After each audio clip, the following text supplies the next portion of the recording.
very few people around, but it's okay to come out, but just be far, far, far away from anybody and anything. And talk about things, what I want to talk to you about is the playground equipment as an example. The coronavirus can live on surfaces for a long time, so just assume it's there. We're disinfecting the parks, but I believe not enough. And all it takes is for a kid to come here, they're sick, they touch something, you bring your child, they touch the same thing, they now can have it. So it can hide anywhere and everywhere. Right now in Santa Ana, we don't have a lot of cases yet, but we want to stop it. We don't want to be like New York, where they have all the people that are dying all over the place. We're a very dense city. We're the fourth densest city in the country. It's New York, San Francisco, Chicago, Santa Ana, and then Boston. So if it spreads here, it's going to be very hard to stop it. Our only real defense is prevention. And prevention is social distancing and being smart and just thinking that the virus can be anywhere. So stay away. Right now, it's not worth for your kids to play on the playground. Let's let the virus pass and they'll have many years to play. But right now is not the time. Thank you very much.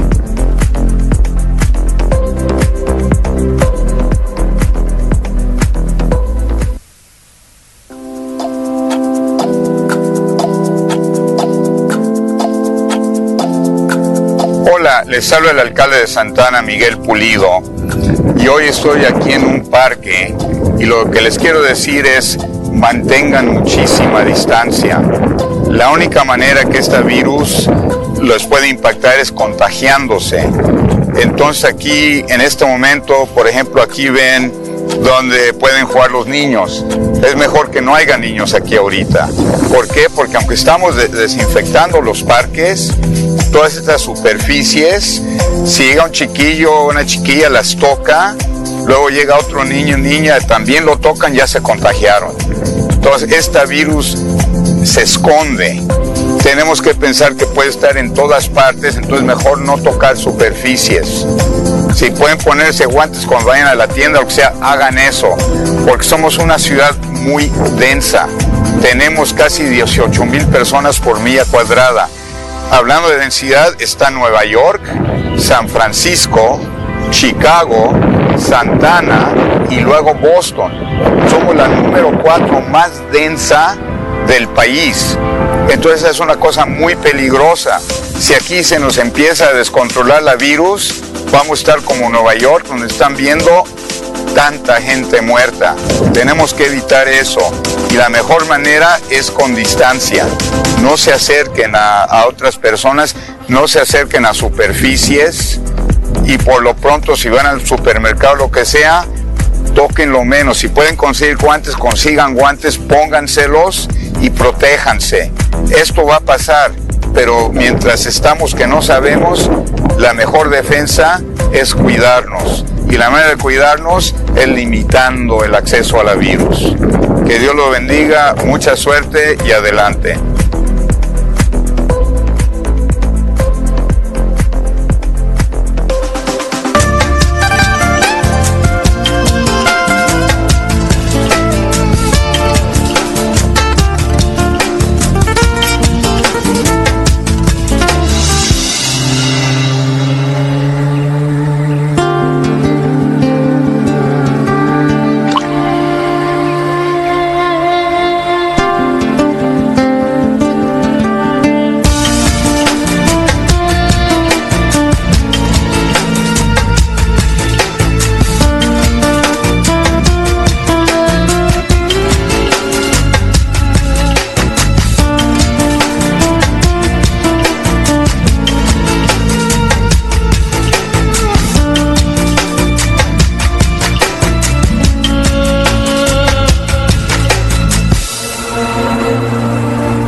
vas a olvidar.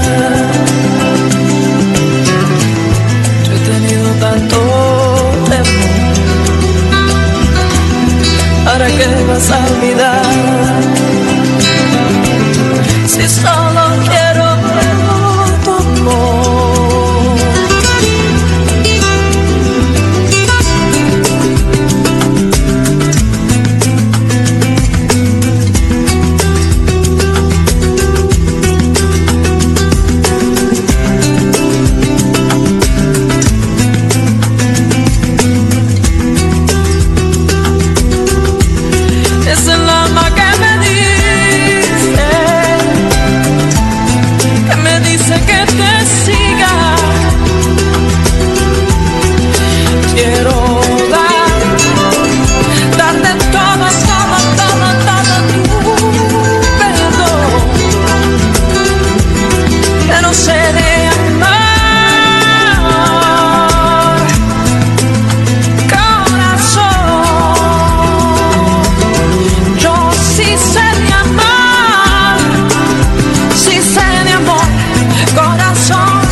Entiéndeme, yo te amo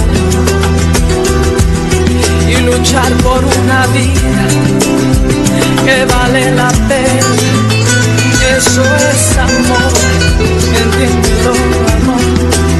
Y yo tengo, yo te tengo pena, te tengo más que eso, yo te tengo amor, te quiero dar todo lo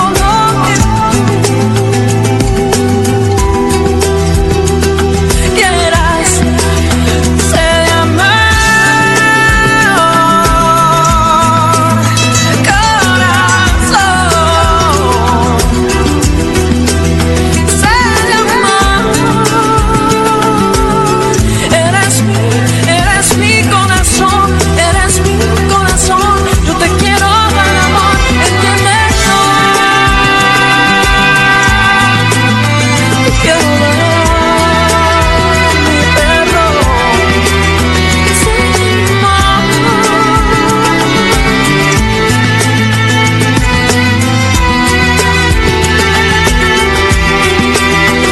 el alma que me dice que te siga. Es el alma que me dice que te siga.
han caído los esquemas de mi vida.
Hi, this is Santa Ana Mayor Miguel Pulido, and I just want to tell you what's going on here at 4th Street as it relates to the coronavirus. Obviously, you can see much of the street is empty right now, so it's a great time to accelerate construction, and that's part of what we're doing.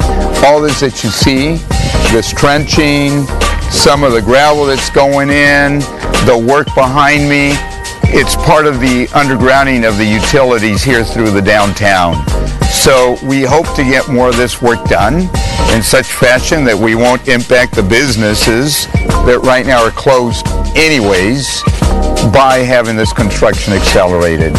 So that is what's going on here on 4th Street as it relates to the Orange County streetcar, the car that's going to connect us from the downtown over to Harbor Boulevard. And as a member of the Transportation Authority, I'm working with the Transportation Authority and the city to accelerate the project here. Thank you.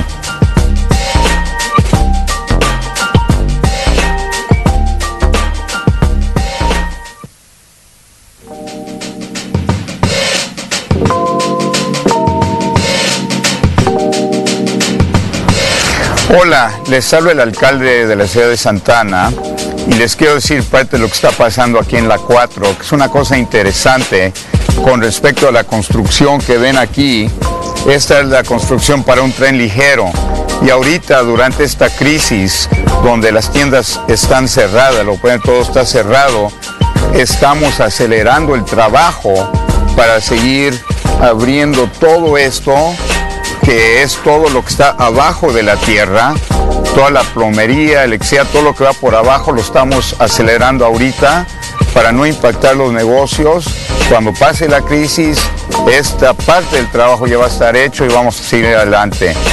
Yo soy miembro de la mesa directiva aquí del Condado de Transporte, entonces estamos pensando qué podemos hacer que beneficie a la comunidad durante esta crisis.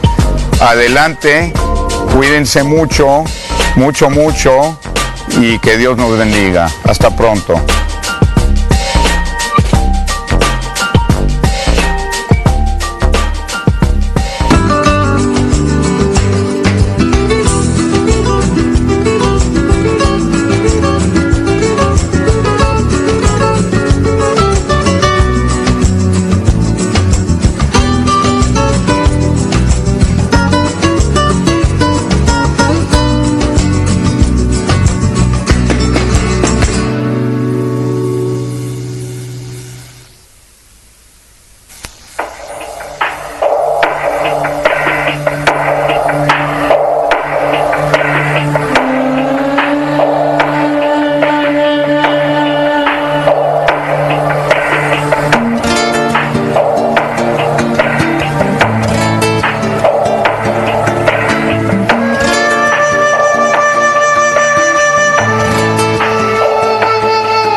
que vas a olvidar. Si solo quiero tu amor.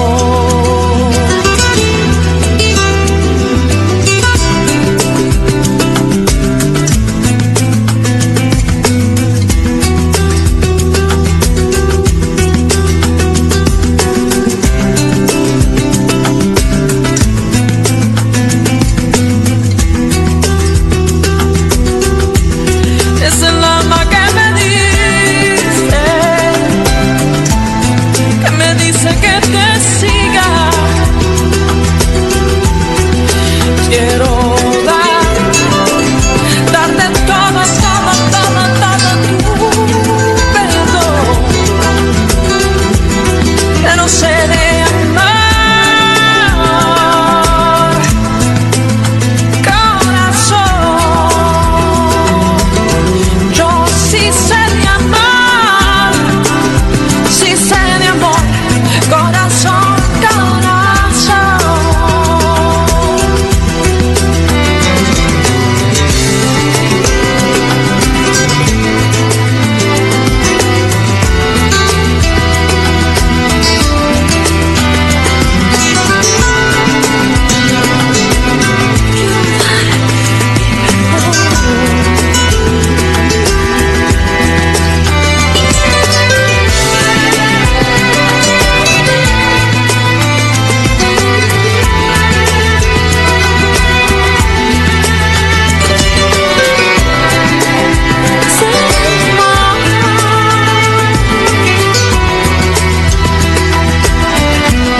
¿Para qué vas a seguir?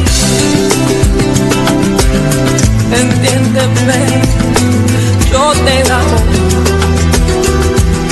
Y luchar por una vida que vale la pena, eso es amor. Entiéndelo, amor.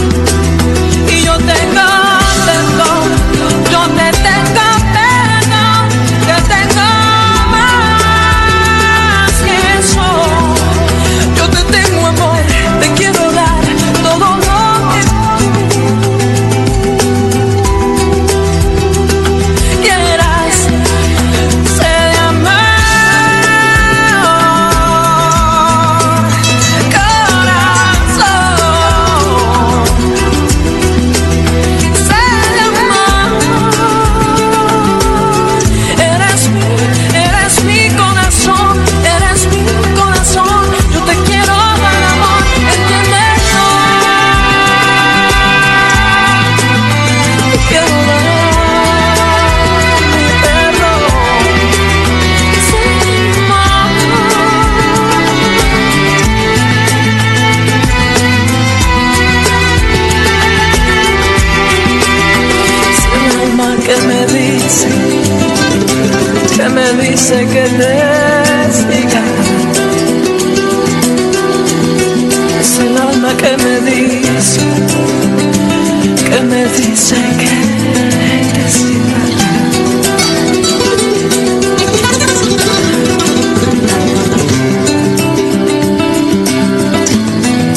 traído los esquemas de mi vida.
Here I am at a typical supermarket, and I'm buying some food.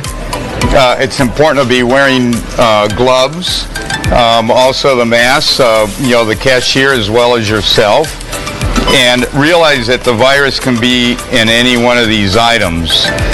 Like, for example, there's a box of cereal. Somebody could have touched that. They could have touched the box.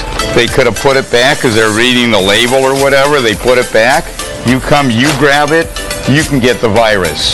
So don't just grab or assume that it's not there. Assume that it's everywhere. Here's an avocado. He's going to scan the avocado. Somebody else could have touched the avocado and put it back. And then when you take it and you touch it without a glove at home, you're going to get the virus. So make sure you cut and wash the avocado before you cut it when you get home. Just think the virus is everywhere. Potentially everybody has it, and it can impact you ways you're not even thinking about it, because you can't see it, you can't smell it, but you can touch it. This counter right here, they have to be disinfecting it. Tell them to disinfect it, because somebody came and they touched the counter. Now you come, you touch the counter, you just got the virus. Even with money, when you pay with cash, let's say, and they hand you change. So I'm going to give them a 20, or 23. Hold on, it's a little bit more than I thought. So we're going to give them some money, and so you give them the money. If you're not careful, when they give you the money back, it can be a problem, because the money can be a carrier as well. Somebody else touched the money, it's there, it can be on there for days. They give you your change, you're not wearing gloves, you grab the money, now you've got the virus. You don't even know when you got it or how you got it or how it happened, but you have the virus. So right now, let's go ahead and do the transaction. Now, I could have paid with a credit card, same thing. If I give the credit card to anybody and they give it back and they're not wearing gloves or they're not sanitized, they can give you the virus. So there's a lot of ways you can get the virus, and you've got to be super careful. Now here, for example, he's giving me some money back. This money can have the virus.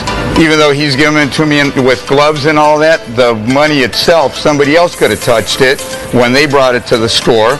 They're giving you the change back. Now that money, this money right here, has the virus.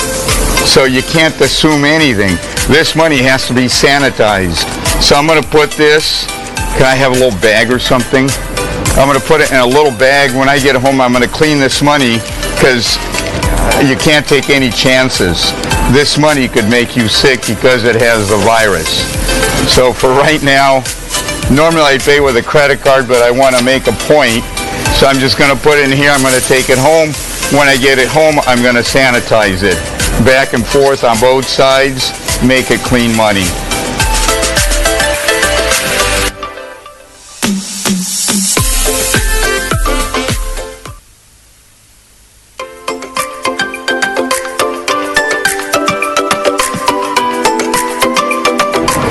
Aquí está el alcalde Miguel Pulido y les estoy hablando un poquito de qué hacer cuando van al supermercado. La virus puede estar en muchas partes, se esconde, cosas que uno ni piensa dónde van a estar. Entonces es bueno tener una máscara. También decía la persona que ellos tengan una máscara y tener guantes para no contagiarse. Cuando uno sale a comprar cosas es un gran problema. Por ejemplo, estos paquetes aquí son los chocolates muy ricos. Aquí afuera alguien puede haber tocado esto, lo regresan y ya tiene la virus. Uno lo lleva a casa, lo rompe, se lo come y al tocar esto tiene la virus. Entonces esto abrirlo con guantes y separarlo y tirar lo demás. Por aquí también, por ejemplo, tenemos una caja de cereal. Alguien puede haber llegado, leen la caja de cereal, no les gusta, lo regresan, al regresarlo tiene la virus. Uno llega, toma la caja de cereal, se la lleva a casa, toda la familia está tomando el cereal de la misma caja, es un problema. Mejor cuando lleguen a la casa, romper todo esto, sacar la bolsa que está adentro y usar esto y esto tirarlo. porque esto puede tener la virus. Un aguacate, la misma cosa. Alguien puede haber tocado el aguacate que estaban enfermos, lo regresan y ya tiene la virus. Uno llega, no tiene guantes, lo corta, lo toma, se lo come y ya está contagiado. Entonces hay muchas maneras que nos puede impactar esto. Ahora, aparte, el dinero. Aquí le estoy pagando al señor con un billete.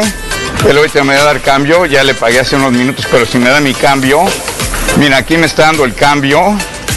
Este dinero que viene de él hacia mí, este dinero puede tener la virus. Porque alguien tocó el dinero anteriormente, yo no sé quién. Si ellos tenían la virus, esto tiene la virus y aquí está el dinero. Entonces este dinero ahorita por el momento lo voy a meter en una bolsita. Al llegar a la casa lo voy a desinfectar porque esto puede tener la virus. Entonces uno se tiene que proteger. Entonces cuídense en todo con mucho cuidado porque no sabemos ni cómo llega la virus, nada más sabemos que es muy contagiosa y que puede estar en todas partes. Aquí esta superficie de aquí, esto lo puede tocar otra persona que está contaminada, yo llego sin guantes, la toco, ya tengo la virus.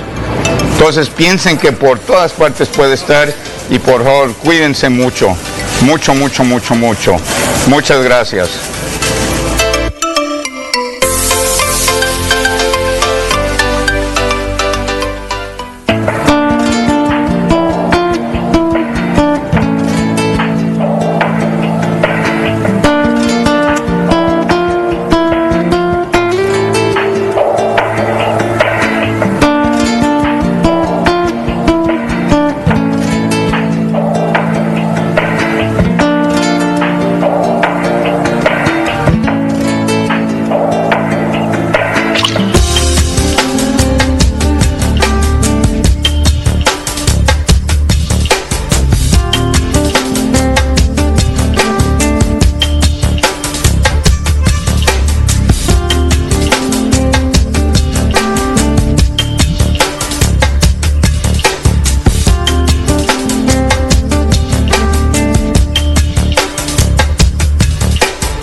vas a olvidar?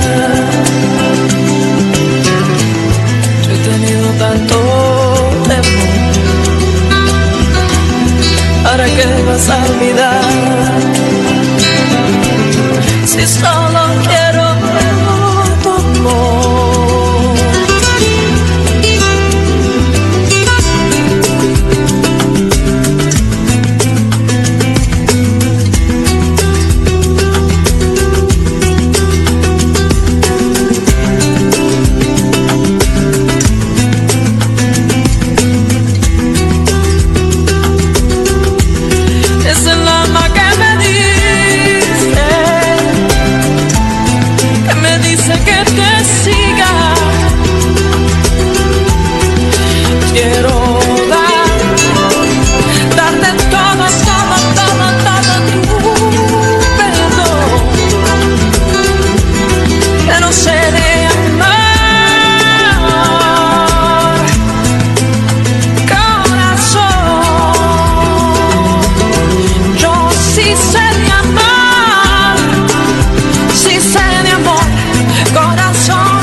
Entiéndeme, yo te amo y luchar por una vida que vale la pena, eso es amor, entiéndelo, amor. Y yo tengo temor, yo te tengo pena, te tengo más que eso. Yo te tengo amor, te quiero dar todo lo que quieras. Sé de amor, corazón. Sé de amor. Eres mi corazón, eres mi corazón. Yo te quiero dar amor, entiéndelo. Te quiero dar mi perro. Sé de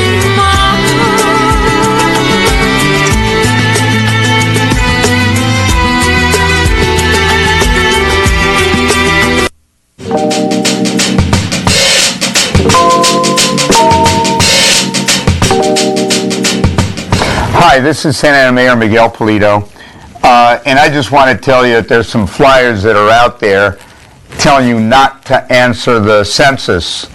They're basically saying that it's an immigration ploy, that you're going to be deported. I just want you to know that is false.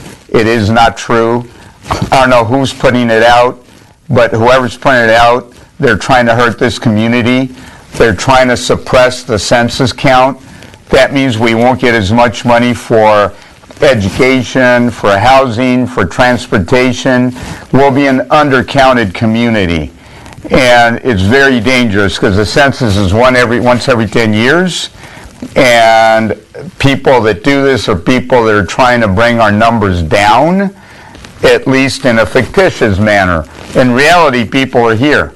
But what matters is who is officially counted.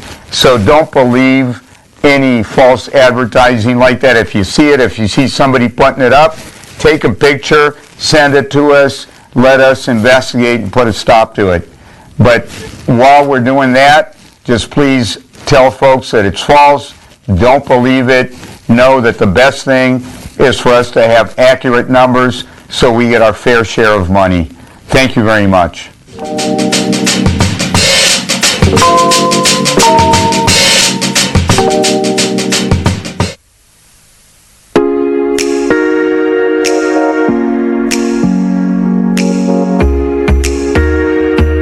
It's all about power. And money. Almost $700 billion per year. And it only happens once every 10 years. It directly impacts our representation in government. And the money that goes to? Our schools. Our housing. Our neighborhood programs. Our lives. So what is it? A population count of America. But it's much more than that. It's the basis of distributing power and money. From the government to our communities. The unfortunate part is that a lot of us are not counted. It's up to us to change that. When we aren't counted, our communities don't get their fair share. For each person not counted. That community is over $100,000. For a household or a family of 5. But we can change it. When the census comes in the mail, Fill it out. Don't throw it out. Or do it online. And make sure to count everyone in the household. Little ones too. The census begins in 2020. Most households will get a postcard in the mail next March. Telling them it's census time. And we're required to fill it out. This count will determine how many Congress members each state will get. And to draw new congressional maps in 2021. It's also used to draw maps for basically every level of government. From the state legislature to school boards. So this is a huge opportunity for us To make a positive impact on our communities. it's critical that we are all counted.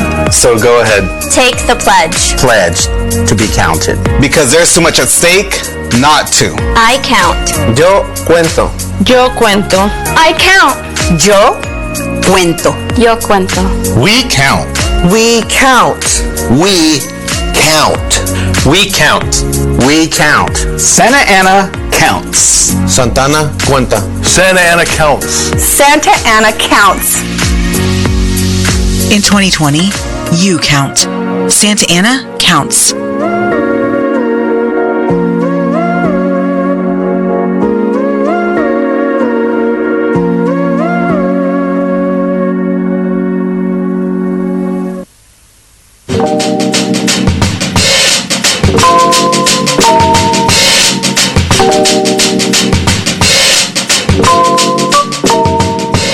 Hi, this is Santa Ana Mayor Miguel Pulido, and I just want to give you an update as to where we are in this whole coronavirus pandemic situation. Our numbers here in Santa Ana are continuing to climb. We now have 570 individuals that are impacted by the virus.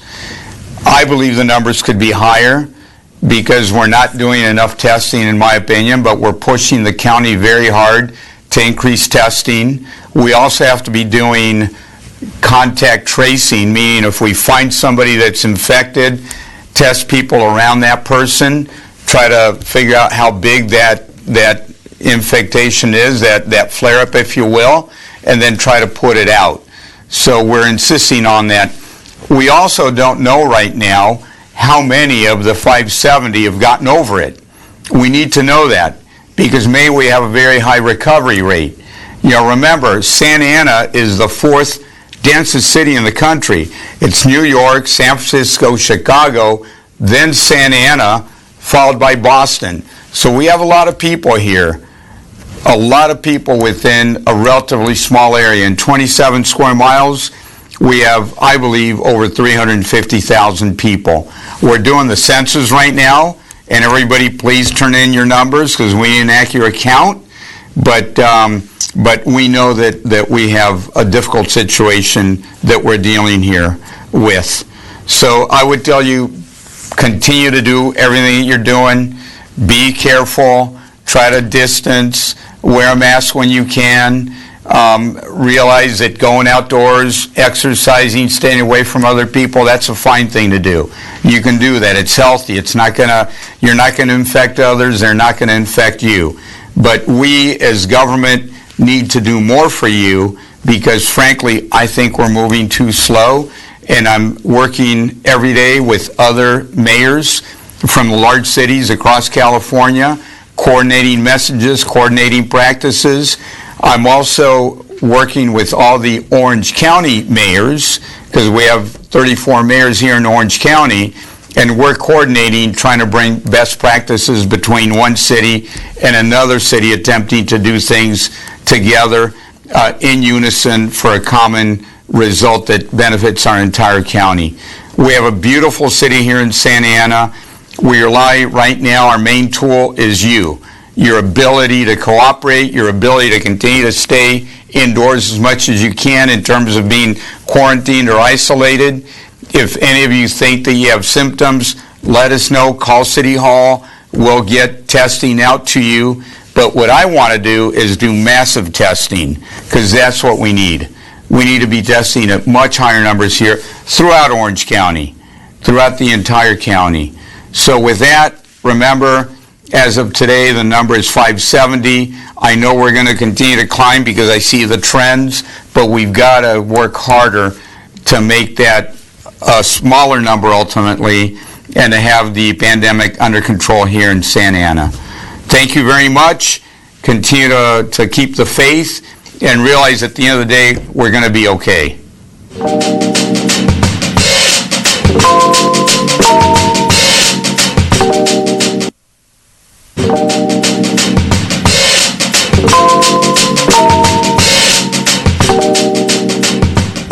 Hola, les habla el alcalde de Santa Ana, Miguel Pulido. Les quiero decir que sé que hay unos volantes que básicamente dicen cuidado, que no cooperen con el census, que en serio es un esquema, una trampa, algo para trabajar con inmigración y deportar a gente.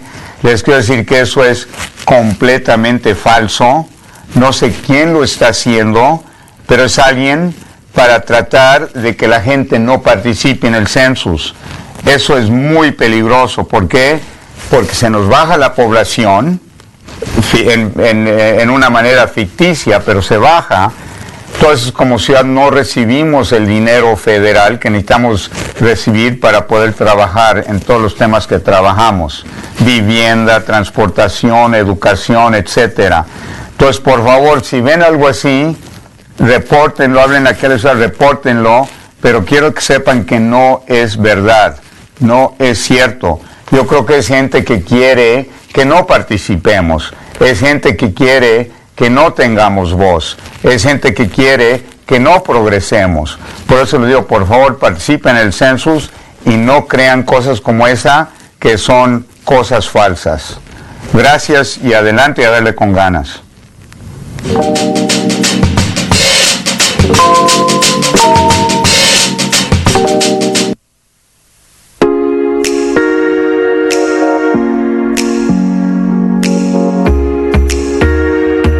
Tiene que ver con poder.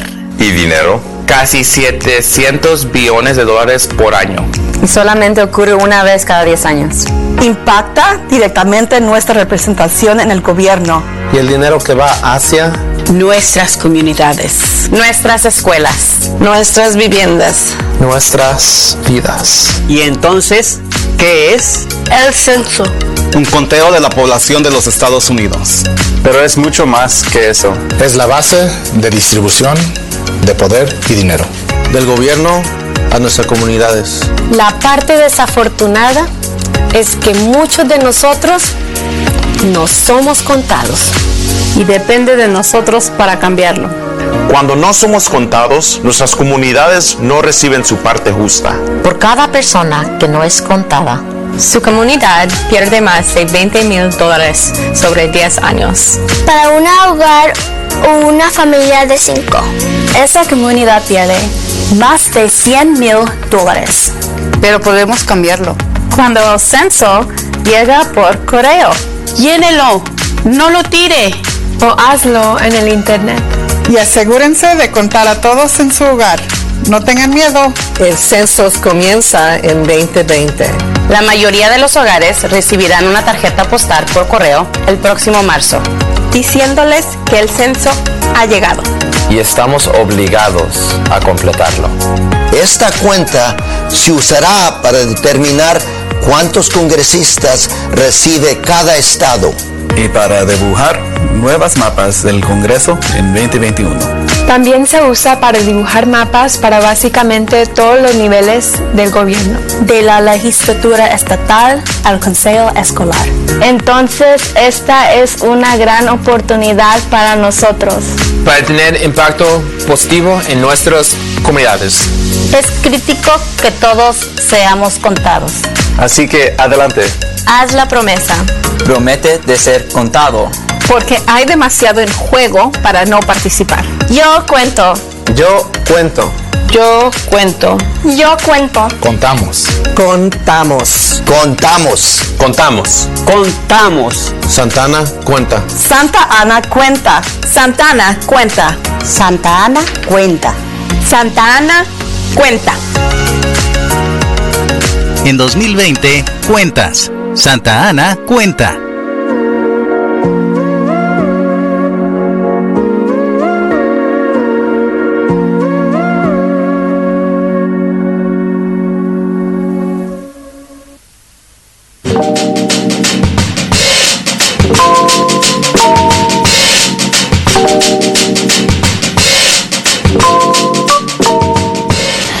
Hola, les habla el alcalde de Santa Ana, Miguel Pulido, y les quiero decir que hasta el momento llevamos 570 personas aquí en Santa Ana que están impactadas por el coronavirus. Es un número alto, yo creo que va a seguir creciendo por el momento, porque nosotros como gobierno tenemos que hacer más para hacer más pruebas. Necesitamos ver dónde está el virus, contactar a toda la gente que está alrededor de esa gente y de esa manera sabemos dónde existe la epidemia y cómo la podemos ir controlando. Esa es nuestra tarea. Pero si algunos de ustedes creen que tienen síntomas, se sienten mal, tienen calentura, lo que sea, hablen aquí a la ciudad. Vamos a hacer lo posible porque les lleguen pruebas para poder ver si la tienen o no la virus. Pero fuera de eso, yo quiero empezar una campaña grande para poder probar a mucha gente para ver en serio cómo estamos. Porque ahorita no, en serio no sabemos. Sabemos que tenemos más de 350,000 personas aquí en la ciudad y muchas pueden estar infectadas y no lo sabemos sin hacer pruebas. Entonces vamos a empezar a hacer más pruebas, vamos a seguir en contacto. Ahorita les pido que sigan haciendo lo que puedan. Cuídense, mantengan la distancia de los 6 pies, usen las mascarillas y traten de protegerse los unos a los otros. Vamos a controlar esta pandemia. Ya hay regiones y países que la han controlado y pronto aquí en Santa Ana vamos a empezar a ver que esos números bajen. Pero hasta el momento están a 570 y por el momento siguen incrementando. Entonces no bajen la guardia. Sigamos dándole con todo lo que podemos, con ganas, y nosotros vamos a hacer más de nuestra parte para ayudarlos a todos ustedes. Que tengan un buen día y les seguiremos comunicando. Aquí su servidor, su alcalde Miguel Pulido.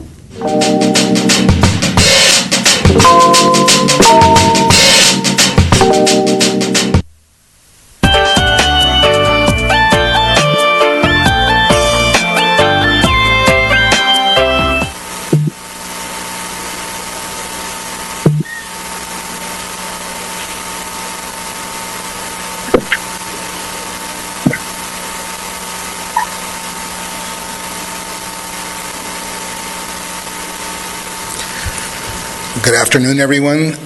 Today is June 2nd, 2020, and I hereby call the special meeting to order. Madam Clerk, can you call a roll call? Councilmember Iglesias?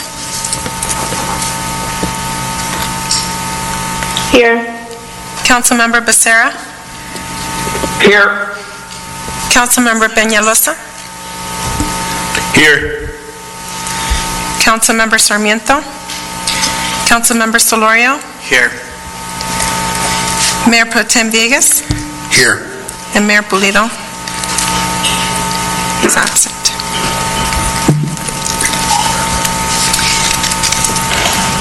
And Councilmember-elect Mendoza? Present. Okay, we're here today to speak on To hear item 55A, the resolution declaring the May 19, 2020 special municipal recall election results, Ward 6, elected officer. Madam Clerk, do we have any speakers on this item? If you would like to speak on this item, please dial *9 to request to speak, and you'll receive a notification that you've been unmuted. When it is your turn to speak, for the record, clearly state your name, whether you're in support or in opposition to the item and why. You have 3 minutes from the time you are unmuted. Please proceed with your comment. And at this time, we have no comments. Okay, we have no comments on this item. Is there any council members who would like to make a comment at this time regarding this item? Councilmember Solorio. I move the item. You move the item. Is there a second? Is there a second on moving the item?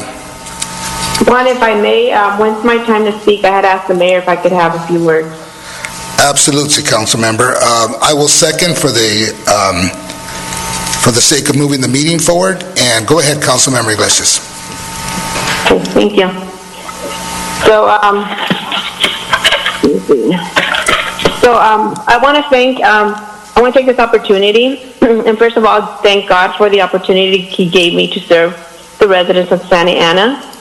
I also want to thank my friends and family members for their unconditional support that they've given me. Definitely the voters of Santa Ana who supported me during my tenure as a councilwoman. And thanks staff for their professionalism and support when I needed them. I would like to address the council and the mayor, asking you guys to do what's right for the residents of this city. Please stop voting to increase our taxes and fees. As residents, we cannot afford the additional charges. Please use our resources to benefit the residents of Santa Ana. And to our police officers, I want to thank you for protecting and serving our city. Please stay honest and true to your profession to serve and protect. I know you have a rough job, but God will protect you. And last but not least, I want to tell the leaders of the police union, specifically Jerry Serrano and Ernie Conde, that we are watching you and will hold you accountable for all the shenanigans that you have gotten away with so far. So I just want to say, may God continue to bless you all and give you wisdom to do the right thing for Santa Ana residents. And for me, it's not a goodbye. It is until we meet again. My heart is to continue serving the residents of Santa Ana, and God willing, we'll be back in November with you. Thank you again, and have a blessed day, everyone. And those are my comments. Thank you, Councilmember Iglesias. And Madam Clerk, we have a first and a second on this item. Can you go ahead and do the roll call, please? Councilmember Becerra? Yes. Councilmember Iglesias? No. Councilmember Peñalosa? Yes. Councilmember Sarmiento is still absent. Councilmember Solorio? Yes. Mayor Pro Tem Villegas? Yes. Mayor Pulido still absent. So we have 4, 1 no, and Councilmember Iglesias dissenting and 2 absent. Very good. Motion passes, and we have an oath to administer. Madam Clerk? Yes. Nelida, if you could raise your right hand and repeat after me. I state your name. Nelida Mendoza. Do solemnly swear. Do solemnly swear. That I will support and defend. That I will support and defend. The Constitution of the United States. The Constitution of the United States. And the Constitution of the State of California. And the Constitution of the State of California. Against all enemies, foreign and domestic. Against all enemies, foreign and domestic. That I will bear true faith. That I will bear true faith. And allegiance. And allegiance. To the Constitution of the United States. To the Constitution of the United States. And the Constitution of the State of California. And the Constitution of the State of California. That I take this obligation freely. that I take this obligation freely without any mental reservation without any mental reservation or purpose of evasion, or purpose of evasion, that I will well and faithfully discharge the duties upon which I'm about to enter. Discharge the duties upon which I am about to enter. Congratulations. Thank you very much. Thanks for the support. I appreciate everyone who supported and all the voters who stated their choice. And I will unite the city. Thank you, Councilmember Mendoza. I was going to say, if you'd like to say a few words, if there's anything else you'd like to add. Definitely, yes. We're not going to be bashing anyone here. We're going to work together, and we're going to do it professionally, and we're going to do it with the community support, and we're going to focus on the benefit of our people right here in Santa Ana. No more bashing. We will unite together and work together. Thank you very much. Thank you, Councilmember. Thanks for that, Mayor Pro Tem. This is Mayor Polito. I'm on the line now. Welcome aboard, sir. Can you hear me, Mayor Pro Tem? Yes, sir, Mr. Mayor. It's all yours. All righty. I'm getting to where I'm going to be conducting the meeting, but what's next on the agenda right now? Mayor, we're now ready to adjourn the special meeting to closed session. All right, so let's go ahead and adjourn this meeting, and we'll go into closed session. Okay. Do we have any speakers that wish to address any item as we go into closed session? We do not have anyone. All right, so seeing no speakers, then let's go ahead and go into closed session. Thank you.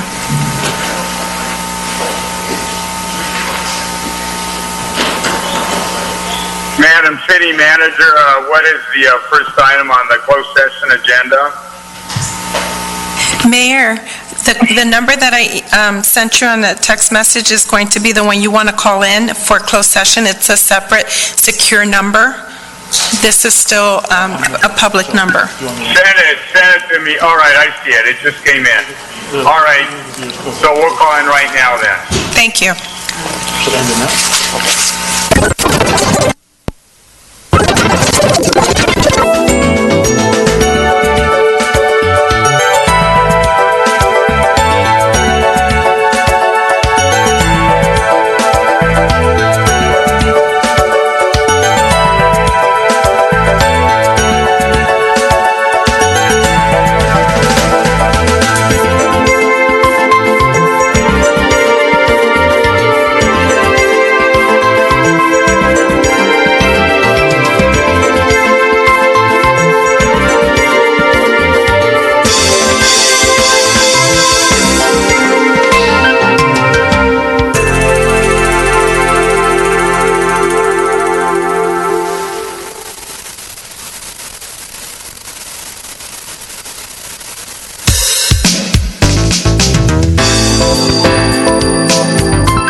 everybody's logged in, so whenever you want to start the meeting. Just a second, I have a question.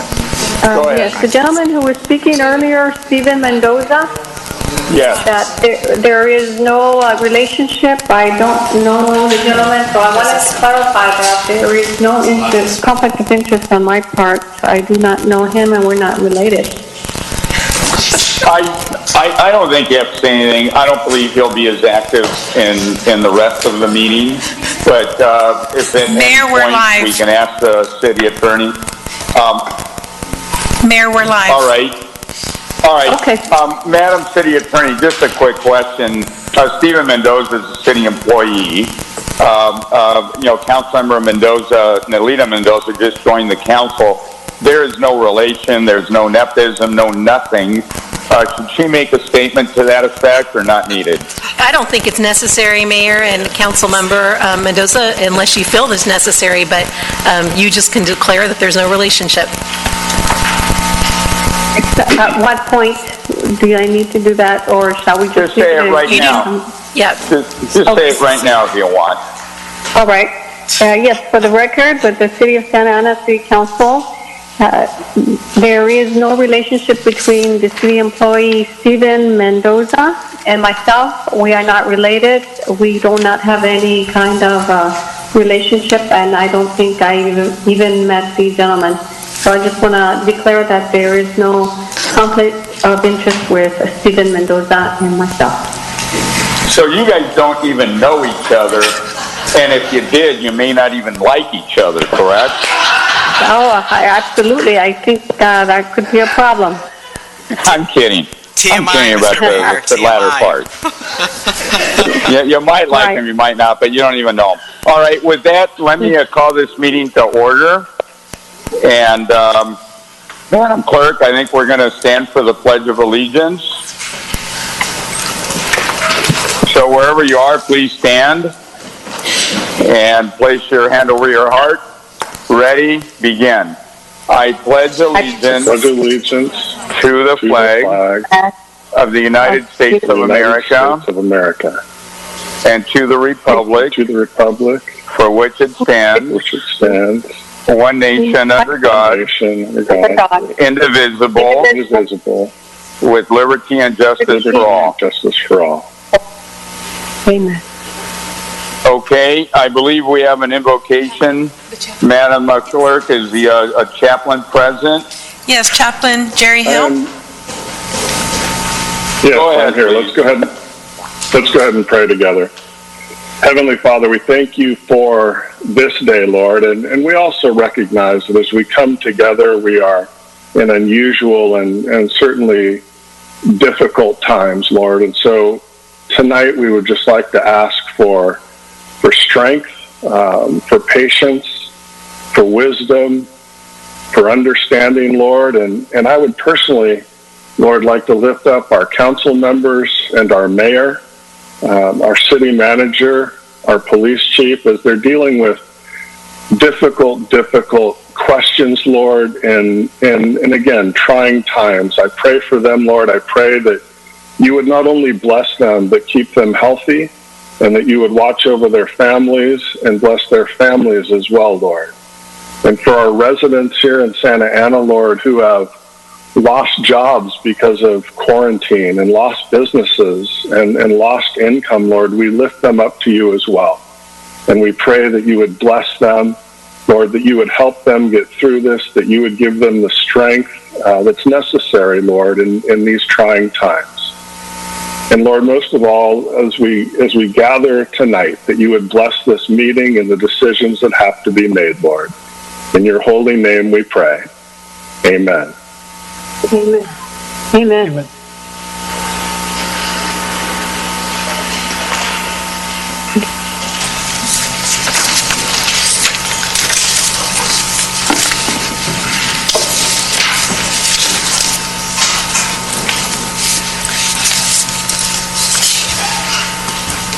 Mary, would you like me to go ahead and take roll call?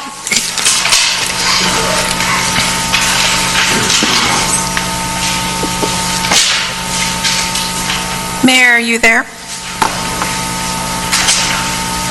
Yes, I am. Please call the roll. Councilmember Becerra. Here. Councilmember Mendoza. Here. Councilmember Peñalosa. Here. Councilmember Sarmiento. Here. Councilmember Solorio. Here. Mayor Pro Tem Villegas. Here. Mayor Pulido. Here.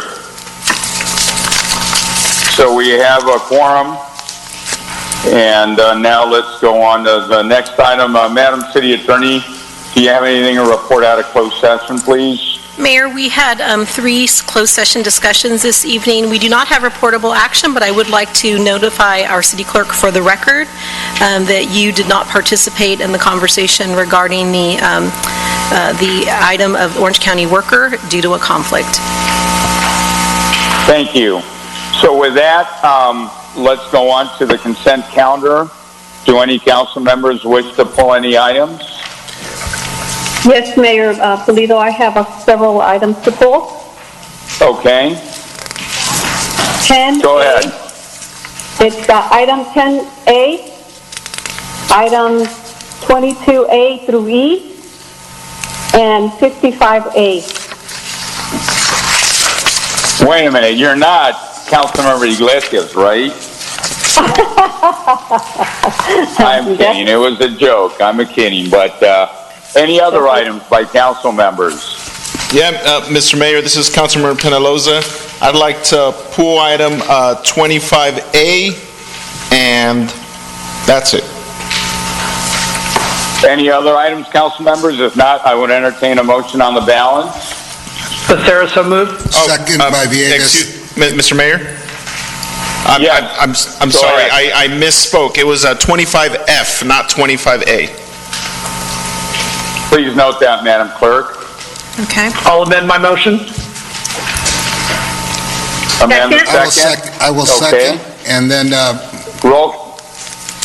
let's do a roll call vote unless you have something before that, Mayor Pro Tem. no, after the roll call, please. Okay, roll call vote, please. Mayor, I do have 2 virtual hands raised to speak on all consent items. Would you like to hear it at this time before the vote? Yeah, let's speak. Let's hear them now. Go ahead. Okay, you will receive a notification that you have been unmuted. When it is your turn to speak, for the record, please clearly state your name, whether you're in support or in opposition to an item, and why. You have 3 minutes from the time that you've been unmuted. Please proceed with your comments. Yes, hello. My name is Michelle, and I'm calling the Santa Ana City Council. I'm submitting public comment for agenda item 65B in support of the renewal of the Deportation Defense Fund at its current level of $200,000 or more to continue providing protection to Santa Ana residents facing detention and deportation. Thank you.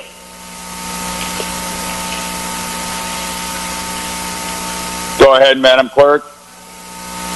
You will receive a notification that you have been unmuted when it's your turn to speak. For the record, please clearly state your name, whether you're in support or in opposition to the item, and why. You have 3 minutes from the time that you have been unmuted. Please proceed with your comment.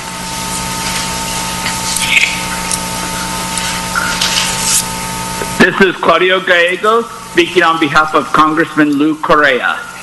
I'm calling to speak on support of 65B and the continuation of the Legal Defense Fund. We have submitted a letter in support as well as an editorial to the Orange County Register in support of continuance of the fund.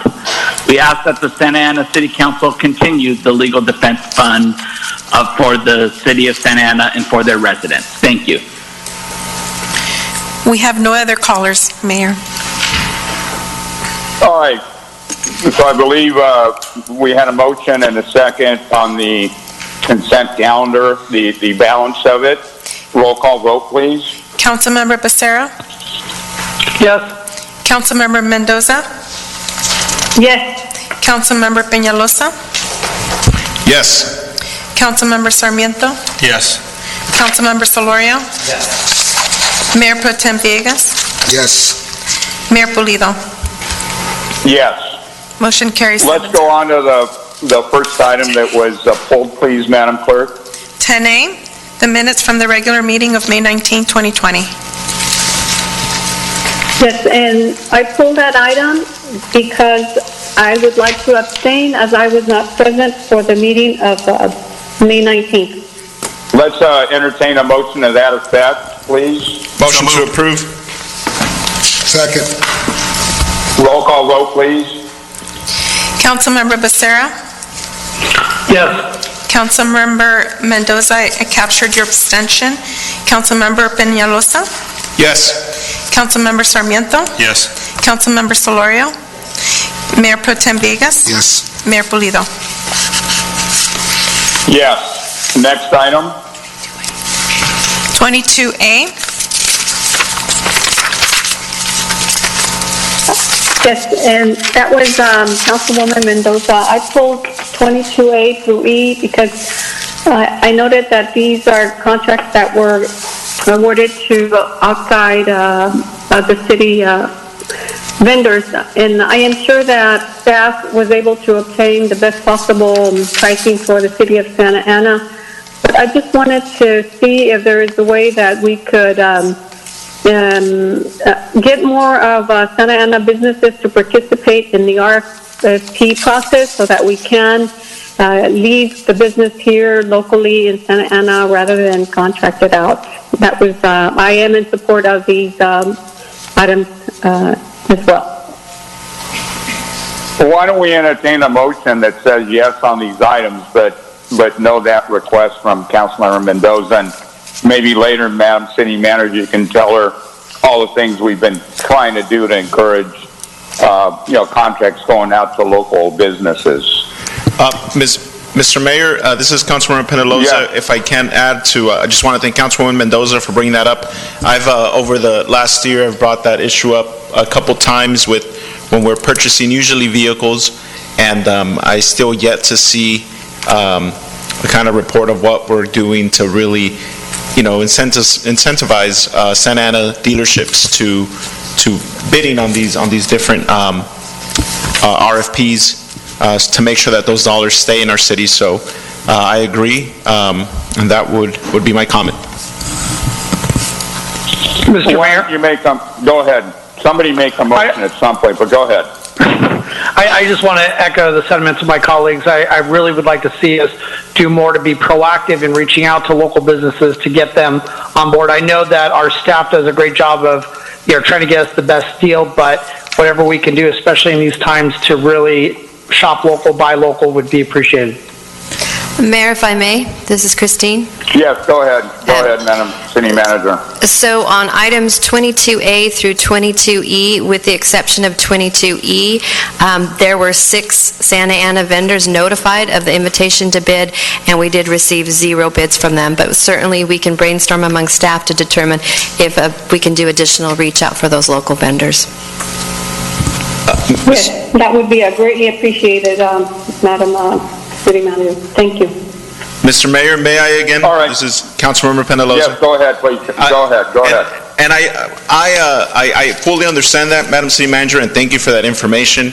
But I think of the times when I've been fortunate enough to buy a car, and I mean they're on you like a hawk the second you get out of your car that you're going to trade in the parking lot, and they fight over you. And I'm pretty sure that if we personally knocked on a Santa Ana dealership's door, I know that I don't know why they're not bidding.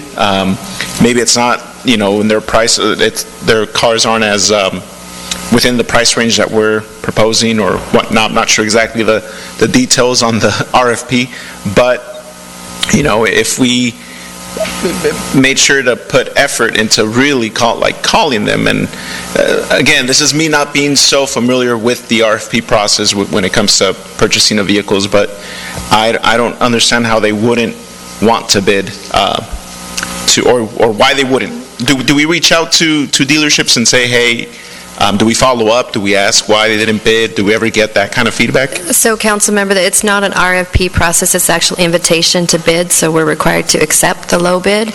And we notify over 300 vendors, including vendors in Santa Ana that have that type of a vehicle. Santa Ana dealers that do choose to respond, we do give them a preference. I can look into other ways we can reach out to them. We certainly don't want to interfere with the competitive process of the invitation to bid. bid, but I think there's other measures we can take. That makes based on your sense. Okay. request. Thank you, Madam City Manager. With that being said, Mr. Mayor, I'd like to make a motion to approve items 22A through 22E. I'll second. Second, Becerra. All right, roll call vote, Madam Clerk. Councilmember Becerra. Yes. Councilmember Mendoza. Yes. Councilmember Peñalosa. Yes. Councilmember Sarmiento. Is Stepped absent. out for a moment. Councilmember Solorio. Yes. Mayor Pro Tem Villegas. Yes. Mayor Pulido. Yes. 6-1. Next item, Madam Clerk. That is 25F by Councilmember Peñalosa. Thank you. Go ahead, Councilmember, please. Thank you, Mr. Mayor and Madam City Clerk.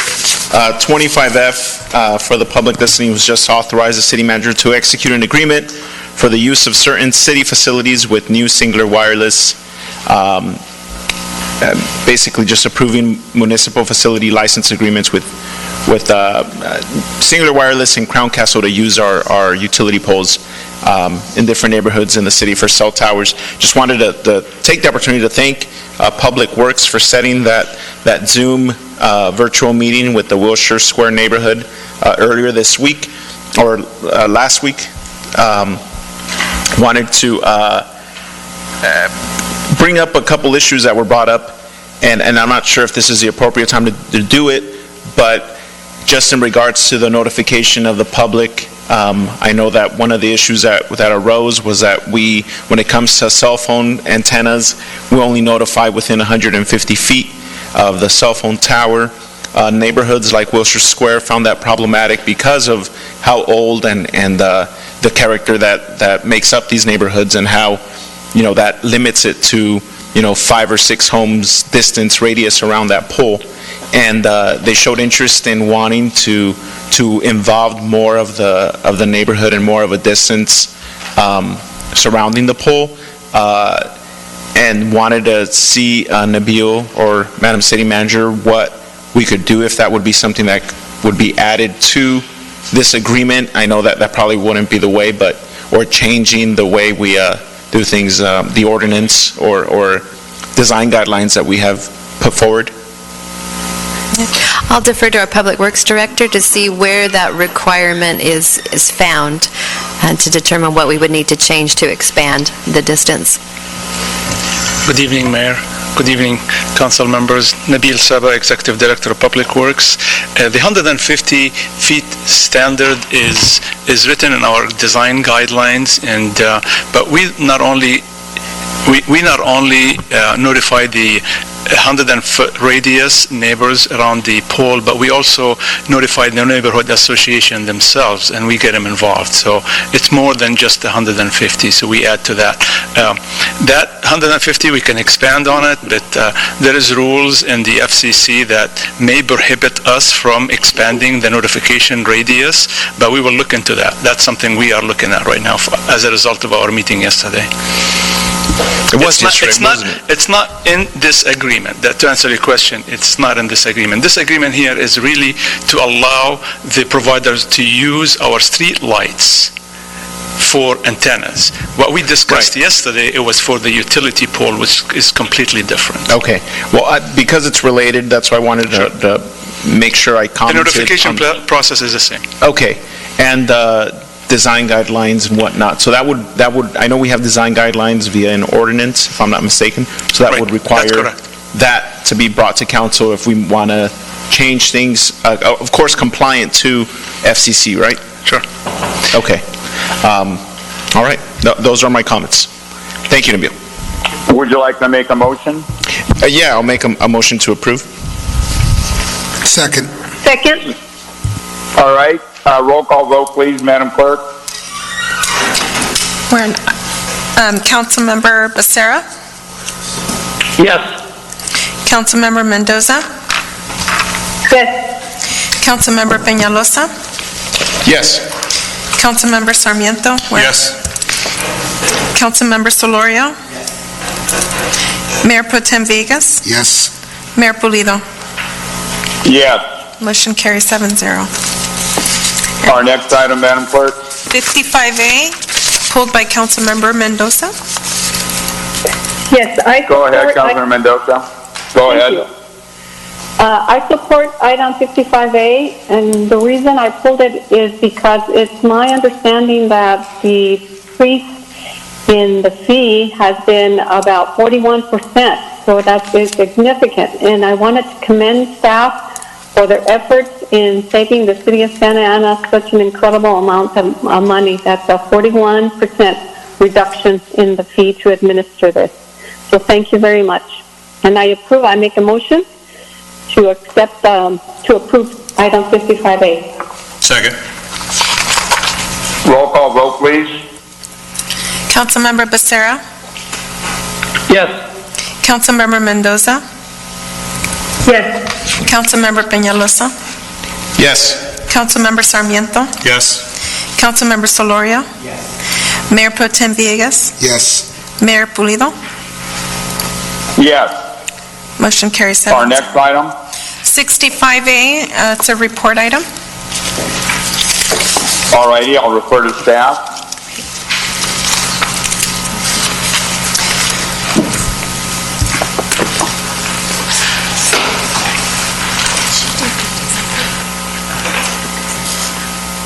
Actually, this is the item the ad hoc committee recommendations, right, or their summary of things for us to consider. Mayor, I can clarify for you if you'd like. Okay.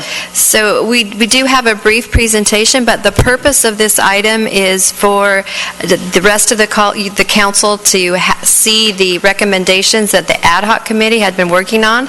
We do have a presentation that can walk you through them real fast, but it's really for you to discuss with your colleagues and for the ad hoc members to talk about the rationale behind some of the changes and why they would like to see them done. That's the purpose of it. You aren't actually approving anything tonight with regard to the charter amendments. So if you'd like me to... I just have not had I guess I don't mind listening, but I'm not ready to, give direction to staff to come back with anything because I personally have not, looked at them or studied them. I don't know if others have or have not, and I was talking to one of the committee members anyways requesting possibly a 2-week continuance to at least look at what they are, maybe formulate questions and be able to have a more informed discussion. But how do other colleagues feel? Anybody else have thought on this? Mr. Mayor, I'd like to speak on this. Go ahead, please. I too haven't had a chance to thoroughly go through all this. When did the committee end up finishing all this work up? How long ago has this been? In other words, when was this document finished, what was presented here? Is there staff on that? So Daniel, can you speak to the last meeting that you held with the ad hoc?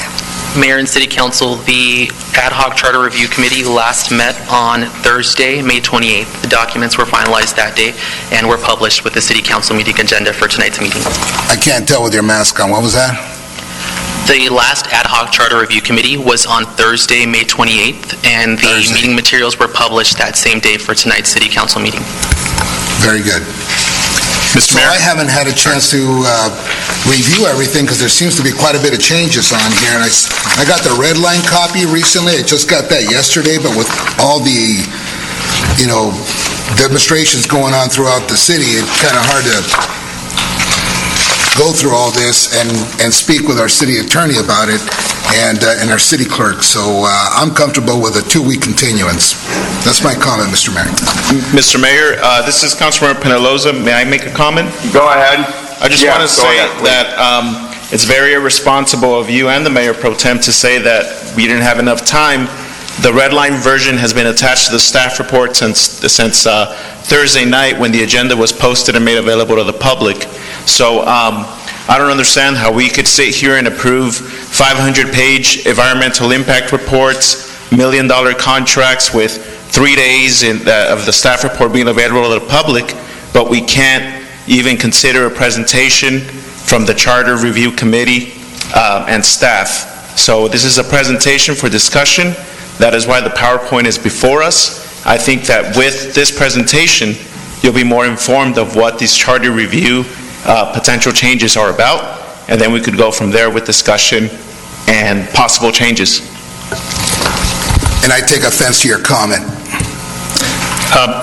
Mr. Mayor, this is Councilman Sarmiento. Yeah, Councilman Sarmiento, go ahead, please. Thank you. So I did have a chance to review the charter amendments, but my comment was going to be that, look, I think that we can give some direction, but I'd like a little bit more time because there have been things that have happened just within the last week that may change my opinion on the inclusion, exclusion of some of the amendments that have been proposed. I want to thank the committee because I know that they've done a lot of hard work, but I don't think that even they, envisioned that we'd be proposing changes to the charter under a pandemic and under these conditions, and unfortunately under some very, very significant impacts that the city and really the country have had.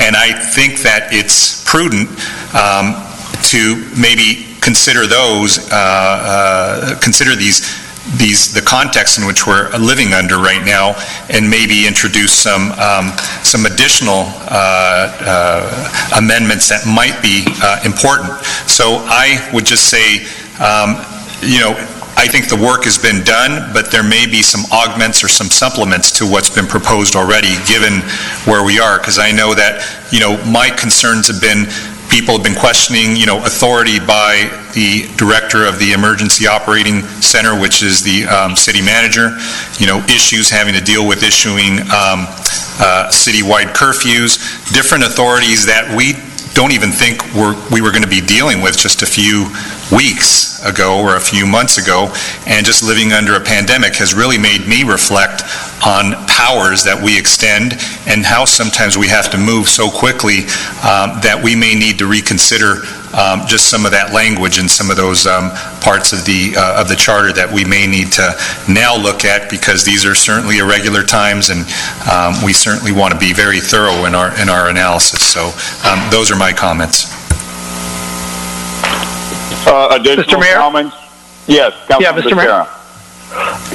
Thank you. I think that is the whole purpose of this discussion. If there are items that we want to include, let's put them forward. Part of the reason for this item being before us today was because we want to make sure that we provide the community, the public, the council enough time to flush through what we've done as an ad hoc committee. And I'm very appreciative to my colleagues, Councilmembers Penaloza and Councilmember Solorio, for the work that we put into this. And so I'm very proud of what we've done, and I know that if you read through it, you'll see that we do have some strong recommendations, and we have some other items that I think among the three of us, we felt that it would probably be more productive to carry that discussion over to the full council.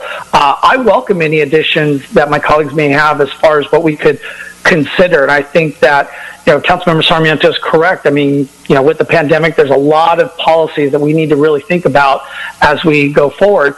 And if there's any way to strengthen our charter, I think we should try to do that now. We don't want to take these amendments to the voters, after the fact where we, miss an opportunity. So I think, we have a general election coming up in November. I think the ad hoc committee's intent was to make sure that these items were considered thoroughly, not just rushed onto the ballot, but rather had a chance for both the council and the community to read them, provide insight and comment. I'd like to believe that the ad hoc committee did a fantastic job in going through these items, but I know there's always going to be room for improvement, so I hope that we will have a productive discussion both at this meeting and the subsequent meeting. Thank you. Councilmember Mendoza, did you want to comment on this? Yes. As the newest council member, I would certainly appreciate 2 weeks to review the post amendment. My question, however, is does this delay cause or risk that these amendments or this charter change, does this need to go before the voters on a certain yes, it does. But Madam Clerk, can you talk about the dates, please? Yes, so the last date to present this to council to consider this in the presence of the voters to add this as a ballot measure to the election will be July 21st. On July 7th, the City Council will have in front of them to consider calling the election, and that's primarily because the nomination periods opens at July 13th. So the following July meeting, July 17th, will be the next opportunity for the council to address the charter amendment. Okay, so there is enough time if we have a 2-week review period. There is enough time to review and vote on it and then put it on before the voters. Yes. Okay. Yes, and anybody else who hasn't commented, go ahead. Yes, Mr. Mayor, this is Councilmember Jose Soler. I was a member of the ad hoc committee. First, I want to thank council members Peñalosa and Becerra. I think we probably did maybe like 10 meetings or so, 11. I was only one off. And yes, during this COVID period and doing a lot of these other things, and so it was a little bit hard, but I think it speaks to the dedication of the council members and the staff. From the staff, I want to thank Sonia and Laura from the city attorney's office, Daisy from the city clerk's office, Daniel from the city manager's office, and then I know there was other staff that would help from time to time. Some of these items are council member initiated, but many are staff department initiated. So we do want our colleagues to be mindful that some of these items are just to make the government function better. We wanted to at least begin the conversation today just because we do think it's important, especially if it's going to go before the public.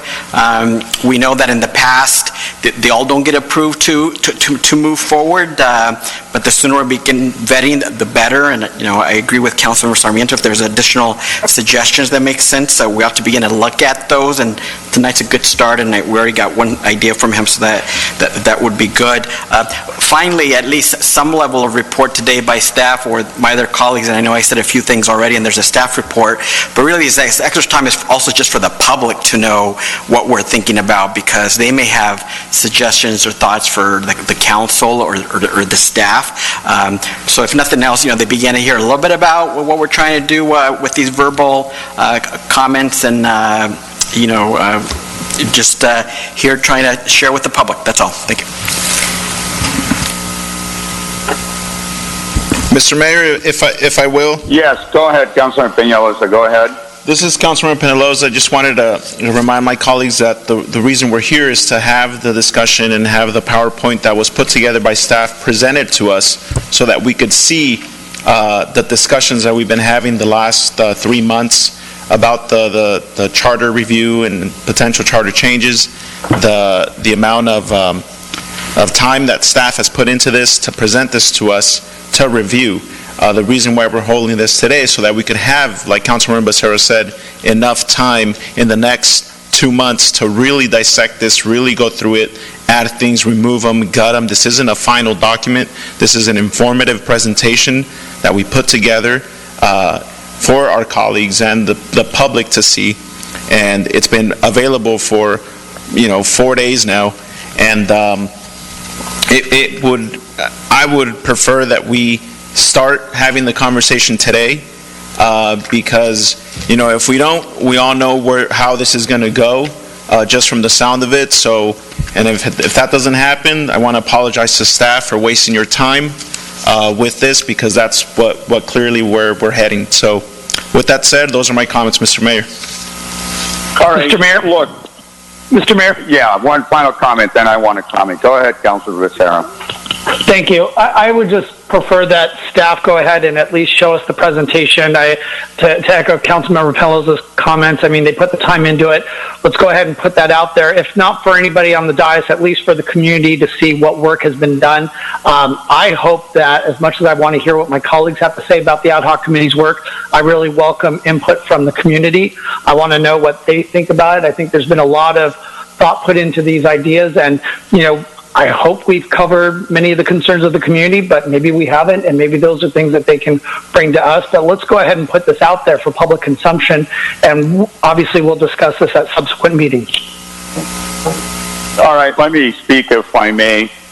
My concern about doing the presentation is that the committee members, and by virtue of all the work that you've done, and nobody, diminishes that effort, have a big advantage, as always, over other council members. But in this case, we're talking about charter amendments, and we're trying to give staff some direction. I mean, the whole intent is to kind of sort of tell staff, come back in 2 weeks, we kind of like this, we don't know if we like that, et cetera, et cetera. And I think it puts us, especially, Councilmember Mendoza, that just joined the council.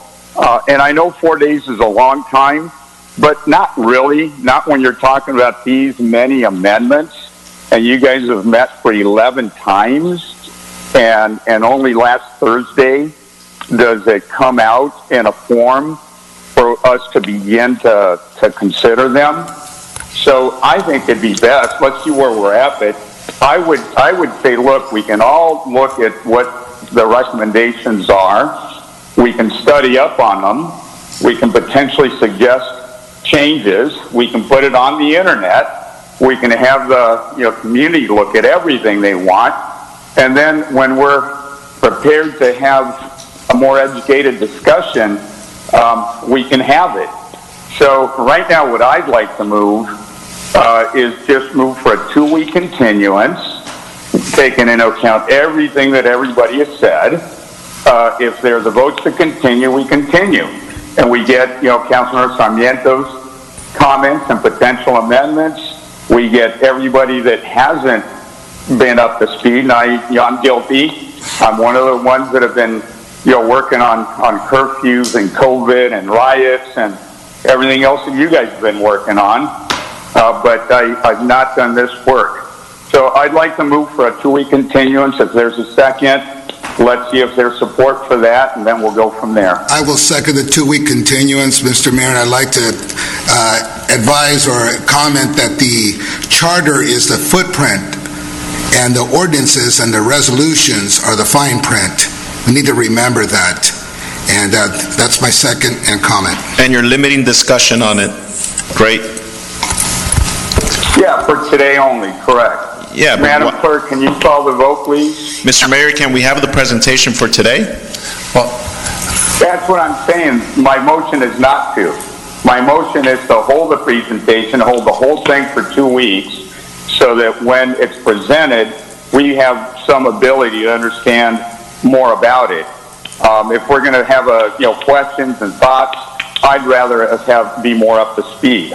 I just don't think since last Thursday till now, plus one new council member is sufficient. So let's see where the council is on this. So, Mr. Mayor, I'd like to make a substitute motion to hear the presentation of the Charter Review Ad Hoc Committee today. Second, Becerra. All right, let's do a roll call vote on the substitute. If it fails, we'll go back to the original motion. Madam Clerk? Councilmember Becerra? Yes. Councilmember Mendoza? Yes. Councilmember Peñalosa? Yes. Councilmember Sarmiento? Yes, with comment. The only amendment I would add to that is that this comes back to us in 2 weeks, so if anybody does want to make an adjustment to it after this, after we've had the presentation, there probably won't be much direction, so to the extent the first and the second are willing to incorporate that into the motion, I'd be supportive. Yep, that's, we'll incorporate, so hear the presentation and then just that's fine. And just to add, Councilmember Sarmiento, I think that's always been the intention, not to rush this through, but if we need multiple meetings, always happy to oblige. Thank you. Councilmember Solorio? Yes. Mayor Pro Tem Villegas? No. Mayor Pulido? No. Okay, motion passes 5-2. All right, let's go ahead and see the presentation. Okay, Honorable Mayor, Mayor Pro Tem, and council members, the presentation will present the proposed charter amendments from your ad hoc. I'd like to start with just a little introduction on the item. Our current charter was adopted in 1952. It has been amended several times since then, and most recently in 2018. In January 22, this body formed an ad hoc committee to review it and make recommendations. We also solicited recommendations from all of your executive managers. Council members Becerra, Penalosa, and Solario served on the ad hoc committee, and as Council member Solario mentioned, this committee met 11 different times.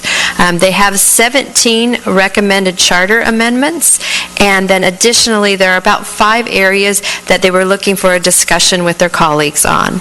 So the proposed charter amendments, I'll just run through them very briefly. You certainly can return and discuss any item and would be able to put it up on the slide. But Charter Amendment 1 is Section 400, and the change would just be to clarify when new council members are sworn in. Charter Amendment number 2 is making a modification to the Code of Ethics and Conducts, and it would clarify the applicability of the code, and it would include elected officials, the city attorney, the city manager, the clerk of the council, the police chief, and all the other executive managers that head up city departments. Charter Amendment 3... Madam City Manager? I believe there was a typo on that page, because I believe that the language should have included appointed officials. I'm not sure why that wasn't on there. Is it already appointed? Okay. Otherwise, the elected and appointed, we're adding these. Okay. Well, because elected officials was in there. But, so that's why I was asking, because we included elected officials, but we didn't include appointed officials. That's correct. So it would cover both of those. Okay. Let's just make sure it's added for next time it comes around. Okay. Charter Amendment number 3, this is Section 404, and it would move term limit provisions from this section to a new section. Charter Amendment number 4 is Section 405, and it's the Mayor Pro Tem, and it clarifies when the selection of the Mayor Pro Tem shall occur. Charter Amendment number 5 is Section 406, and it's Council Judge of Elections and Qualifications of Members, and this would add the phrase, "or at a special meeting." Charter Amendment 6, Section 413, and this has to do with the adoptions of ordinances. It adds resolutions to the titles, and it clarifies effective dates, who can sign them, and provides that ordinances amended after the first reading must be reintroduced to be consistent with state law. Charter Amendment number 7 is Section 609, Budget Appropriations, and it removes the 2/3 vote requirement for budget appropriations. Charter Amendment number 8, Section 613, deals with claims, and staff recommends revising this section to streamline the process for paying invoices. The charter provisions currently are quite outdated. Charter Amendment number 9 deals with the civil service system, and it revises equal opportunity provisions and adds concurrence of the City Council relating to any recommended changes to civil service rules by the Personnel Board. Charter Amendment 10 is Section 1002. It deals with civil service again, and it provides for an administrative cleanup and revisions to ensure that our charter is compliant with the CalPERS rules and other applicable laws and regulations.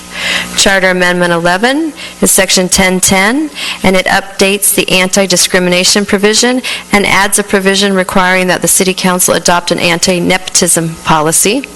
Charter Amendment 13 is Section 1011, and it's concerning contracts for performance of administrative functions, and it's simply, I'm sorry, did I say? You skipped 12. Oh, 11?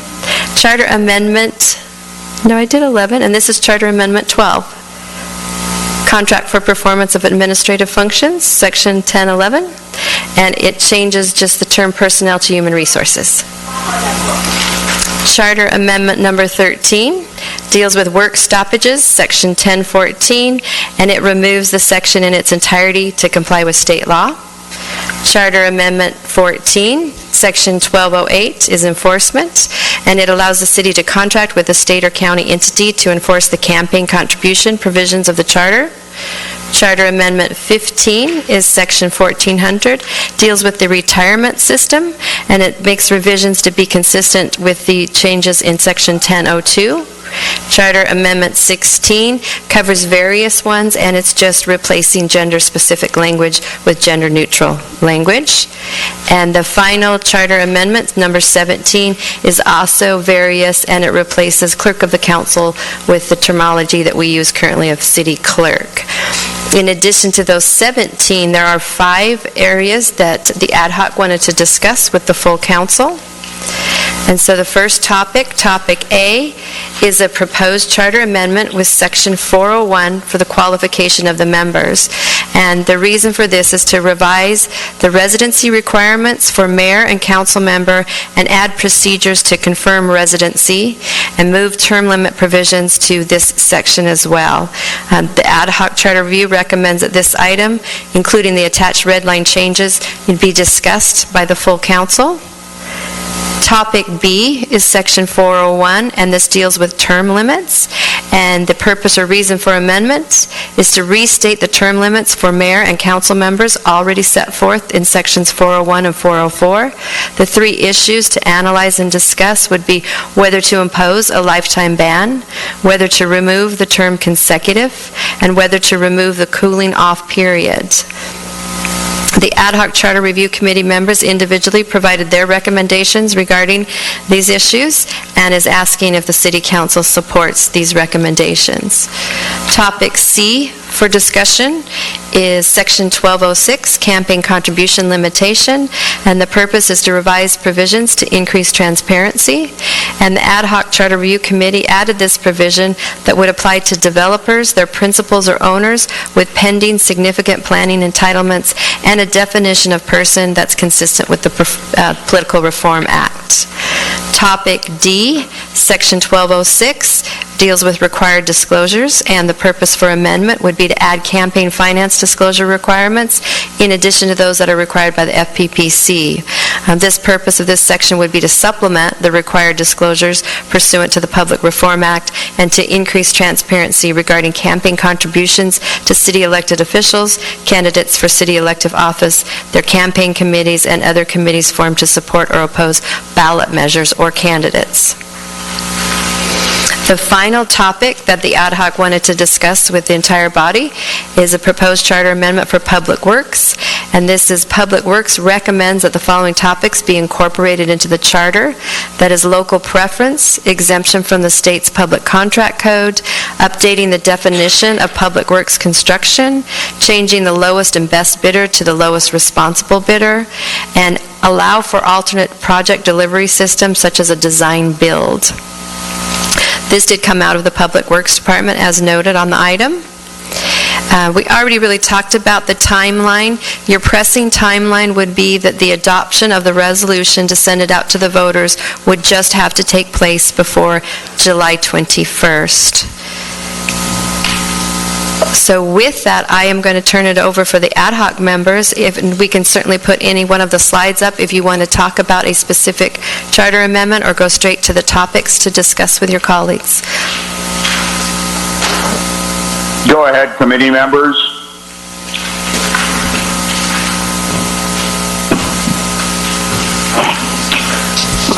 So, Mr. Mayor, colleagues, this is Councilmember Penaloza, and we've worked on this as we've heard for over 3 months now.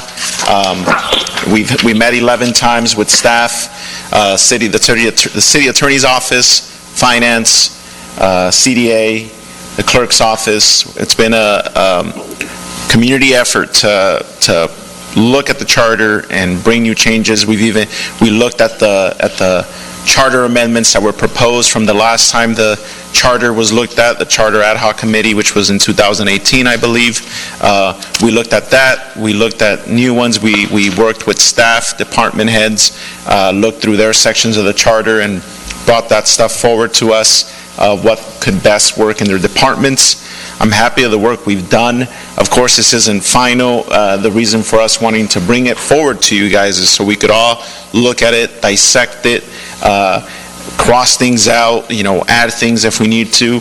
And remember that at the end of the day, regardless of whatever we want, this still needs to go to the voters and for them to make the ultimate decision. I'm happy that we're having this presentation tonight. That way, in like I've seen the last year and a half, we can't say 2 weeks from now that we don't have enough information and we haven't heard what staff has to say. So a lot of these changes were very simple.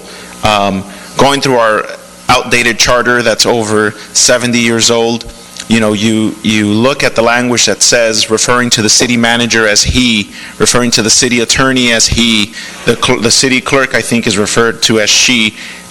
Very outdated language, some are simple as to just making it gender neutral.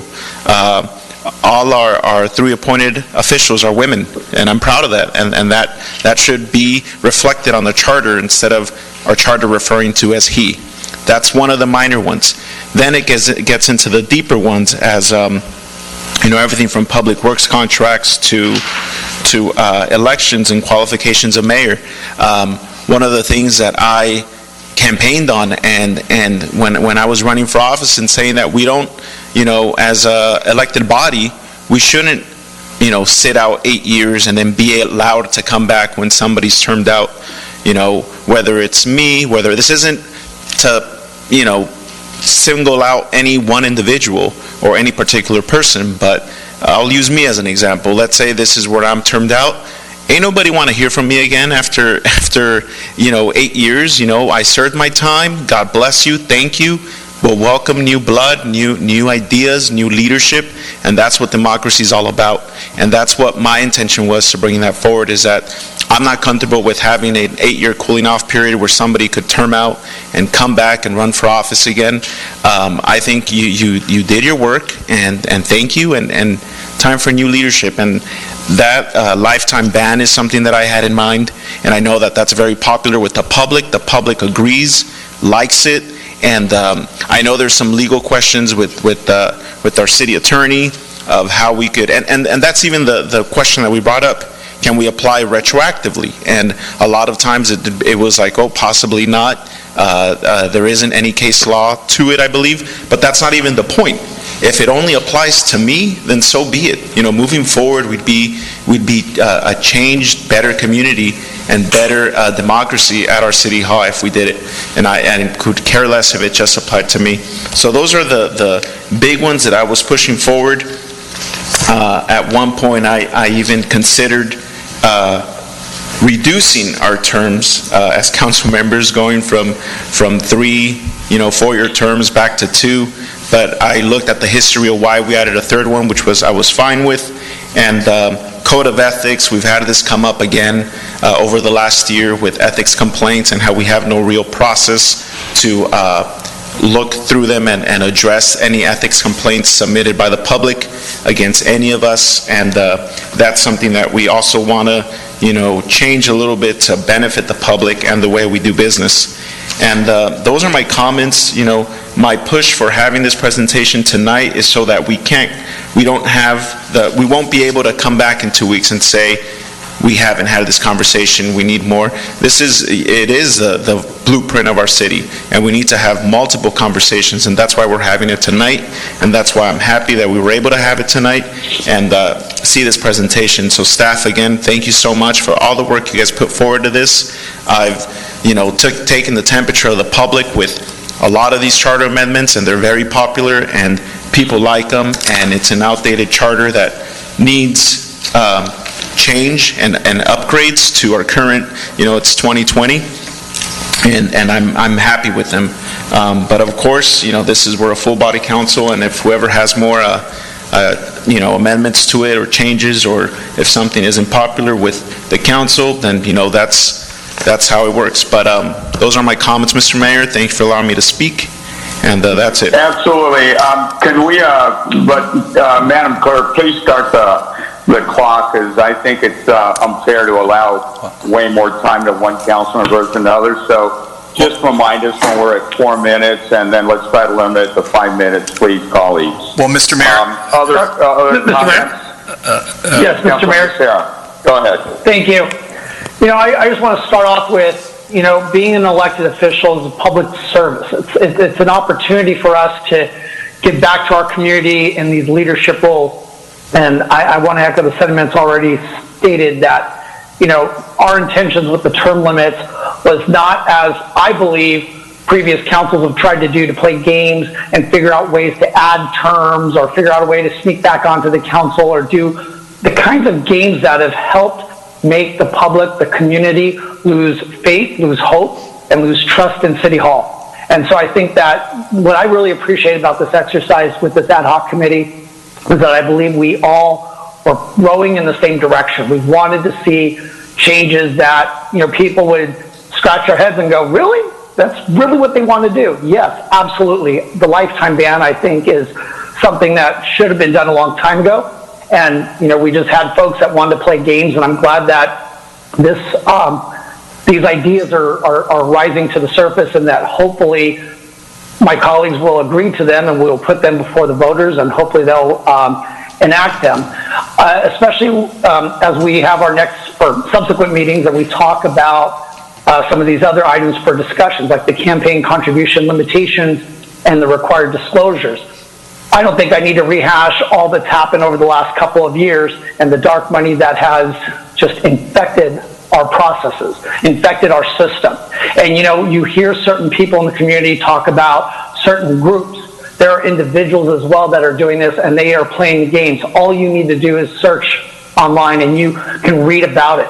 What we're trying to do here may not solve everything, but it is, what I like to believe, a good faith effort to try to mitigate that. We need to shine the light on these folks, because there's a lot of talk in the community of maybe one entity that's really moving the needle on how this council goes and who gets elected and who doesn't. But I can assure you from my own experiences, it isn't just one entity. There are multiple entities out there playing very sinister games.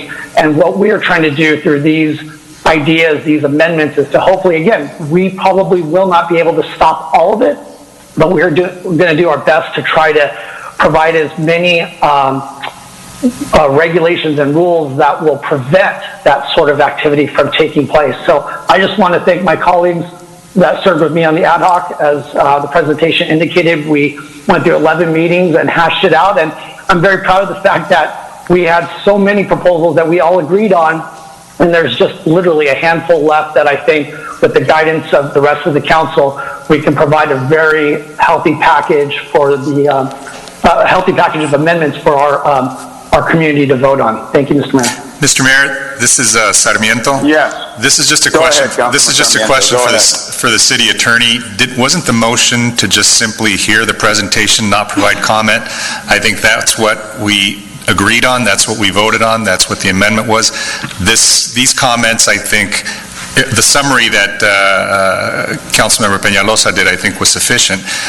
Look, now we're going beyond the scope of what the motion and the amended motion was about, actually the substitute motion with the amendment. Yes, So I have noted here that substitute motion was made to have the presentation, and then it was noted and was requested by the mover and the second to just have the staff report only, so that the items were introduced to the public, but not to get into a discussion. Got it. Each individual item. So I just wanted to keep us on track and be consistent with the motion and the amended language. So to the extent that we can certainly editorialize and make more comments, we certainly can, but I think the whole purpose was just to bring it to the public and have the presentation so we could bring it back at the next meeting and have a more deliberative discussion. Thank you, Councilmember, and I noted and understood that to be your motion, and I think we are now in danger of going beyond it. So given that, if there's no additional comment, I'll just move on to the next item.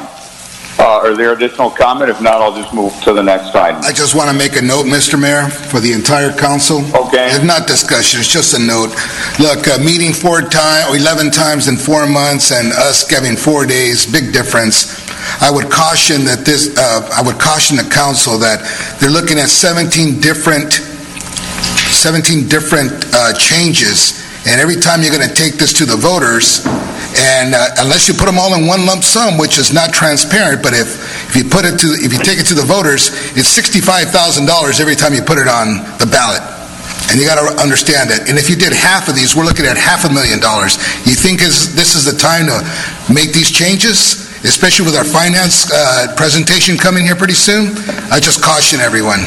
Madam City Attorney, can you correct that? I don't think that's accurate in regards to cost of each individual ballot change.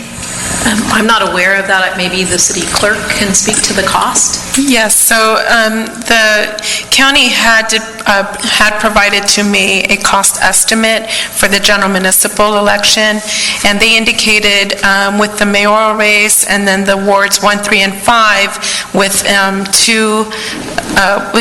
two ballot measure questions, it would be up to $250,000, and any ballot measure that's added after that is $65,000. So it's So I do stand correct. Thank you.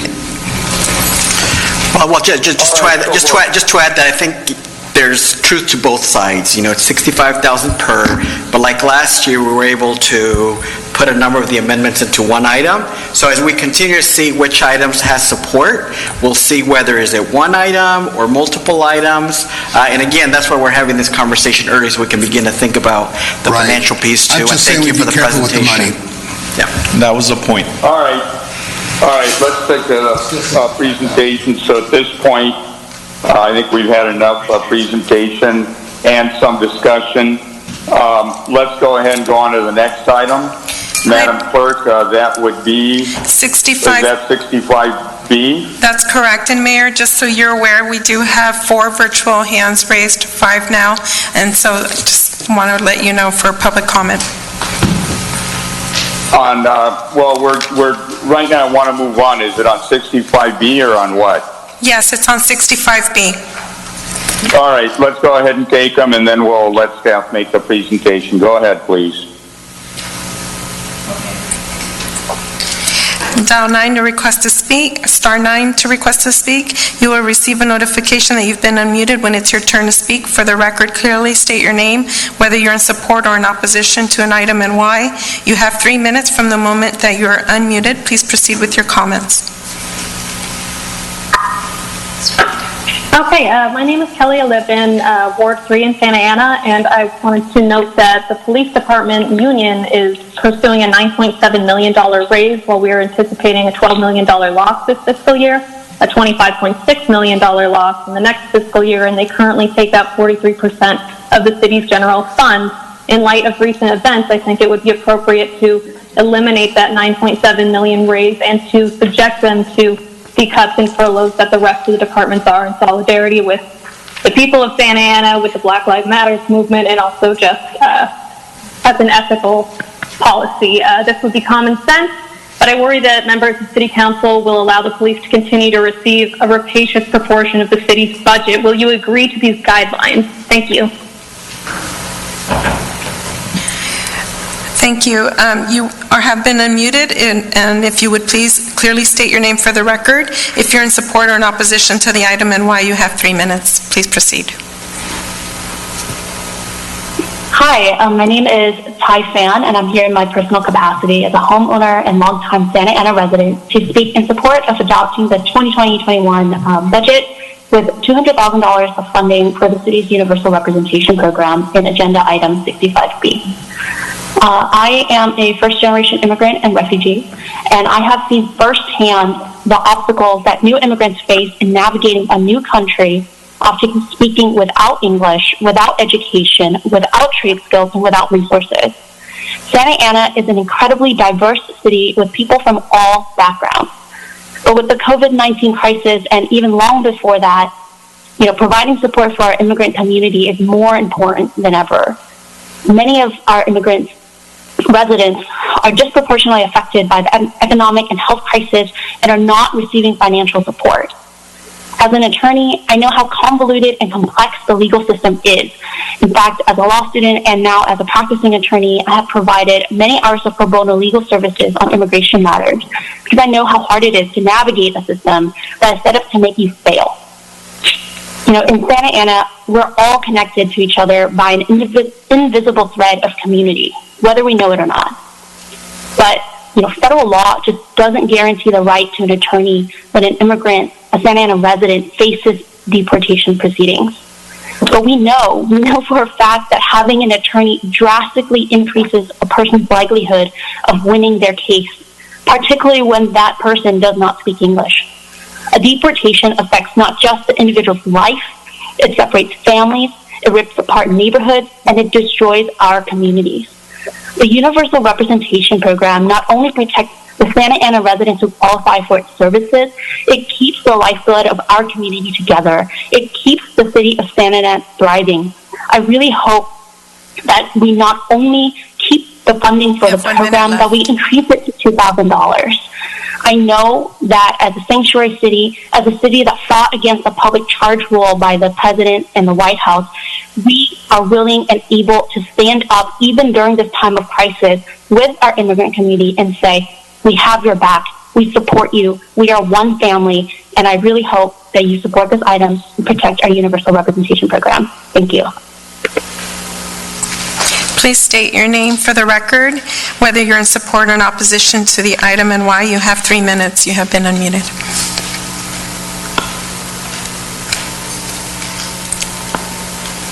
Please proceed to speak.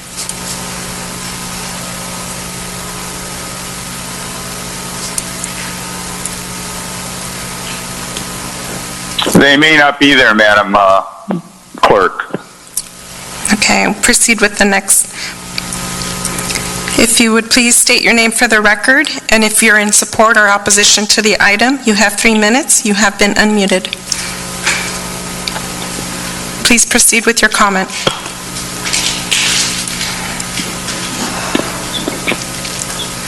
Okay, next speaker. Please state your name for the record. If you're in support or in opposition to the item and why, you have 3 minutes from the time you've been unmuted. Please proceed with your comments.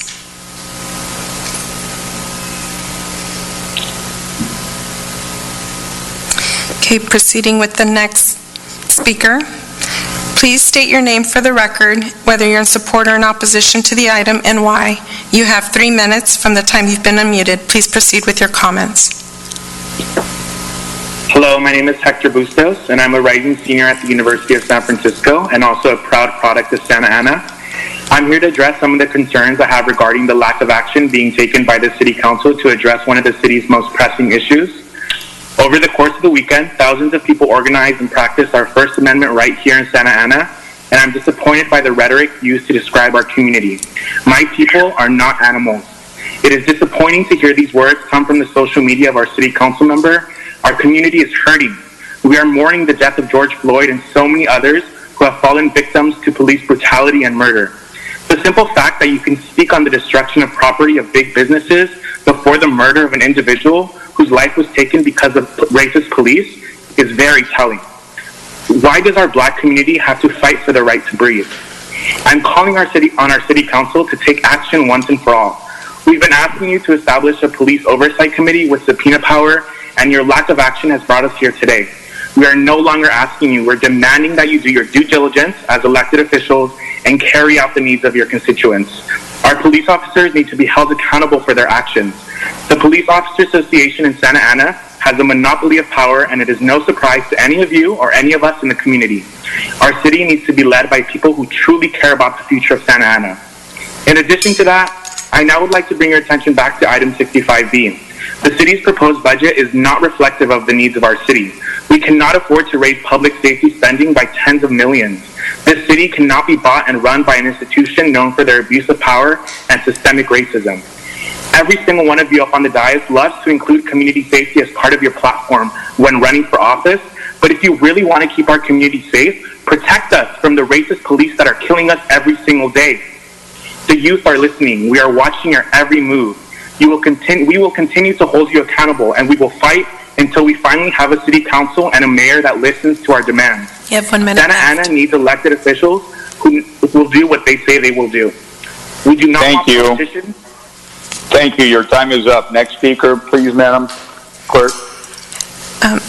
Please state your name for the record, whether you're in support or opposition to the item, and why. You have 3 minutes from the time you've been unmuted. Please proceed with your comments.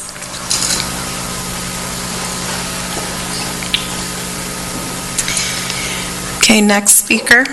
For the record, please clearly state your name, whether you're in support or in opposition to the item, and why. You have 3 minutes from the time you have been unmuted. Please proceed with your comments.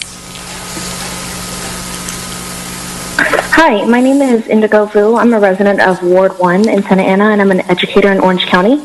I am, again and again, elected officials in the city have raised concerns about budget deficits even prior to COVID-19, and Santa Ana has been at the brink of bankruptcy for years.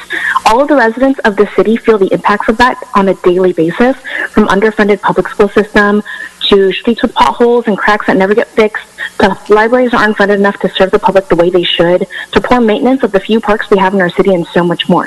According to the budget summary documents, this year there's an expected $21 million deficit in Santa Ana. We have the funds already in our city to do all that the residents need and more, including the universal funding including the funding the universal representation program for $200,000, and to allow undocumented residents in our community to get access to lawyers. While I understand that COVID-19 has hit Santa Ana hard, there's no justification for continuing to deprive the residents of resources and services they desperately need and deserve, or for firing over 100 part-time city staff just a few weeks ago. The answer to the budget deficits is simple. Defund the police. We're set to receive 43% of the budget. That's over $140 million going to the police department that could be used to service the people directly. There are countless books, articles, essays, studies out there that show that when people's basic needs are met, crime goes down. Increasing policing does not reduce crime. But the studies are beside the point. Your people, your residents, your community members, your constituents are calling on you to allocate money on services we need. We, as Santa Ana residents, are witness to your silence and complicity in police violence, as none of you have commented on the police's brutal attack on young people and protesters in the last week, and to even publicly proclaim that at least Black Lives Matter. As I'm sure you've all seen, there's been national calls to action to defund police departments, and Santa Ana is no exception. I'm calling on you as the elected officials of Santa Ana to protect your citizens and align yourself with the police, with the people, with your actions, not just with your work. The least you could do is to form a police oversight commission with subpoena powers. I assure you, a police oversight commission is the compromise, especially if you spent any time today listening and paying attention to the public comments that the LA Police Commission received. Again, I urge you to review and reject the current proposed budget, to make the necessary changes to help the residents, and to pass a budget that goes back into our communities more than it funds police. Thank you. Please state your name for the record, whether you're in support or opposition to the item and why. You have 3 minutes from the time you've been unmuted. Please proceed with your comments. Good evening, Mayor Pro Tem and Council, and welcome to our newest City Council member, Ms. Nolita Mendoza. Congratulations. My name is Monica Suter, and I am the chapter president of our Service Employees International Union, Local 721, Santa Ana Chapter Board, representing 800 employees. We do not concur with rushing any kind of vote on this budget and request that it be postponed until absolutely necessary with regard to the proposed workforce changes, proposed budget staffing decisions, and reduction in part-time budget savings. Our comments tonight pertain to public comments and this business agenda item, the item 65B, and request that this budget not be voted on until absolutely required, given this very chaotic time.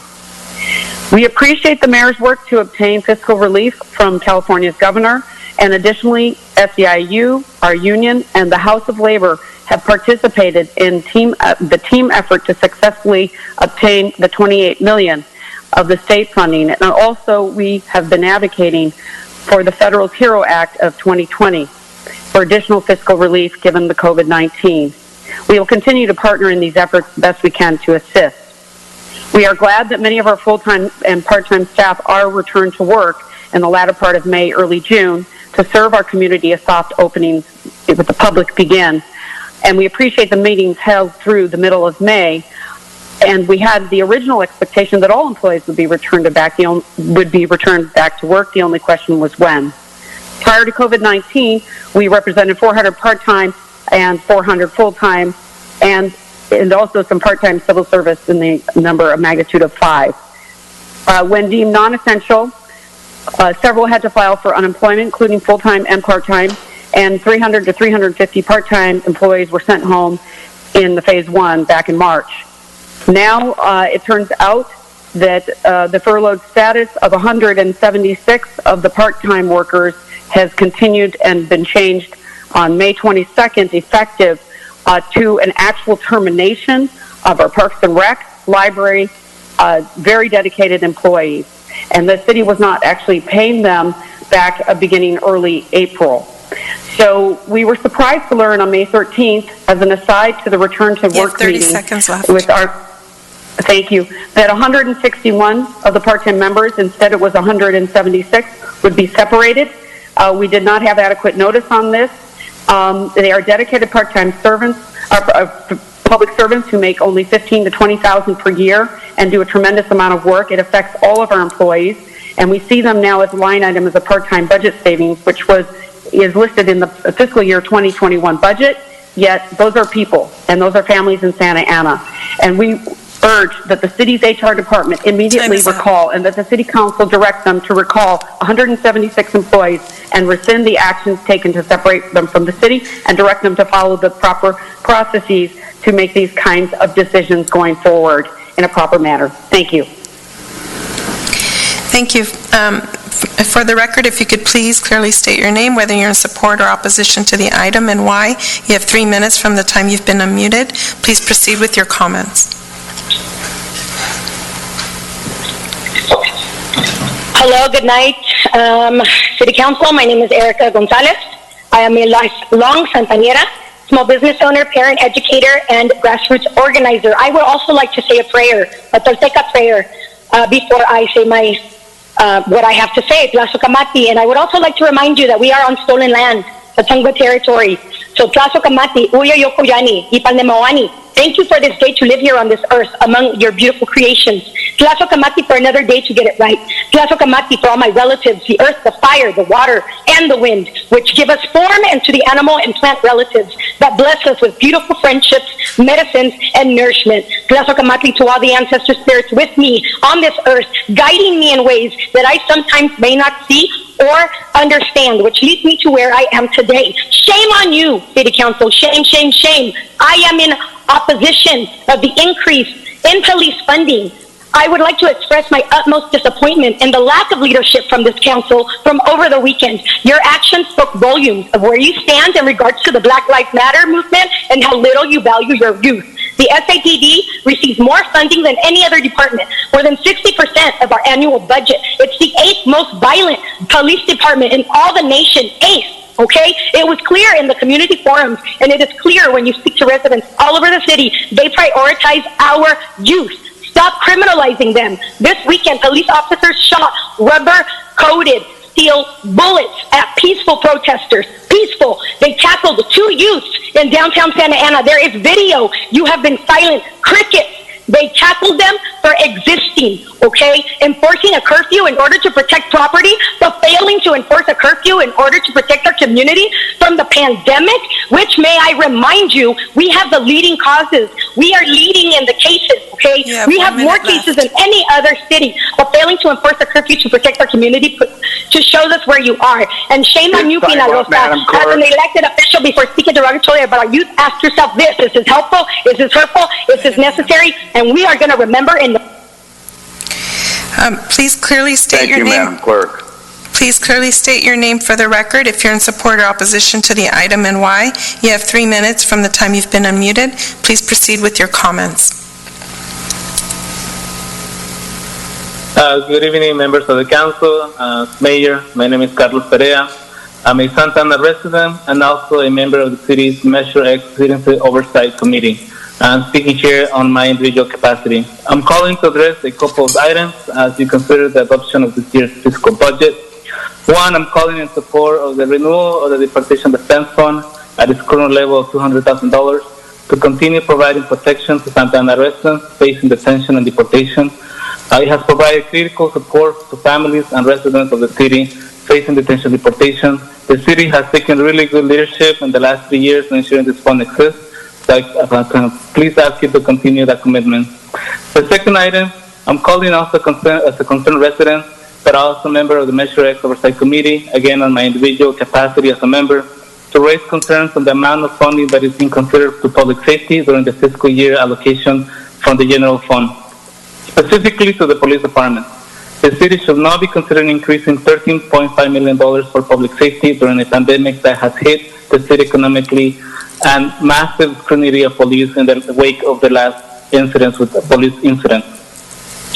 Specifically, I believe the committee, we sent you a report in the previous council meeting regarding how the city needs to change the status quo of budget allocations. So I please ask you to take a look at that report to meaningfully consider those recommendations as well. Additionally, I have concerns about the allocation of funds for youth services under the cannabis tax and under the Measure X funding for youth services again. The police department gets a sizable piece of the pie for both revenues, $28 million under the Measure X funds compared to less than $1 million for youth services. That is not acceptable. In the wake of the recent tragedy of murder of George Floyd, a black man, by a white police officer, it is important that the city rethink the way it states its values in tangible ways. That is budget. Budgets are moral. Thank you. Caller, please state your name for the record, whether you're in support or opposition to the item. You have 3 minutes from the time you're unmuted. Please proceed with your comments. My name is Karina Gutierrez in favor of allocating $200,000 to the Universal Representation Fund, along with other items in support to protecting your Santa Ana constituents. I make this comment as an Orange County Justice Board member, an attorney who represents Santa Ana residents, and as an undocumented member of this community who understands and knows not only the fear that comes with the threat of deportation, but through direct family members who continue to face detrimental consequences of not having access to counsel when deportations are initiated. As council members grapple with the budget during this pandemic, I urge you to consider the immigrant essential workers who hold Santa Ana City together. I urge you to take direct action to protect them through allocating $200,000 in full.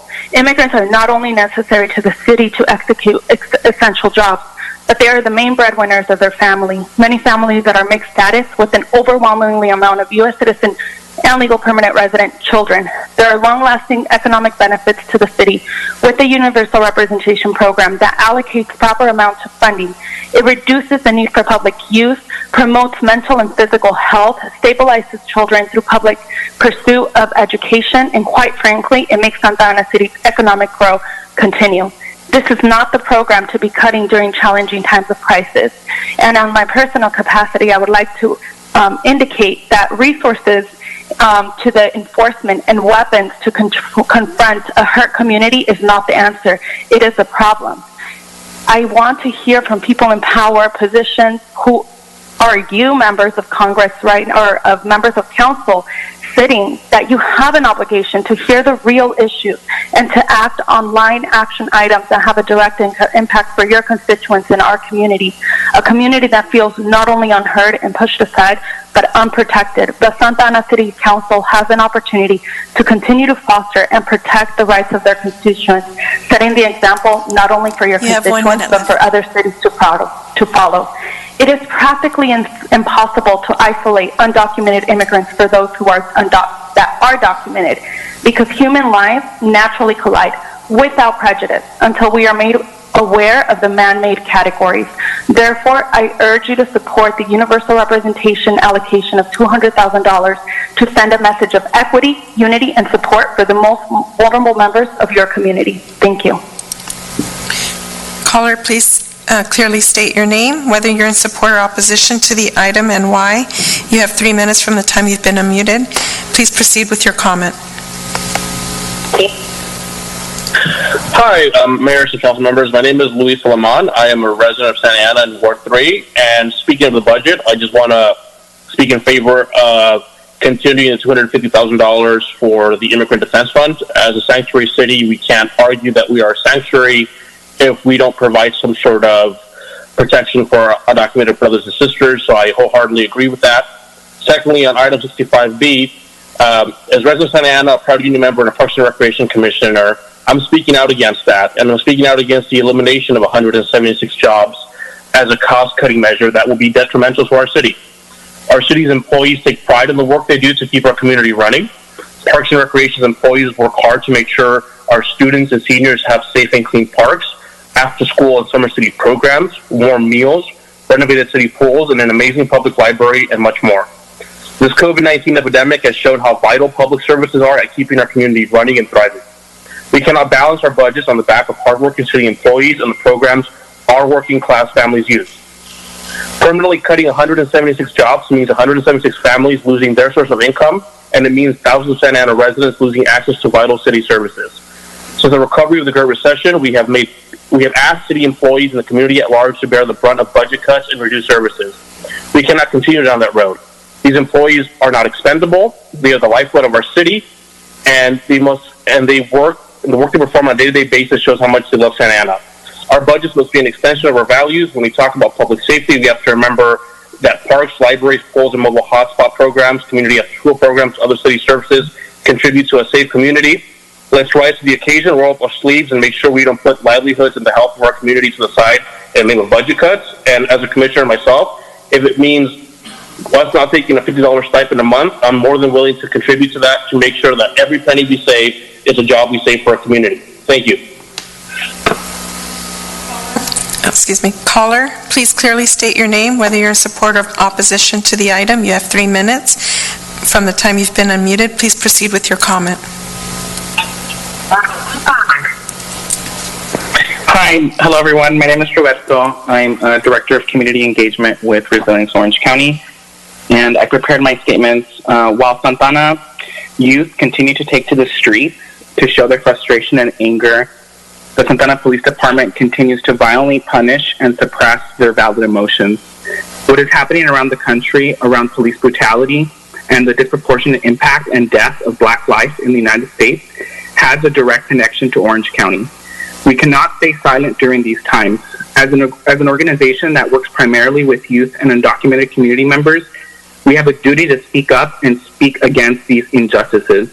In Santa Ana and across Orange County, police departments and police unions have had a grip on city budgets and general fund resources. This has a direct impact on the outcomes of our youth to thrive in our city. Suppression is not the answer, and we will not solve anything by arresting our way out of this situation.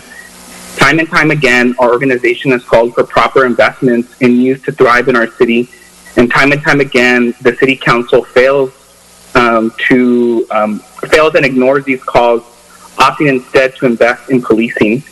Decades of neglect on our youth have led many of them to be criminalized and folded into our local criminal justice system. Everyone is to blame for what we are witnessing today. The police are looting resources from our youth. The district attorneys are not prosecuting the cops, and judges reinforce and lock up our people. And to the white supremacists who take and also allows white supremacists to take violent actions into their own hands. Youth need resources to thrive, and the systems around us are failing them. This has got to stop. We ask for the following: listen to the youth. Defund the police. We need police oversight now with subpoena power. There needs to be zero arrests during this pandemic of youth. Denounce white supremacist violence. Invest in youth. And for housing specifically, there's currently ties that is tied to federal funding, so the immigrant community is not able to access that funding. Invest local city resources so local immigrant communities can access and have money to pay for rent. And support the Universal Representation Program. Over the last 3 years, our organization has been pushing for the city and the creation of this program. We need to continue the current funding levels, and I currently am part of the Orange County Rapid Response Network. We've made several referrals to this legal defense fund, and I'm so happy when community members tell me they're from Santa Ana because I know that the city is looking out for them. Thank you so much. Caller, please clearly state your name, whether you're in support or opposition to the item. You have 3 minutes from the time you are unmuted. Please proceed with your comment. Hi, my name is Felicity Figueroa, and I am absolutely in support of the full $250,000 for the universal representation. I'm part of the Friends of Orange County Detainees, and I've been visiting people in immigration detention for the better part of 8 years now. And the kind of desperation I saw with people, many of whom are long-time residents of Santa Ana, was just heart-wrenching. These are people whose families were left often destitute because they were the main breadwinners in the families. And when they were locked up in detention, there was no way that they could help support their families. And they were also not allowed to look on the internet to find their own lawyers. We got so many pleas from people who were asking us if we had suggestions of lawyers, if we knew any way that lawyers could be afforded. And unfortunately, we're not lawyers, and we aren't able to give that kind of advice.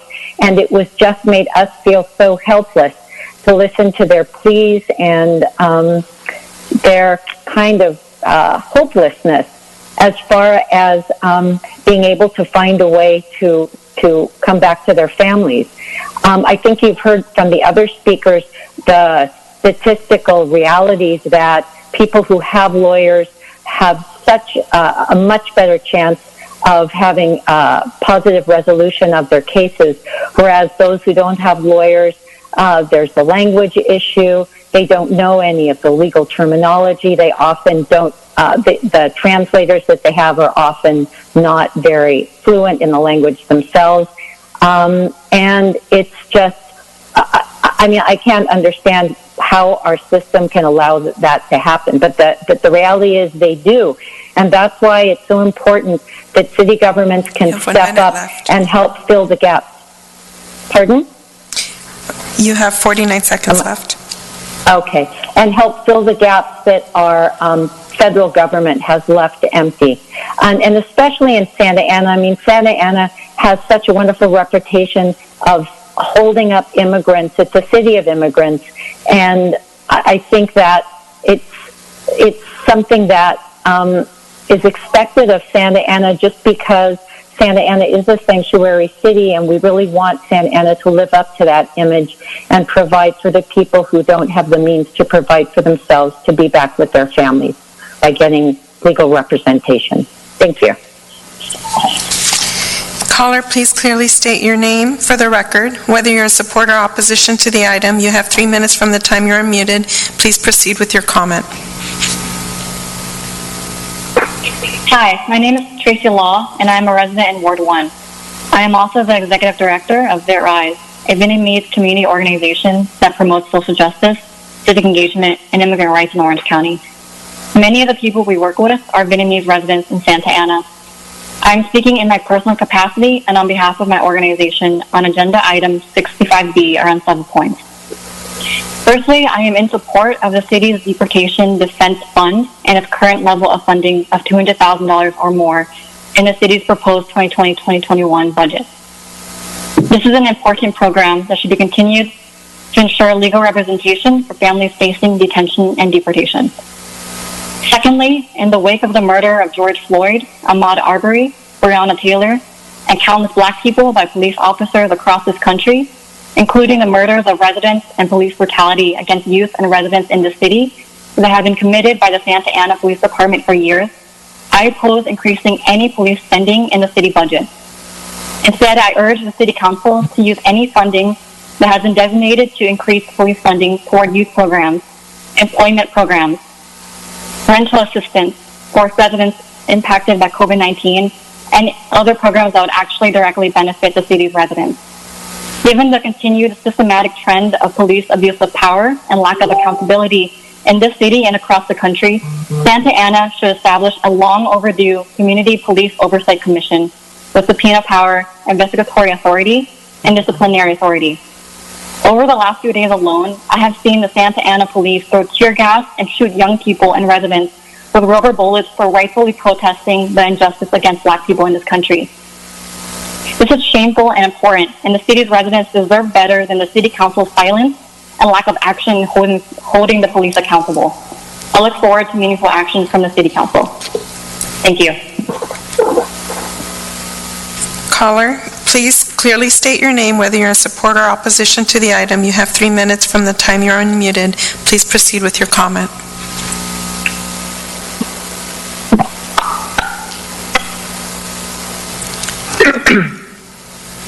Please proceed with your comment. You have 3 minutes. My name is Anna Karen Cardenas. I'm a resident of Santa Ana in Ward 1, and I'm calling in opposition of item 65B, the proposed budget for the fiscal year 2020-21, specifically the $13.5 million increase to police spending under the guise of public safety. I understand that the City Council won't be taking action on this item tonight, but I'm asking that you provide direction to staff to revise the proposal and allocate funds to community resources that can help put a stop to the over-criminalization of our city. I'd actually also like to make a comment to Councilmember Peñalosa, and I want you to understand that a few positive posts on Facebook do not erase the pain and harm you inflict on our on our city by calling them animals, instead of trying to understand the grief and pain that incited this violence. Thank you. Caller, please clearly state your name, whether you're in support or opposition to the item. You have 3 minutes from the time you're unmuted. Please proceed with your comment. Hello, good evening. My name is Jessie Lopez. Today I'm speaking on item 65B. I'm a lifelong resident and taxpayer in Santa Ana. I reside in Ward 3.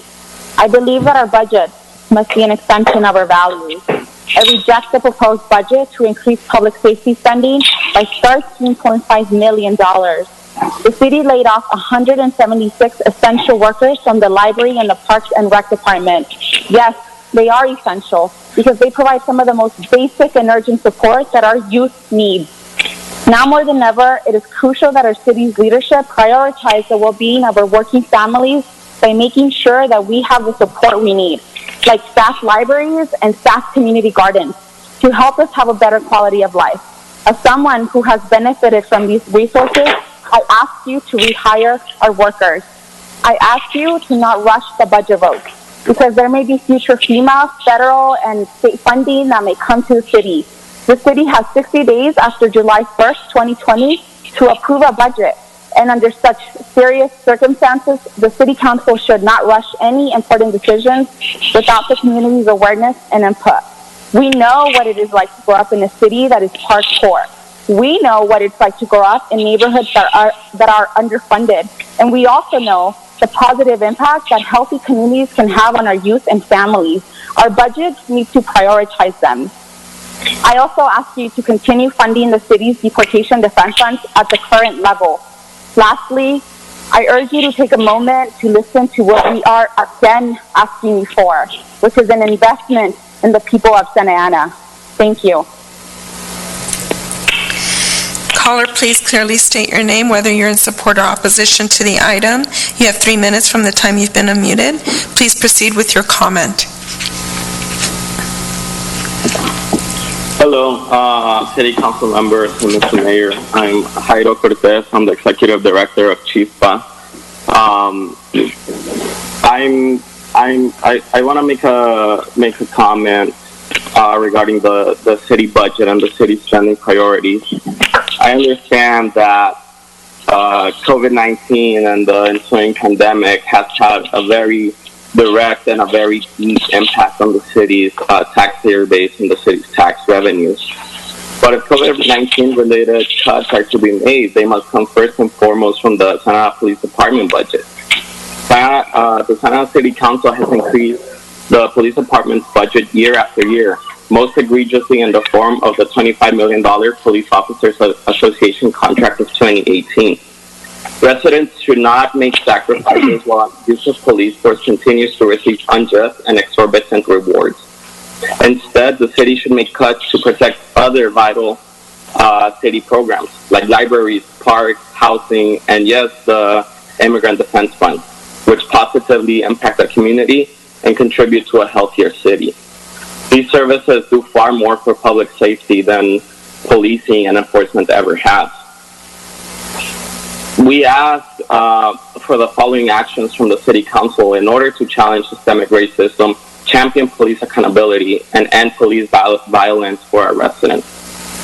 Try to save PD's budgets and use the savings to preserve and prop up city programs like libraries, parks, and housing. Grant genuine community oversight of the police department through the creation of a civilian review board with subpoena power, investigatory power, disciplinary authority, and the ability to hire and fire officers, including the chief of police. Renegotiate POA contracts with respect to the handling of police misconduct and include community stakeholders in the bargaining You have process, 1 minute left. including in all future POA contracts.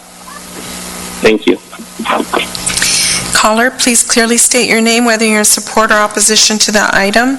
You have 3 minutes from the time you're unmuted. Please proceed with your comment. Good evening. My name is Abigail Alamar. I'm speaking against the item 65D. I am very disappointed that the city is cutting jobs. We have the highest taxes in Orange County, so where is our money actually going? We need to be investing in our community, especially for our kids. We need parks, libraries. I'm also a city employee for a city of Orange County, and I know how hard we have been working, especially during this hard times during COVID-19. And I'm fully aware that some people haven't been working, and it'll be heartbreaking for some people to lose their jobs. Our city employees take pride in the work that we do.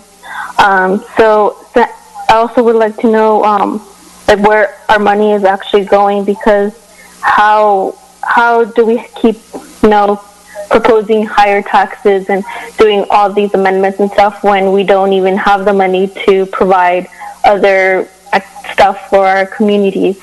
Santa Ana Police Department needs to have an oversight committee. I'm hearing that they have the highest, and we're fully aware that they have the highest budget, and it shouldn't be that way. Especially now during this hard time, we've been seeing a lot of police brutality. So we need to really invest in our community, especially our kids. So have a good night. Thanks. Caller, please clearly state your name, whether you're in support or opposition to the item. You have 3 minutes from the time you're unmuted. Please proceed with your comment.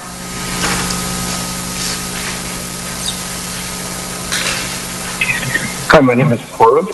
I'm a Santa Ana attorney, and I'm a homeowner, and I wanted to speak in support of the continued funding for item 65B. I have had a good deal of experience witnessing both privileged and underprivileged people reach out for legal help, and even the people who are in the know very frequently don't seem to really understand what's going on. So I think it's imperative that we continue funding this program for those who are picked up for deportation, because they are definitely even less advantaged in such a situation. I think the majority of the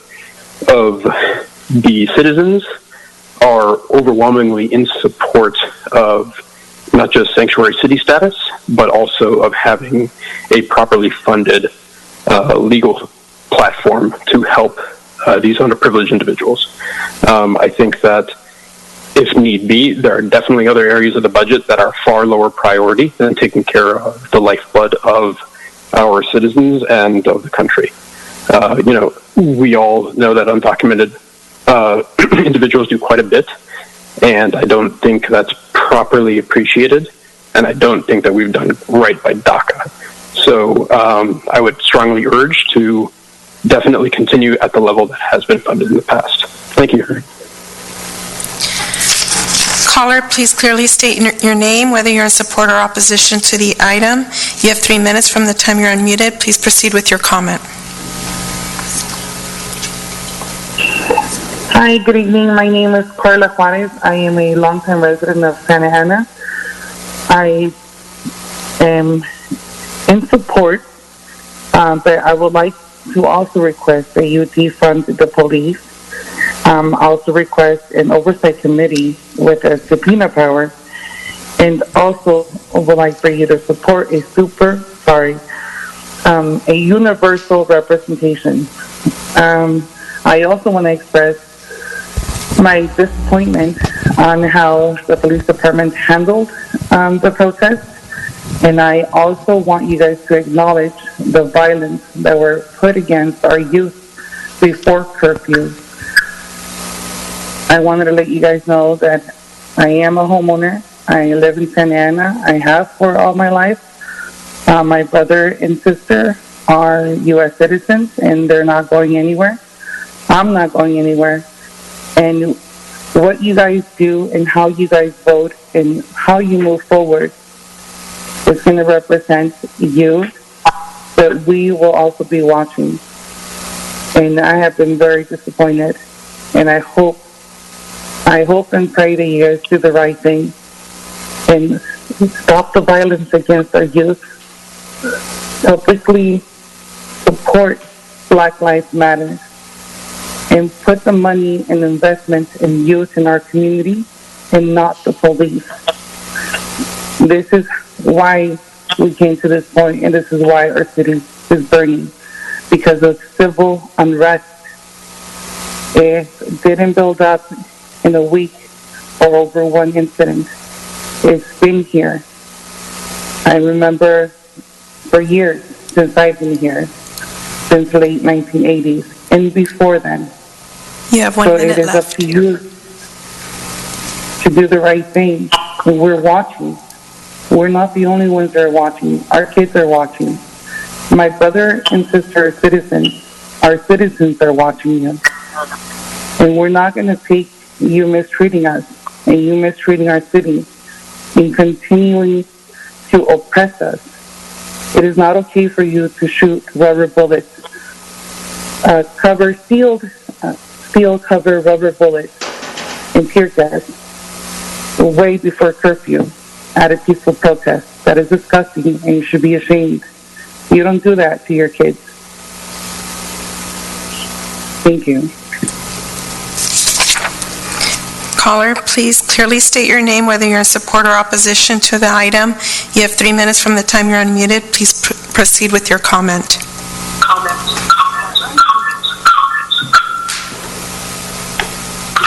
Hello, yeah, my name is Hector Bustos. I spoke earlier and I still had a minute left to speak, but was rudely interrupted by the mayor. So I'd like to finish my comment since I didn't have the opportunity to. And Mr. Mayor, if you don't like what you're hearing, that must say a lot about your leadership. And I just want to finish by saying that the youth are listening. We're watching your every move. We will continue to hold you accountable, and we will fight until we finally have a city council and a mayor that listens to our demands. Santa Ana needs elected officials who will do what they say they will do. We don't want politicians who claim to be one of us, but are being bought by the Police Officers Association. Come election season, the youth of our city will vote those in power who act on the needs of our community. Never underestimate the power of the youth in our city. Remember that you are here to represent us, but you are all failing us. You're letting the police kill us, and we will not stand for any longer. Do your job and bring forward a budget that puts Santa Ana residents first. Councilmember Sarmiento and Councilmember Solorio, we are watching you and what you will do for the youth as you roll out this budget and run for mayor this November.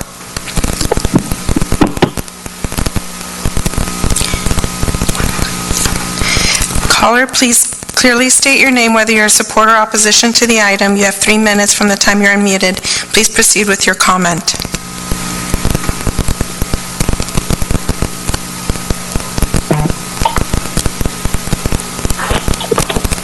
Hi, my name is Kaylee, and I'm a resident of Santa Ana, and I am just calling to speak on behalf of the additional funding for the police department. Like everyone who's spoken here, who's just been horrified by how the police has responded to the protests, I would just like to speak in solidarity for them, because it really is a different world for people of color to interact with police, and we're just tired of seeing this. We're tired of the hashtags, we're tired of the continued funding. There's already I believe about $145 million that go to maintain the police department in Santa Ana each year, and it's just one way that you guys can stand in solidarity with Black Lives Matter is to not continue to increase this funding. So thank you. Caller, please clearly state your name, whether you're in support or opposition to the item. You have 3 minutes from the time you're unmuted. Please proceed with your comment. Buenas noches, mi nombre es Luis Cachúa, yo soy ciudadano de esta ciudad, nacido aquí, hijo de 5 hijos, todos con educación de la universidad. Yo estoy llamando para dar mi voz contra el dinero que quieren darle más al departamento de la policía, especialmente con la necesidad de COVID-19. Tenemos mucha gente, muchos jóvenes que necesitan ayuda y estamos haciendo las cosas muy mal. Quiero que les den la oportunidad a los ciudadanos de esta área que miren el presupuesto otra vez para hacer un cambio. Y estoy hablando en español porque hay muchas personas que no tienen la capacidad de poder hablar y entender lo que está pasando. Muchas gracias, buenas noches y espero un cambio. Hasta luego.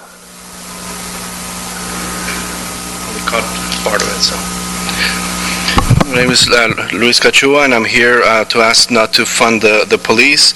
There's a lot of people here, a lot of youth who need help and have needs, and we need to do these things, and we want the citizens to see what's going on, take another look at the budget, and see what changes need to be made. Caller, please clearly state your name, whether you're in support or opposition to the item. You have 3 minutes from the time you're unmuted. Please proceed with your comment. Hi, my name is Maria Ceja, and I was born and raised in Santana, and I'm in opposition of increasing the budget for the police in Santana. I know that almost half of the budget goes towards the police department, and I believe that budget should be that should be redirected to public resources like the library, parks and services, and more investment into our youth. As a person in the city that grew up in the city and watching the violence go towards my own father and brother and watch them being criminalized in front of my face growing up, I experienced how the people that I love closest to me have been brutalized by the police. And we strongly believe in defunding the police, and I also am very angry in the city council's response to how the protests went down. Also, I just really believe in defunding the police, and I hope that you take everything that's been said tonight into account. You are responsible, and act that way. Thank you.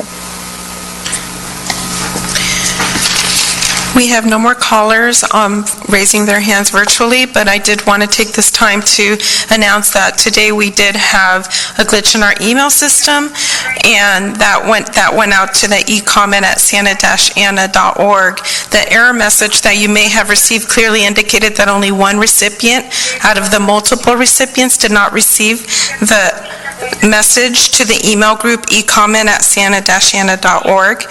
Rest assured that all your public comments have been received and will be part of the official record for today's City Council meeting. To verify that the email was received, you may go to our agenda or public document portal located at santa-ana.org/city-meetings. Thank you for your ongoing civic engagement. We greatly value your input in continuing to improve our city. In addition to that, I do want to state for the record that the emails that were received up to 5 p.m. was 181 that were in opposition to funding the public safety.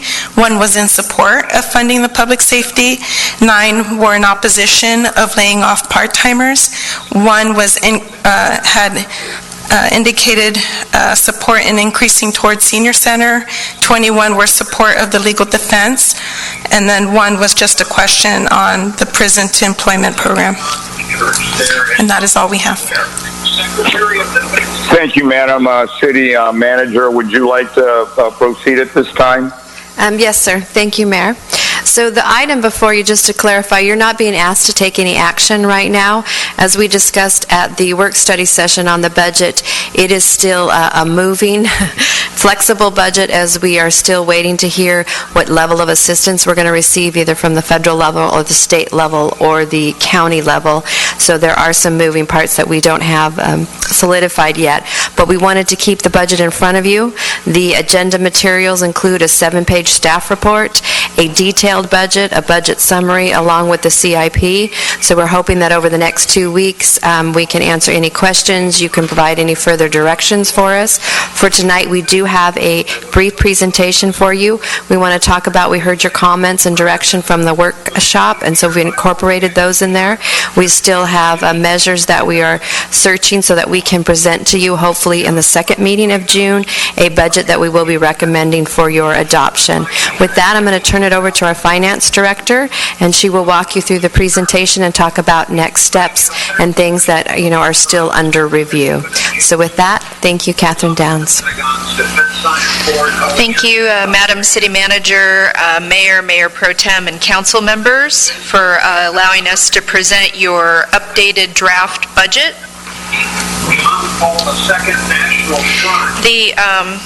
Sorry, let me just get myself a little situated here. The purpose of tonight's budget tonight's presentation is to review the detailed draft budget that includes the council's direction from May 19th. Tonight, we're seeking additional direction, and to date, our budget process has included a live community input in March with ongoing input received by email, as you just heard from the city clerk, department budget hearings that were done in April, and reports to City Council on both April 21st and May 19th.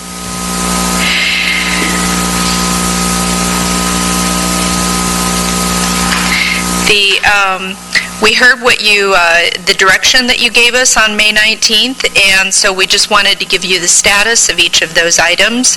We have submitted a FEMA application for reimbursement of some of our COVID-related costs. We are monitoring the state budget action for a CARES Act allocation directly to Santa Ana. We are also in process of finalizing an agreement with the county for a CARES Act allocation from them as well. We have some preliminary labor discussions in process. The city did separate 178 part-time employees, and we have updated the draft budget assuming the hiring freeze that we spoke about on May 19th. Fee increases were included in the May 19th agenda item, and on your June 16th agenda, we'll bring you a proposed resolution to adopt the fee changes. The budget adoption has been delayed to July 7th to afford us more time.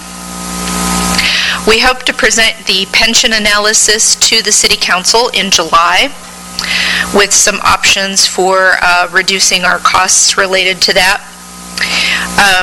On May 28th, the city manager signed Executive Order Number 5 to allow use of downtown sidewalks and parking spaces and off-site parking citywide for dining and retail operations. The draft budget includes a $500,000 increase for the debris removal contract, as well as $75,000 for homeless outreach. Both items are included in your draft budget as recurring items. The draft general fund budget includes $5 million of one-time spending. Your draft CIP document, CIP budget, includes $3.4 million of additional funding for park amenities. There's funding for a one-time Parks Master Plan included in the draft budget. The draft budget for citywide, not just general fund, includes $10.4 million for senior services, which have been outlined on page 4 of the staff report on your agenda item. There's one-time funding included in the draft budget for a citywide parking plan. Staff is in process of developing proposed ordinance amendments to improve business equability when it comes to the business license ordinance. And Exhibit 4 to your agenda item lists all existing CIP appropriations.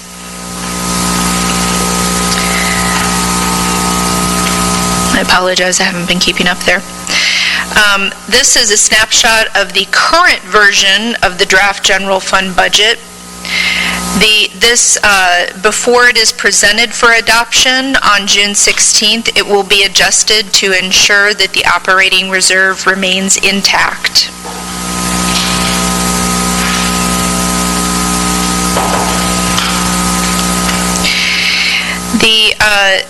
As the city manager mentioned, we still have some moving pieces, some things that we have not been able to finalize because we're waiting for information from both of state and county agencies.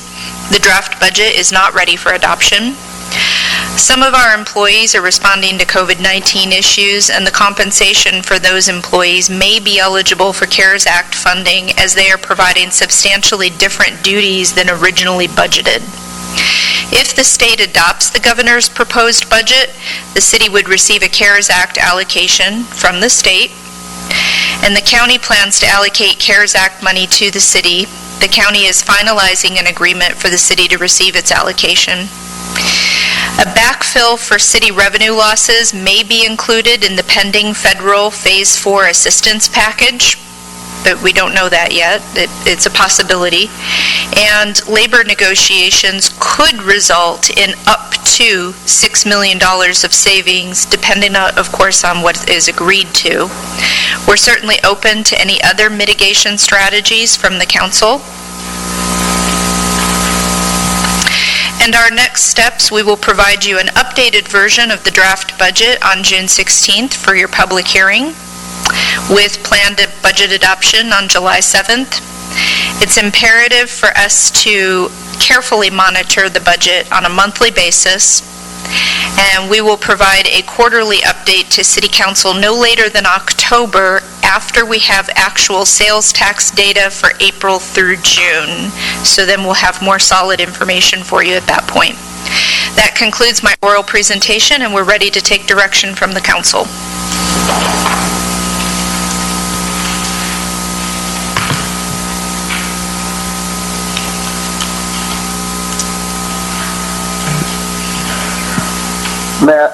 City Manager, are you done, or is there more? No, that was the presentation, and if you have any questions, we're here to answer them, or if you want to provide any further direction. If not, it does not require an action for you tonight. Comments by council members, please.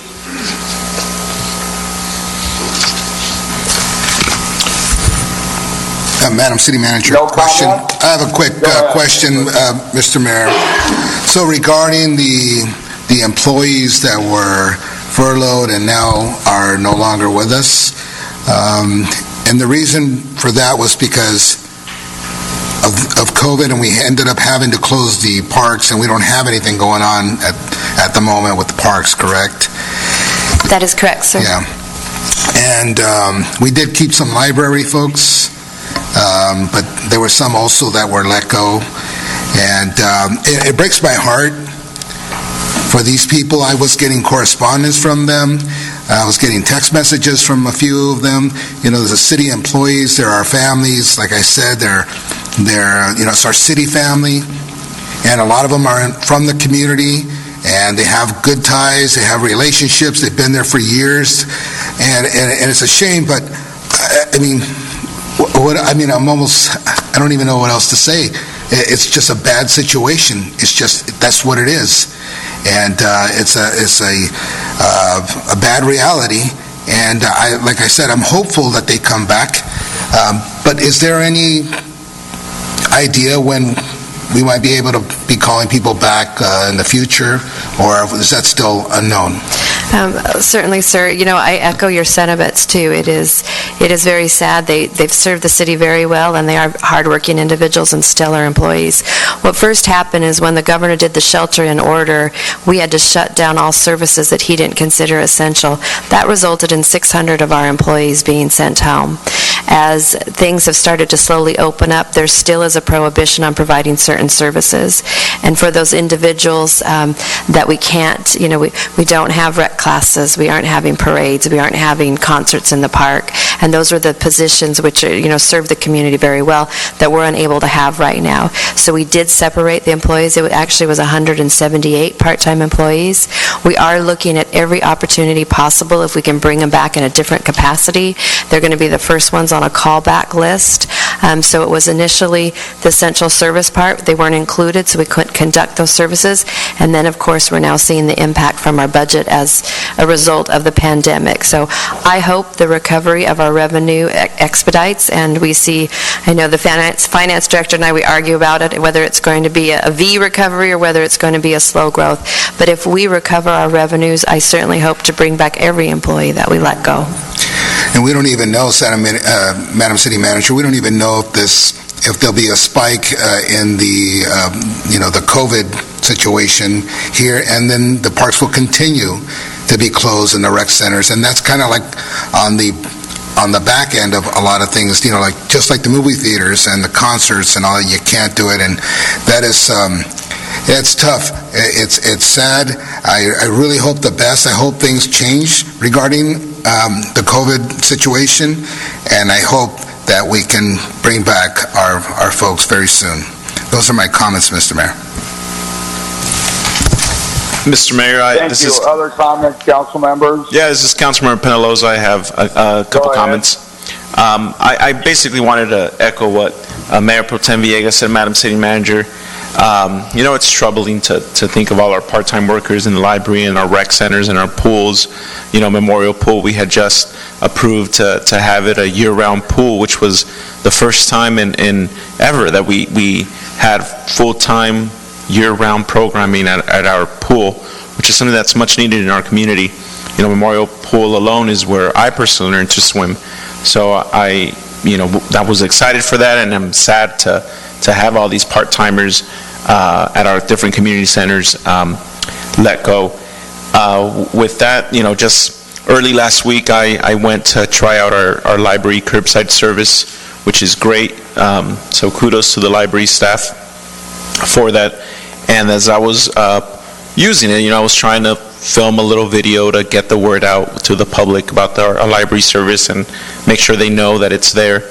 And I was having a hard time getting shots because there was cars coming in, frequently. So people were frequently using it, and which was great. And so I, said, I'll do this when it's closed to the public. That way I could just quickly do it. And while I was trying to do it, I pulled up to get my book, and one of the library staff members out there, was running in and out with the little cart.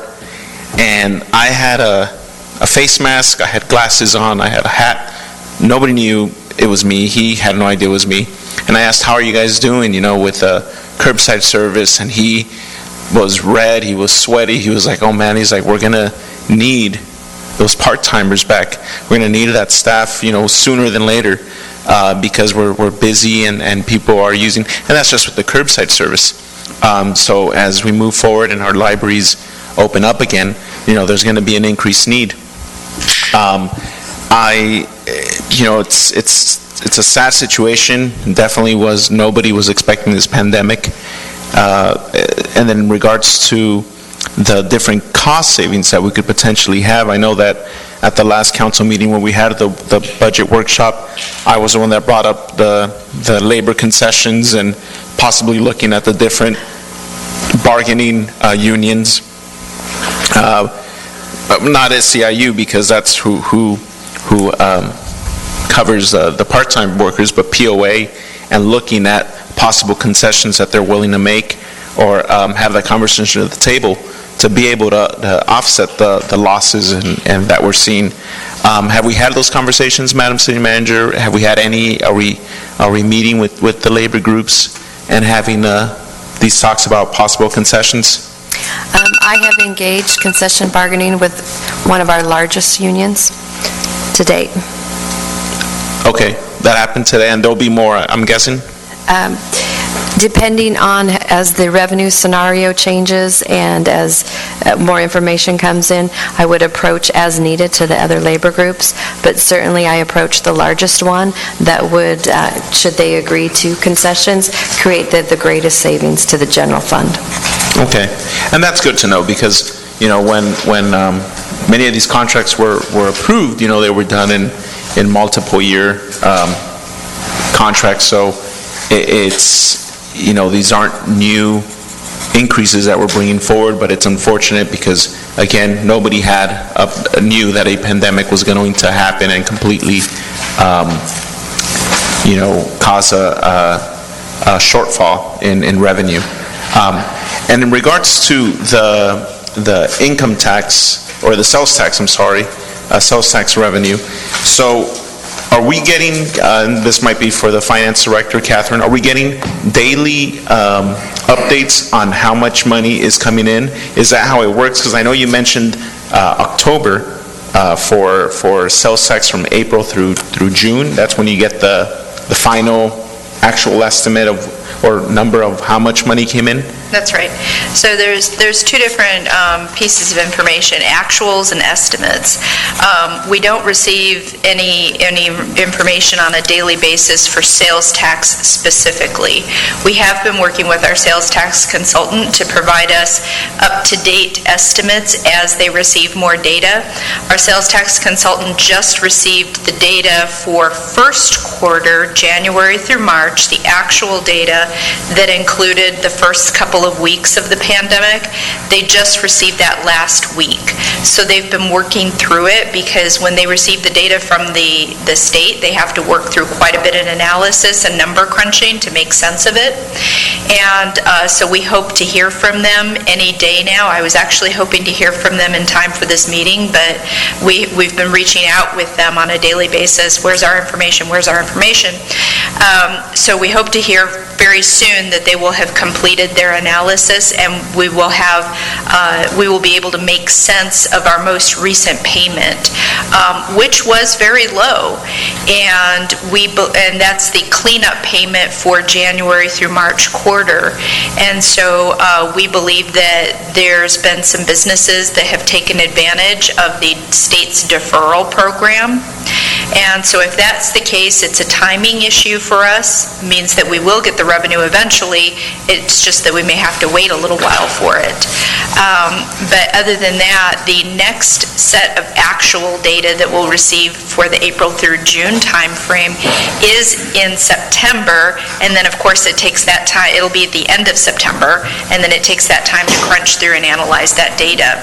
So we do receive monthly payments from the state, but every quarter the first two payments are advances only. So you get an advance, and they're just random numbers that the state develops to send you a check, whatever the state is comfortable with. And then it's that third cleanup payment that becomes your actual number for the full quarter. So that's how the information comes in. I know it's very frustrating for all of you. It's frustrating for us, but that's what we have to rely on from the state. And so we're going to provide as much up-to-date information as we possibly can. Thank you, Catherine. And another question, I guess this would be more for the city manager, Christine Ridge. With approximately $26 million from the CARES Act that we're hoping the governor approves as budget, June 15th, right, is the date? And we receive that money. I know it's earmarked and specific to COVID-19 related losses or expenses. I mean, and this is me just thinking of all all the numerous contracts we come across here in open session and in closed session, and always looking through the language and always, the city attorney, always, reminds me, it's like, well, yeah, it says that, but, this one little word here, I'm not a lawyer, and I know Councilmember Sarmiento would probably say the same thing. It's like, yeah, that gives you the loophole to apply it to this. I'm thinking our part-time employees that have been let go because of COVID-19. I mean, to me, that is we've seen losses in revenue.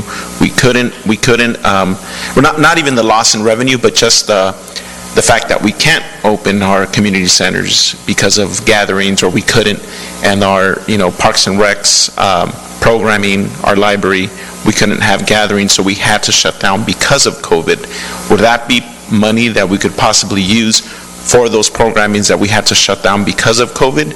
I mean, is that because all I hear is it has to be spent on COVID-19 related losses, which would, to me, it would be a loss.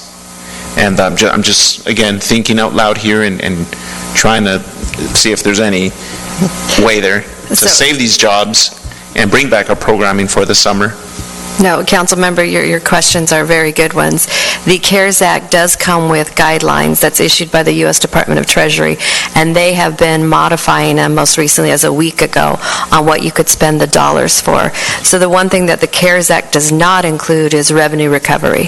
So right now there is not any dollars of CARES money that we receive that we could replace lost revenue, but they are issuing a lot more guidance. So some of the costs that we believe are eligible include when we had to send 600 employees home, and we gave them 2 weeks of pay, that we could seek reimbursement for the pay. For the part-timers that were sent home and they had the opportunity to apply for unemployment, which many of them did, we're self-insured for our unemployment, so we're paying their unemployment benefits. We believe that that's another item that we would be able to seek reimbursement for. To the extent that we have existing city staff and we substantially change their duties to switch over to work on COVID-related things, we believe we can get reimbursement for their regular pay on it. Certainly with the public safety professionals, anything related to COVID, whether it's the overtime, whether it's operations of the EOC, whether it's manning the traffic controls at a food distribution event, we believe those are all reimbursable. And also all of the equipment that we've had to acquire as a result of COVID is certainly reimbursable. So we have FEMA dollars, we're expecting a lot more CARES dollars, we're really holding out hope for the federal legislation, which it was a HEROES Act, now it's morphed into a SMART Act. That's the only legislation that even contemplates revenue recovery. If we were to reap revenue recovery, you would be looking at a much different starting fund balance for this next fiscal year, which we could probably add back a lot of programs. So I know that was a long answer, but hopefully I answered your question. No, you did. That was very good, and answered all of my questions for now, but I just personally want to make sure that we're aggressively seeking labor concessions with our bargaining units and making sure that we have all our ducks in a row from when we do receive these CARES funding. We could appropriately make sure that we're filling in the holes where we've been affected. And those are my comments, Madam City Manager. All righty. Any other comments, council members? Yes, Mr. Mayor. Go ahead, Councilmember Sarah, please. Thank you, Mr. Mayor. I've said it before, and I'll say it again. I do not envy what staff has to do to present this budget to us in these times. I appreciate that you're keeping all the options on the table, but please remember that our residents, they're already paying the highest sales tax rate in Orange County as you're considering these fee increases. I also want to echo the sentiments from my colleagues regarding the layoffs of our part-time employees. They provide such, heavily used services, much needed services, and I hope that we're able to bring them back soon to serve our residents. I also want to thank staff for maintaining funds towards planning, such as the Parks Master Plan and the Parking Master Plan. We can't be disciplined with our spending if we don't have a plan. So I want to thank our Parks Executive Director, Lisa Ridloff, for her leadership on championing the Parks Master Plan. And I want to thank Min Tai for his continued championing of the Parking Master Plan. Parking, I don't think I have to say it, but I'll say it, it is something that has such a huge impact in our city, and I think that we just can't keep turning a blind eye or having this Hunger Games approach to parking. So I'm looking forward to the results of this Parking Master Plan, and I'm thankful that it's still included. And that's my comments right now, Mr. Mayor. Mr. Mayor, it's Councilwoman Mendoza.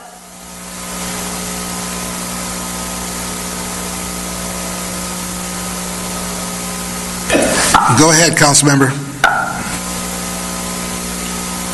Yes, I would like to express my concern as well for the recent layoffs, and understand that because of the COVID restrictions that we had to lay off some of our members, and listening to the staff reports in our budget, I am hopeful that we can continue to work in our efforts to bring these services back and to re-employ our workers, because they do provide services that are essential to our community.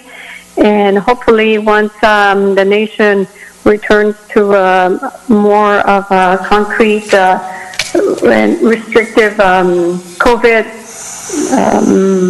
phase, that maybe we could phase our workers back into their positions. And I appreciate the hard work on the budget. It's a very difficult area. We need to balance it, and there are so many services that are required. But rest assured to the public that when we are looking at this budget, that we look at everything. We don't give anyone or any group special preference, that we look at it as the need.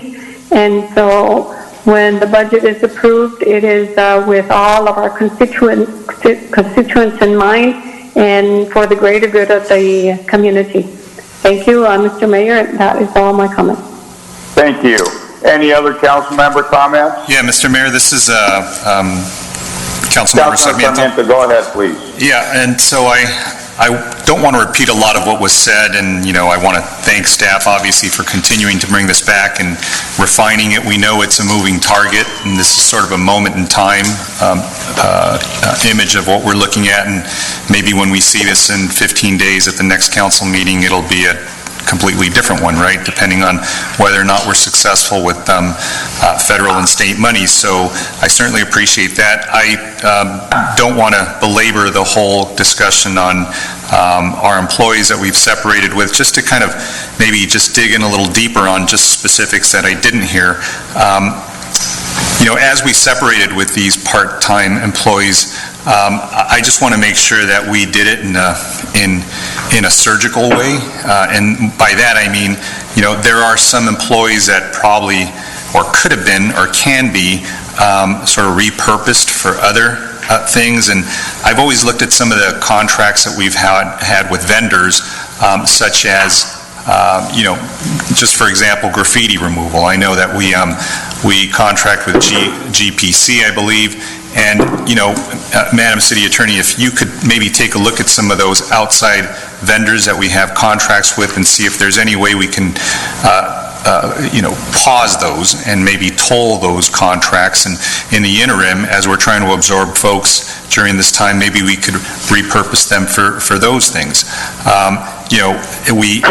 To Councilmember Peñalosa's point, yeah, I try to be creative in my interpretations as well, so we'll leave it at that adjective. But yeah, I think there are ways we can try to use this. We know other cities are doing this. They're trying to absorb their folks.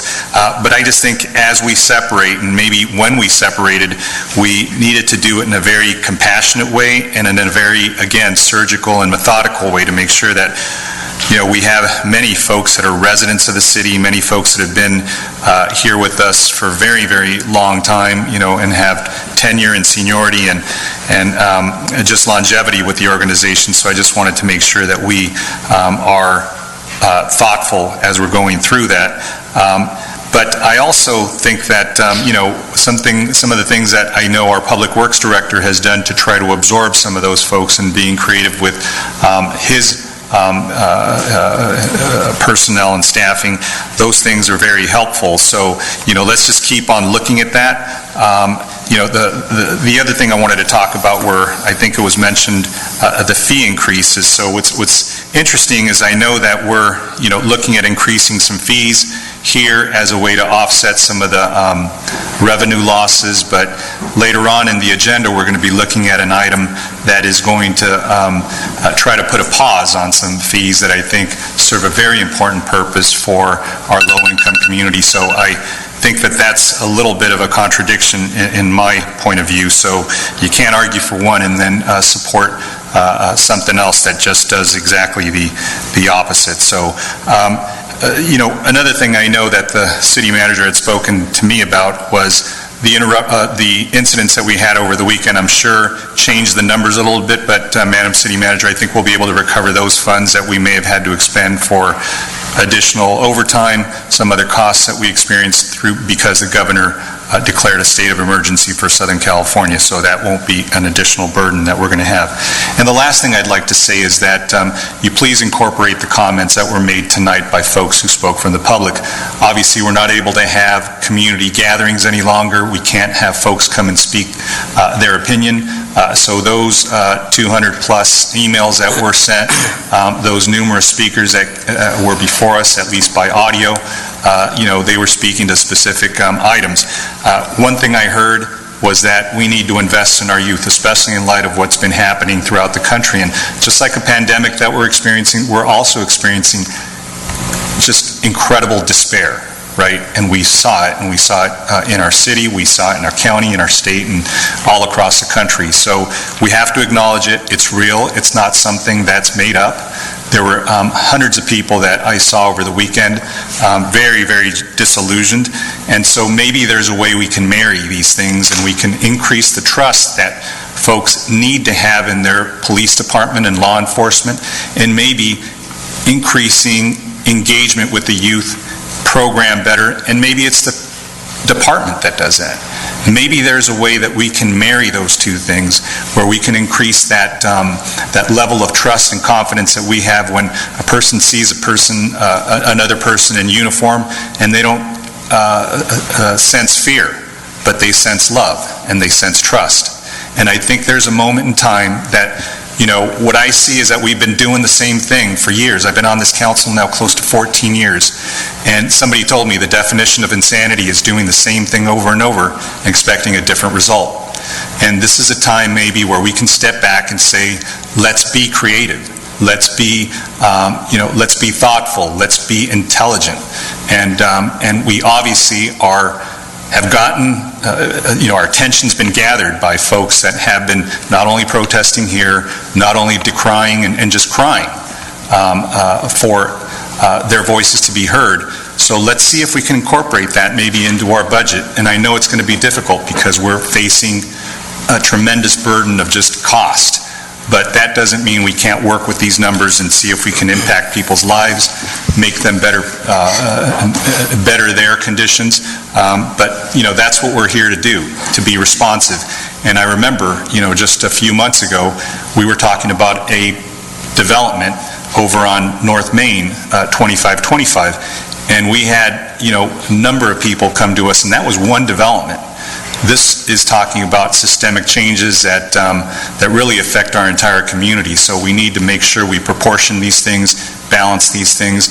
We have an incredible police department. I think that they'll rise to the challenge, but maybe I certainly think that concessions from our largest bargaining unit, Madam City Attorney, I'm really glad that you've engaged in that. I echo Councilmember Peñalosa's point. I think that this is a time to make sure that we take a moment to reconsider some of those obligations that we have, just to make sure we get through this budget cycle. Thank you. Those are my comments. Additional comments, council members? Yes, Mr. Mayor, I think in alphabetical order, it's my turn. This is Jose Slorio. I'm proud of the progress the city has made over the past 3 years. Definitely we've hit a big bump in the road with COVID and the economic fallout from it. But what we've seen in the past 3 years, community safety improve, minus, petty theft kind of stuff. Last year we had one of the safest years ever for our residents. We had less gang violence, which really at the end of the day means less, young people of color dying at the, hands of guns of other people of color. And I'm proud of things like that. And across the board, violent crime is down, and that's good. On the youth services side, we've done some incredible things that most other cities have not done. We have a youth fund today with over $3 million and a budget here that's going to invest more. That is something to be proud about. We are working with our youth commission to use it well, and we will. We also saw, starting about 3 years ago, we about doubled, if not tripled, it's been a few years now, but we at least doubled the amount of money from CDBG that we put towards youth services. I think we got upwards of $800,000. That's very good. Not many other cities, especially in Orange County, I'm not aware of any that spends more than $800,000 on youth-oriented services. We did Sanctuary, which was fantastic. We also, starting last year before it was popular, started a pretty substantial rental assistance program for our community. Last year to prevent homelessness, this time to deal with a COVID situation, $500,000 for that I'm very proud of. And last year we had, the last election cycle, the passage of Measure X, and Measure X does, have us put most of the money towards homeless services and reducing 911. So I think because the voters asked us to put dollars in those areas, that's why last year and this year you still see a focus on community safety, and I think that's important. And I know across the board last year, even though there was concern for the safety of protesters, and by and large we had very safe protests, we had numerous individuals in town that were very happy with the response, and we didn't have any major structural fires. We didn't have any, major violence or injuries. That was a good thing. It's because of, how we fund our services here in town.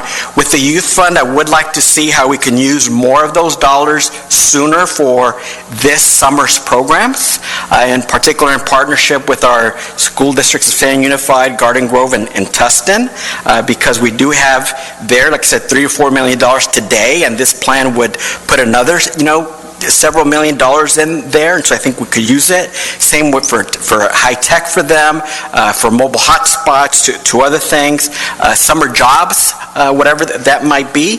For the rest of it, and these are my last points here, and I mentioned to the city manager, having seen government at different levels, until the state budget is finalized and the feds kind of say what they're doing, we don't really know how much we need to cut.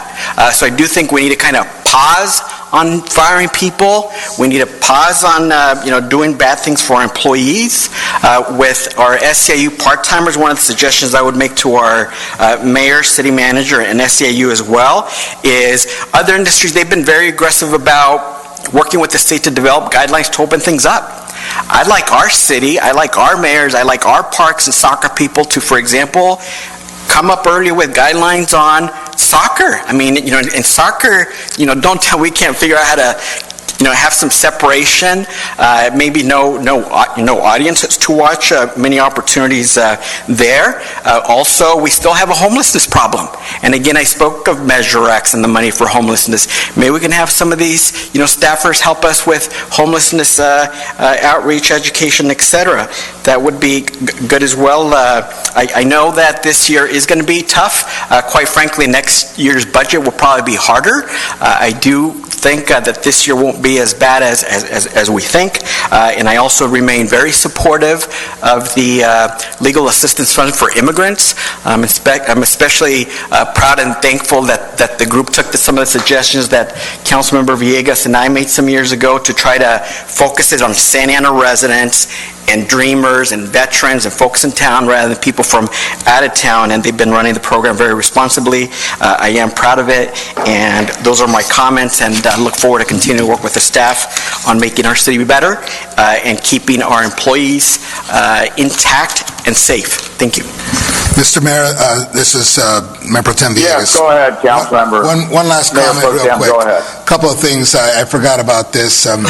So I had the finance director run some numbers, a chart for me, and our city compared to other neighboring cities that are our size, we have about $31 million in the general fund that is towards our youth, parks, and we have 22 million from the parks. We have 3 million from cannabis that we put in there that Councilmember Solorio and I were working on. We also have $5 million that go to the library.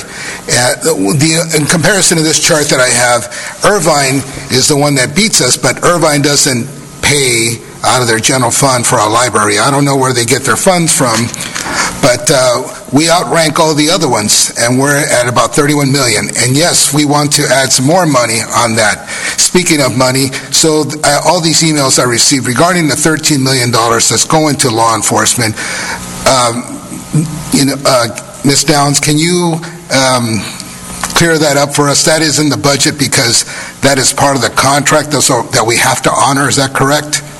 That's correct. I believe that some of the speakers are referring to the wage increases that were granted to the Police Association for fiscal years 1819 and 1920, wage increases that have already been given. So those were negotiated, and they've already been processed. So this is not like a surprise or anything. This was calculated in the budget. I didn't vote on that, but I have to honor the contract, and I intend to do so. And I just wanted to clear that up for folks to understand that this is not a surprise or anything. This was actually in there. I know a lot of people are concerned, and we have to honor contracts. That's all I can say. Not just that contract, but all contracts. And is there anything else, Ms. Downs, regarding for us to balance this budget, what the plan is? I know you're asking for direction from the council, and we have some ideas, but if the staff could come back to us with some contracts that we can look at, that we need to maybe figure out if we're going to lower them. I know we have quite a few. Those are the tough conversations that we have. And I know I stepped out for a minute, and now I'm back. And did we discuss that by any chance earlier? No. Well, and like the council members were saying, there's some tough conversation coming, and I'd like to see something, whether it's the contracts being reduced or renegotiated, or and I'm not talking about the contracts we have now regarding like the 13 million, not that, but I understand the city manager's in conversation with the unions right now, but we need to look at what's on the table. I mean, I think everything's on the table at this point, because like Councilmember Solorio said, the following year, that's the tough year, that's the bad one, and I guess we'll discuss that in the future. So if you can show us a picture of what's on the table, then we can discuss it, and it's something that we can think about for the next couple of weeks. Thank you, Mr. Mayor. Thank you. Any other comment? If not, I'd like to comment. Any other comments? Okay, seeing none, let me make a comment, please. This is mainly directed towards the city manager, and it's simply a suggestion and potentially an approach. I believe every single council member has made very good and appropriate comments, but there might be an area that we can think of differently.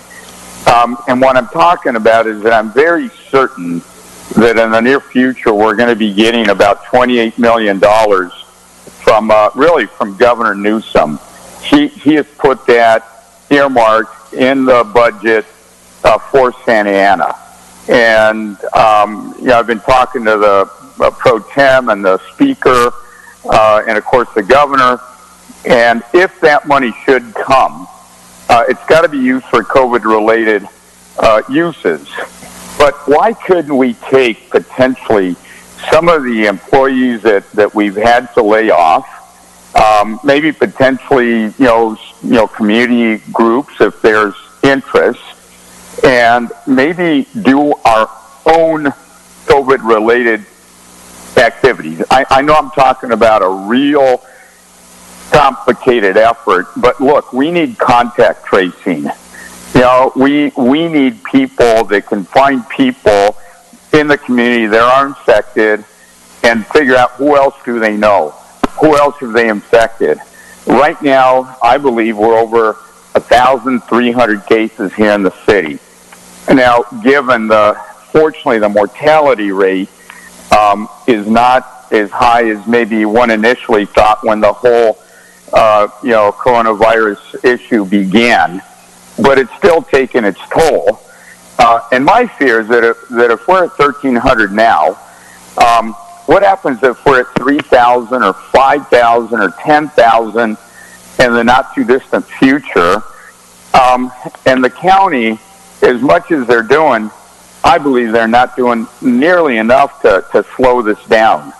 Our only defense is telling people to stay home, wear masks, and watch the numbers go up. That's not enough. That $28 million, again, the city manager has to really think about this, but if we could use some of it in COVID-related activities, maybe we can help the city reduce the level of infection and employ some people. It's not a forever job. It's not, something that we can say, okay, we're putting the budget for the next 3 years. It's not going to work that way. But the emergency is now. The economic emergency, I think there's two pandemics, a biological one and an economic one. And the economic might even be worse in terms of the negative impact it's having on people. And the sooner we do things well, the better. I think we could also train some employees to potentially, help encourage good behavior. Go to restaurants, for example, kind of like the way we've done with code enforcement. But this could be pandemic encouragement of good behavior. Also, soccer was mentioned earlier by Councilmember Solari, I believe. We could, again, train people, pay them to figure out, how can we do certain activities earlier. And I'll tell you, if we come up with good, innovative programs, everybody's pulling for us. I mean, the governor, the state healthcare official, if they think that we're doing things in such fashion that we're not going to increase the infection rate, I think there'll be support for activities. And, we could take, for example, the pool. I've been working on trying to get pools and beaches and activities throughout the county opened up. Why not our own pools? Of course, you have to have rules, et cetera. It takes people and time and effort to do that. But I think we can do that. And I think right now is the time to be creative. It's the time to think out of the box. It's the time to try to come up with superior solutions that have multiple facets to them and are able to, help our community in different ways. So if this $28 million comes in, we ought to be planning right now, what are some of the potential uses? How quickly could we deploy it?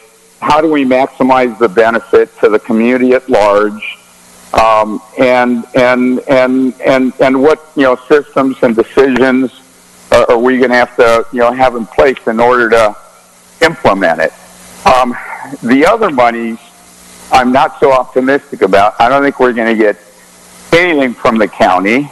We ought to be pressuring our own supervisor because, they have $554 million and they're going to be doing some things with that money. But, we should, again, have our activists and community and others understand what's going on there because it's not enough and it's not being helpful in many cases.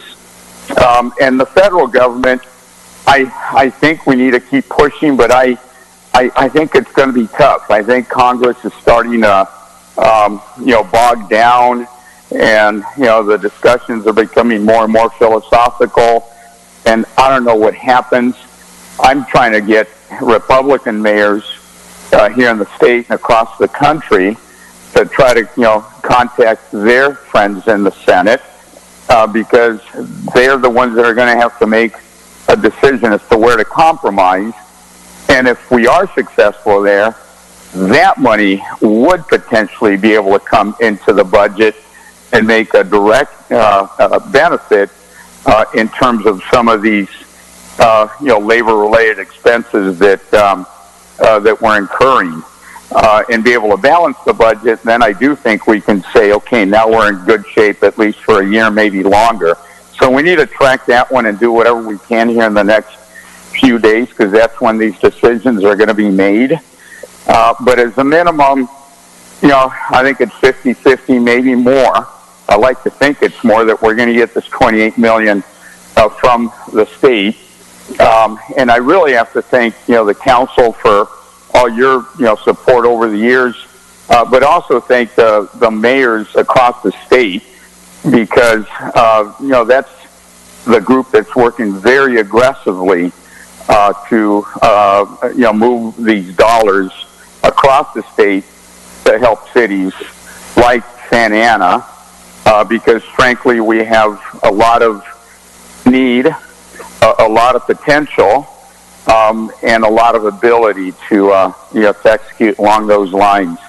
So as we look at the budget in the near future, Madam City Manager, maybe one of the options, because I know you're going to have options to consider, could be, what do we do with that $28 million? How does it integrate into the budget? And what impact might it have to some of our employee groups in particular?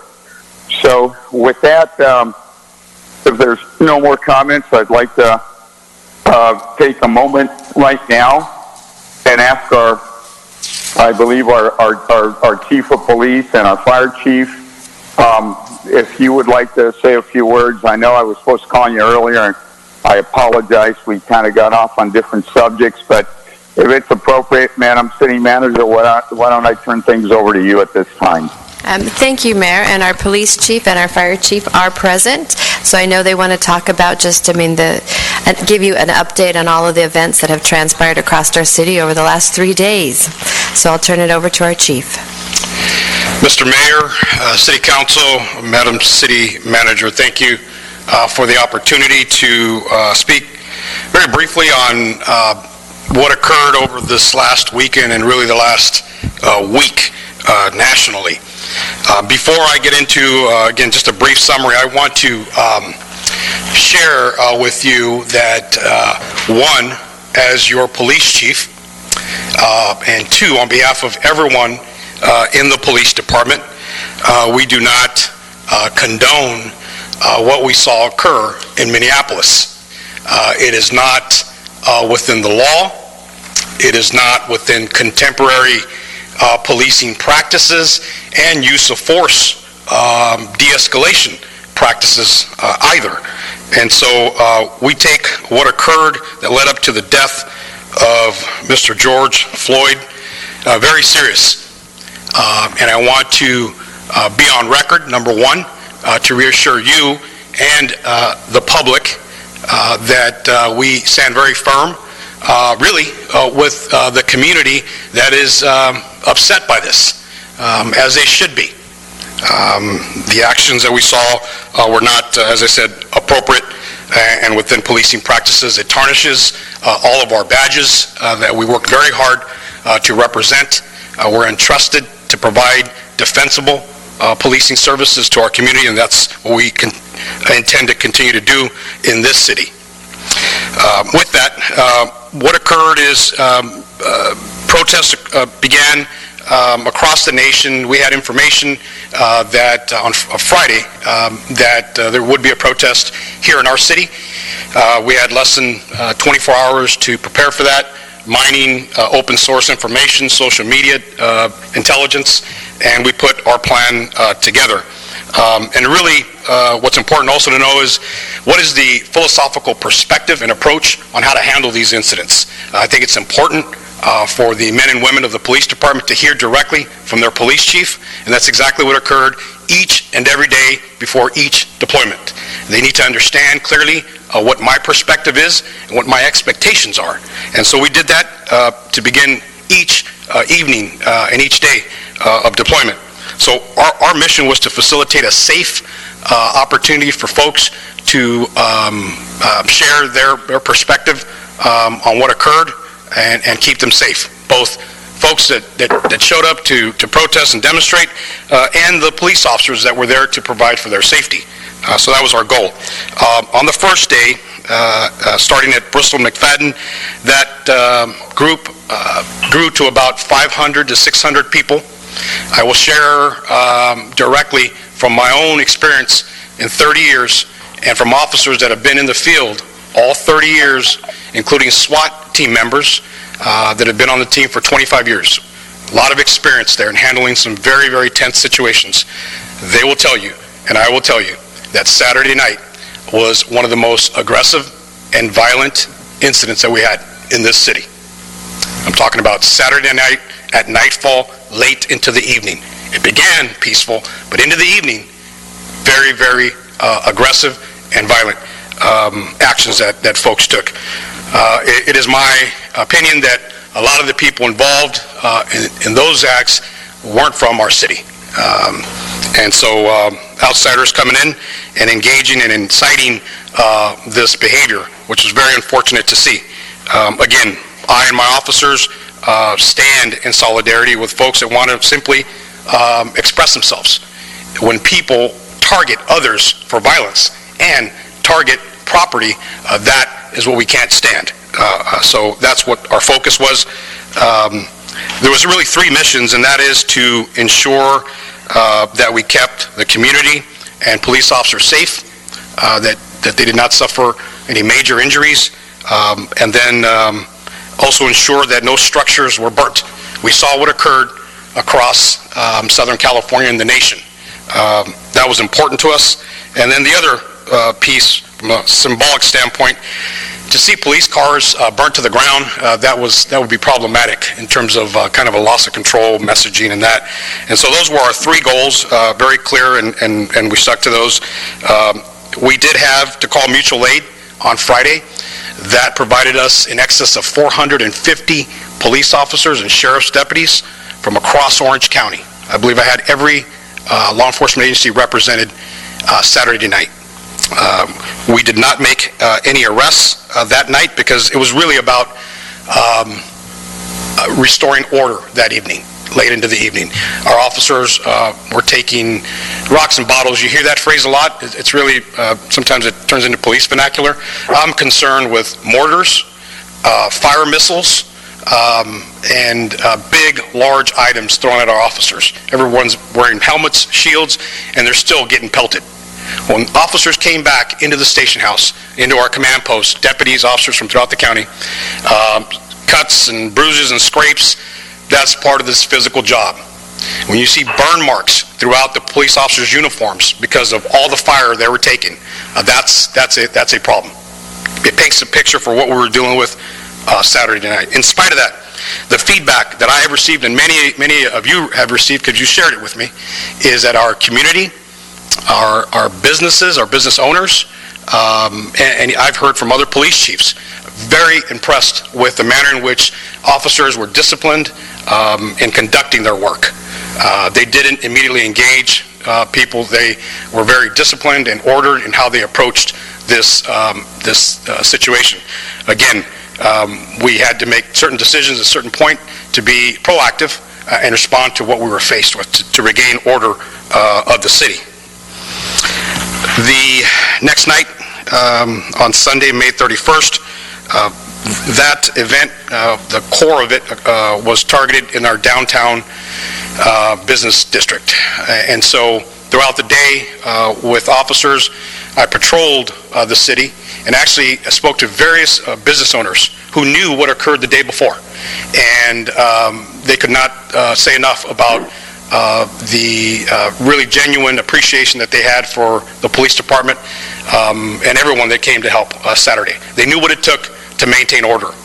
With that, it was a bit surreal, I will tell you, to drive through the downtown and see, I would say, 50% of the businesses boarding up their storefronts. It was as though they were preparing for a hurricane. So, but they did that for good order, and so we again deployed, had to once again call for mutual aid. What started off, I have to point this out, and again, I think the underlying reason for the cause of these demonstrations, it's something that we need to examine really as a society.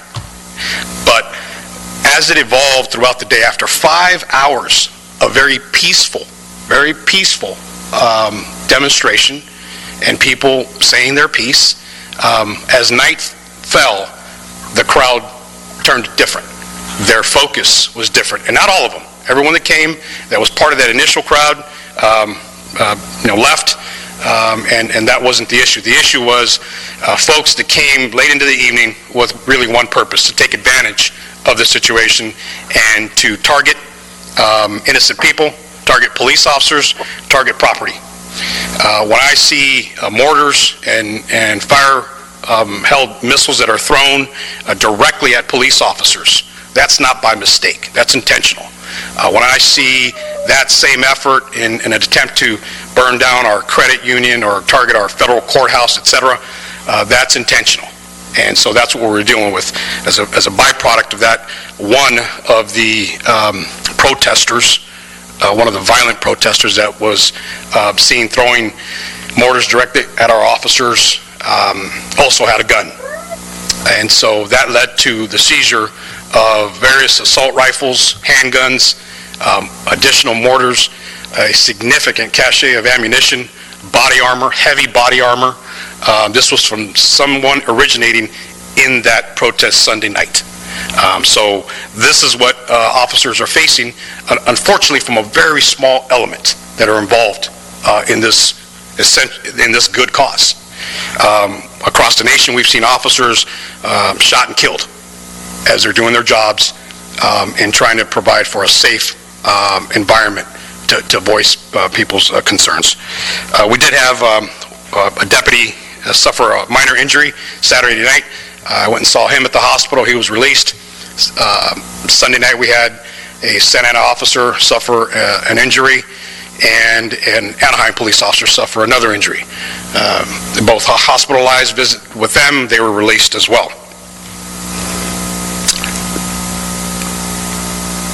That's a summary of the weekend. Since then, as everyone knows, we do have a mutual aid agreement in place in the county, and other agencies have experienced demonstrations as well. Yesterday, we assisted the Anaheim Police Department with a variety of different squads of officers, as they did to us, and we are on notice to help other police departments as well.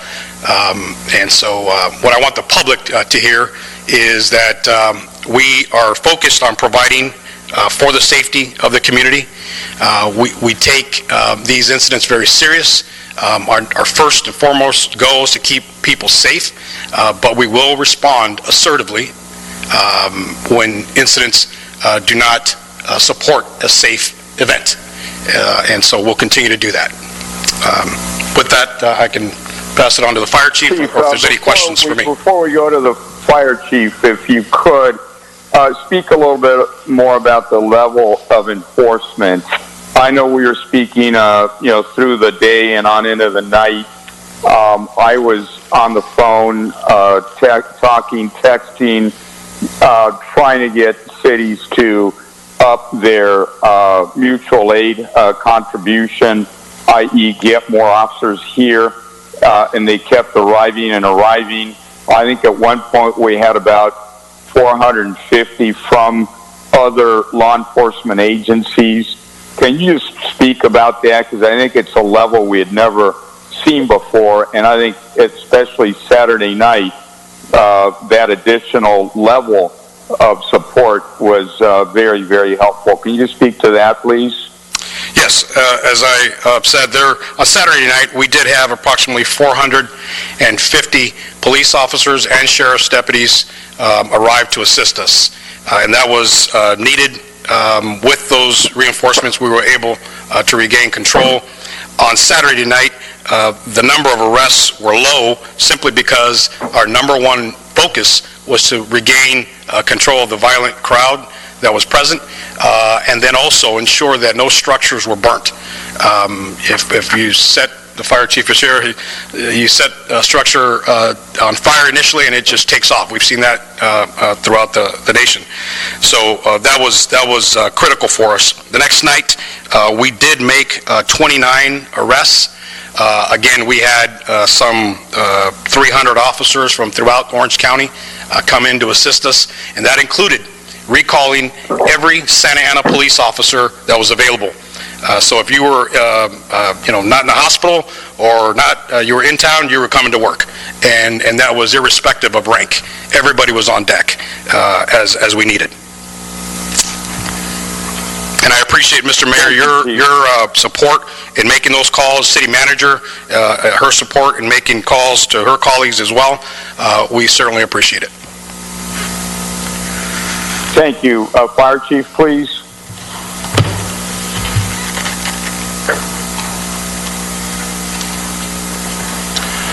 Good evening. I just wanted to let you guys know that we received a notification earlier in the week that there was a protest being planned, and I have to say that our ability to work with the police department and work collaboratively and collectively together is second to none. In addition to the 48 members that we have on duty in the 12 units, we also brought in additional resources of another 8 to 10 units and additional 32 people. As well as supporting the mission of taking care of any injured officers. We also responded to numerous calls for service, including some protesters and bystanders that were injured, as well as numerous fires that we responded to that night. Luckily, again, with law enforcement's ability to provide force protection and to control the crowd, no structures were damaged. And so we're very grateful of that. On top of everything that's going on here, we also expanded our dispatch center and had a number of resources in command and control, including having some of our chief officers up on the hill and monitoring other areas in the county. As you know, there's been protests in all parts of the county and other communities that we serve, as well as this week, including San Clemente, Yorba Linda, and planned events in Garden Grove and different places. So we've been very busy. I can't tell you enough about the professionalism that I witnessed firsthand and the ability of the officers to deal with such extreme circumstances. I'm still amazed that we had very few injuries. So hats off to the police department. You have an outstanding agency, and I'm not just talking about now. I've had the privilege of being in this city since 1984, and I've always been impressed. I'm available for any questions. Chief, what was the number of emergencies that you responded to? The first night, I think we had about a total of 26 calls for service in the impact areas. Most of it was, dumpster fires, tree fires, things like that. We did respond to the deputy that was injured and some other medical aid type calls.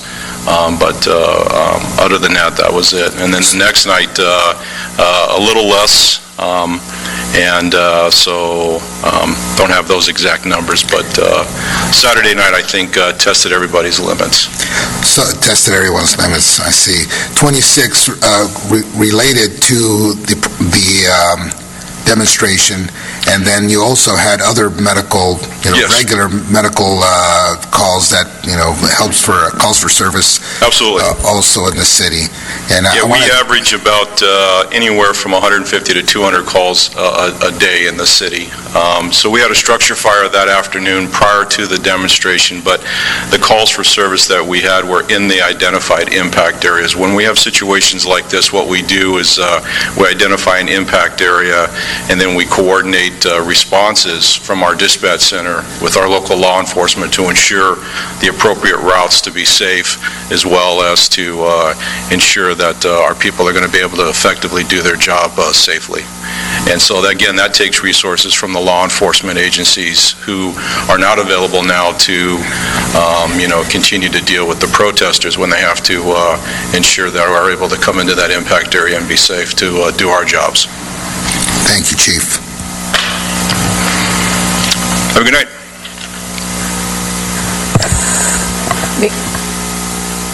Mayor Pro Tem? Or is Mayor Polito on the line still? Okay. Yeah, other comments, council members? Mayor, this is City Attorney Carvalho. I just wanted to ask the City Council at this time, as you just heard from Chief Valentine, on May 31st, based on the facts that were present at that time, there was an imminent threat here in the city of Santa Ana. And so pursuant to state emergency laws and the Santa Ana Municipal Code, the city manager, acting as the Director of Emergency Services, did declare the existence of a local emergency related to the civil unrest, and she imposed a nighttime curfew.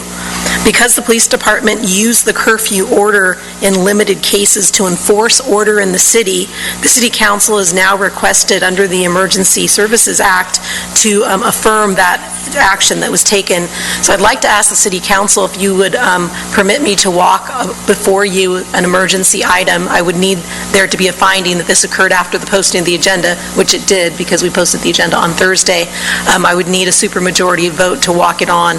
Then I would ask the city council in a separate action to adopt emergency resolution of the city council ratifying the executive order and affirming that there was a local emergency in your community.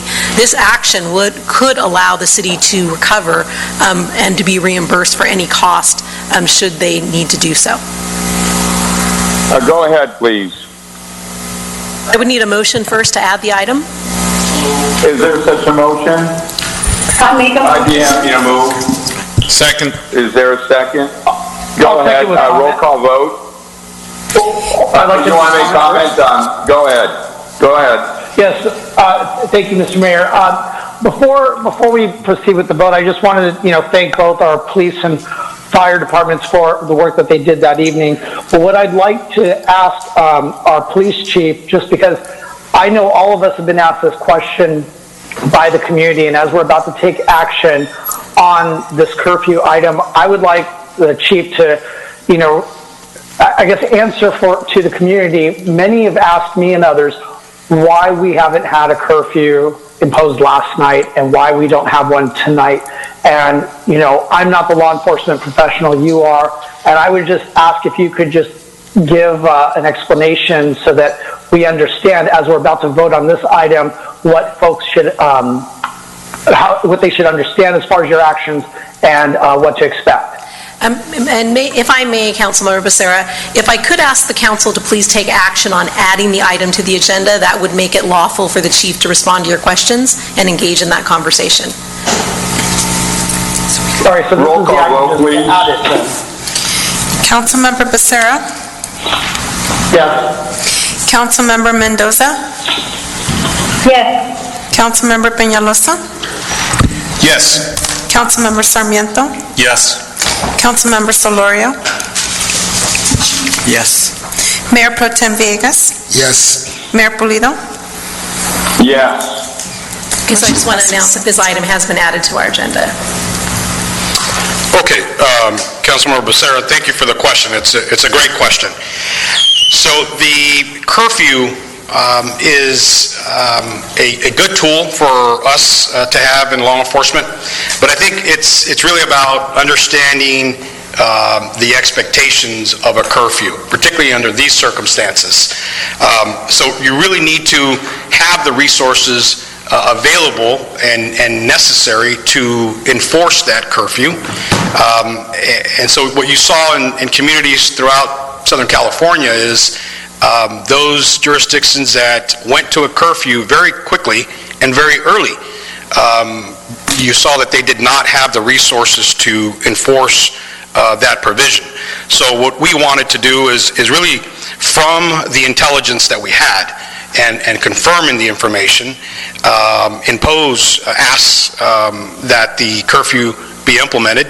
And then we also look at the intelligence and the information that changes really, hour by hour in terms of when it's most appropriate as we proceed. And this is something we're doing daily. So it's a good question. Some folks may have it beyond you and others that have approached you, but it really has to do with how we can apply it. Can we be effective with it?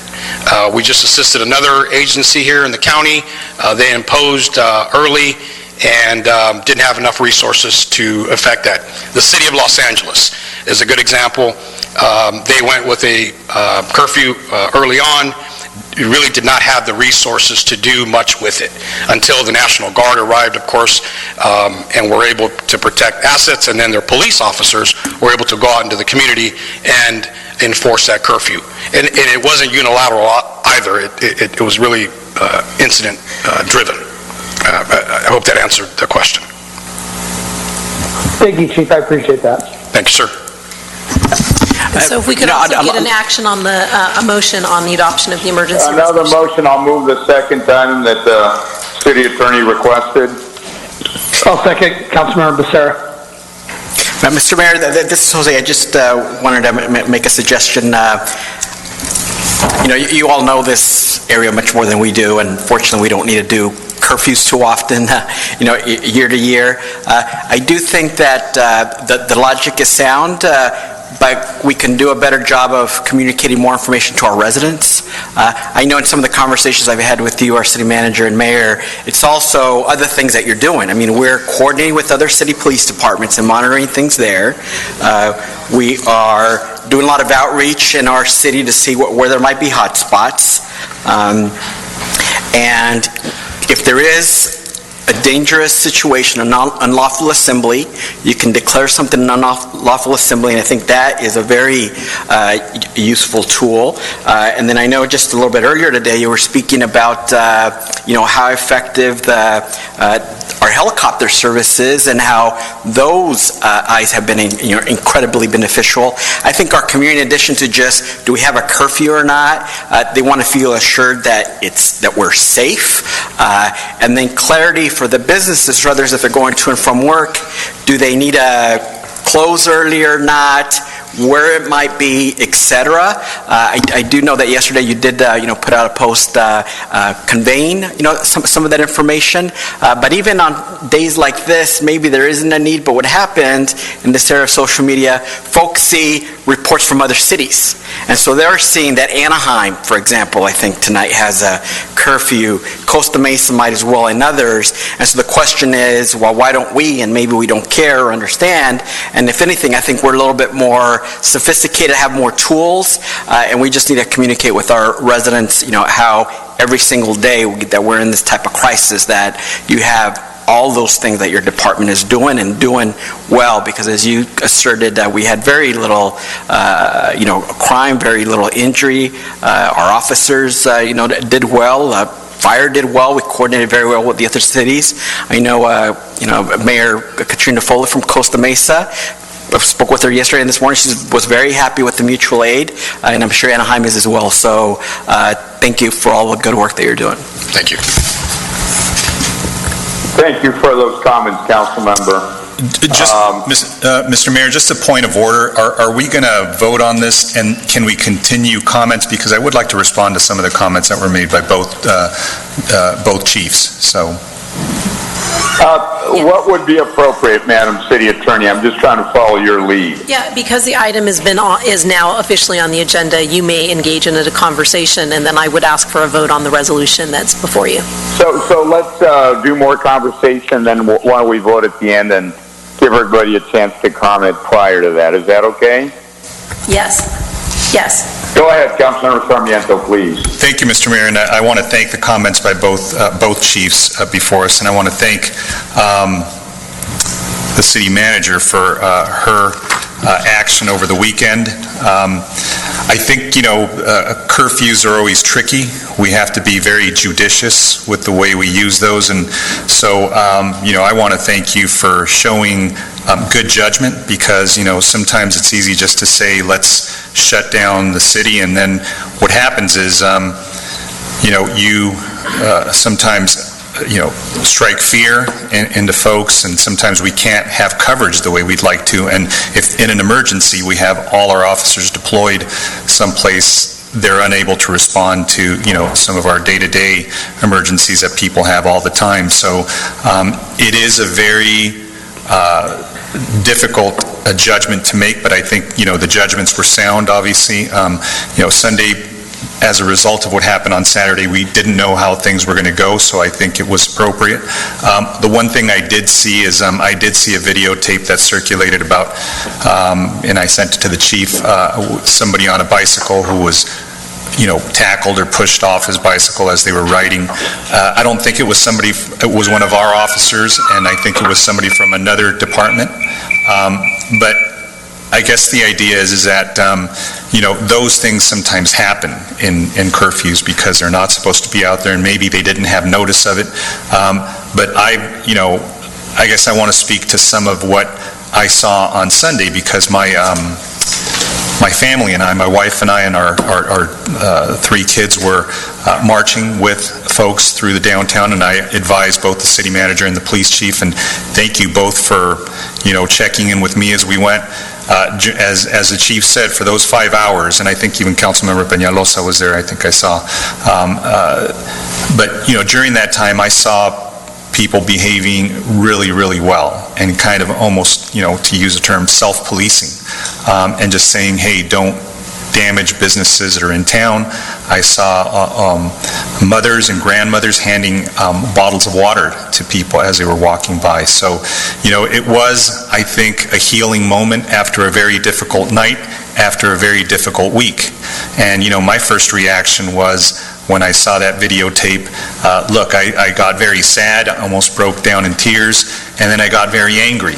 And then, in the end, I became very hopeful after Sunday, and that's kind of the range of emotions that we're seeing a lot of our families have and a lot of our youth have. So I think we have to, step back from this moment. There is obviously some serious anxiety as a result of that, and I think we're just seeing it displayed. Some in a very constructive way, like we saw on Sunday during the day, and some in not a constructive way. When we see people, cause harm to, small businesses, people that we know don't have safety nets, people that were looking forward to this weekend of being open and maybe getting a little back to normalcy, that was really disheartening to see that, these two things converged, because it was a moment after we've all been locked in, and sheltered home, and I think there was a little bit of cabin fever from all of us just wanting to get out, and it was just a very unsafe environment just to be that close to one another. So a lot of things, just weren't working in our favor. But I want to thank, the chief for during Sunday during that march, and there was, hundreds, close to maybe 1,000 or 1,500 people, I think was a count. There was restraint.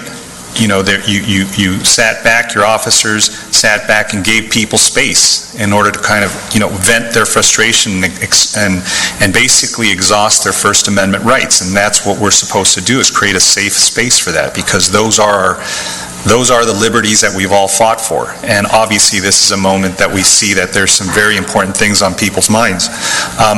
One of the things I think that I would like to see done is that, I don't want the underlying cause to get away from us. I don't want us to talk about crime and violence and looting and,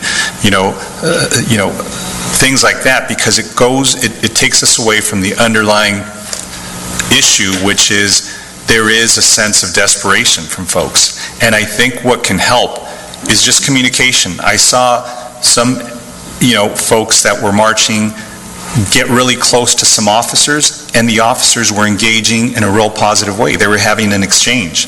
They were having a conversation.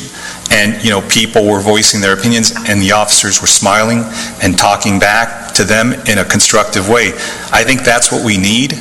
I think that's what I think our community deserves. I think that's what our officers deserve, which is to, I think what people get lost here is that we can support law enforcement and condemn the acts of those that abuse their authority. And I think that those that abuse their authority just tarnish everything and all the work that your officers do, Chief. I mean, it's incredible how 99% of folks can do the right thing and carry out their authority in a real responsible, prudent way. And then you just have one or two people that really destroy and damage those relationships and that trust that's so hard to build. I want to, see if City Manager can add something to your budget review as you bring it back to us. And I know that we have commissions that oversee parks and recs. I know that we have commissions that oversee arts and culture. Important things, but we spend 75% of our general fund on public safety, and we don't have a way to oversee that and work with our department hand in hand, not to be punitive, not to be in contradiction, but to work hand in hand with them and maybe have that dialogue. And maybe that's the forum that we're able to reach better relationships but I think that that's warranted. And I think that that's something that we should consider in light of what's going on. Again, we had, hundreds, over thousands of people walking and marching, and I think that we can't turn a deaf ear to that. That is not the right thing to do. That is not the responsible thing to do.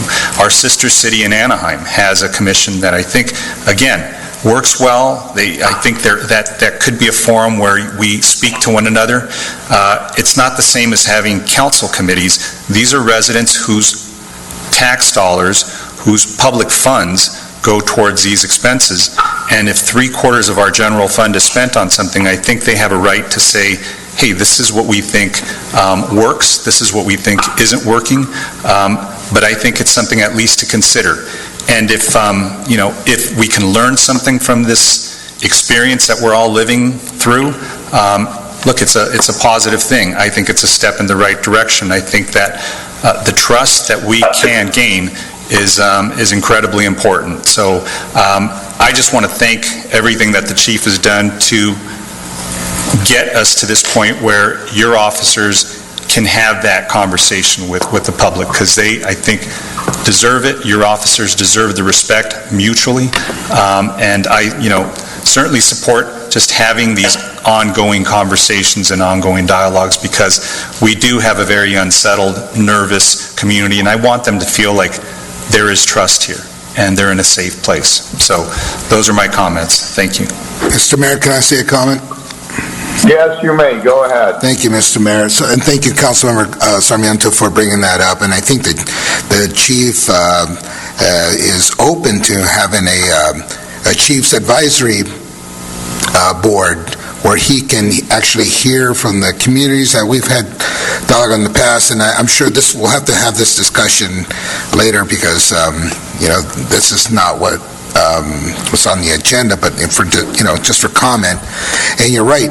Our officers, we're doing a great, fantastic job protecting our residents. I want to thank all the people that came out to have their voices heard, and that's important.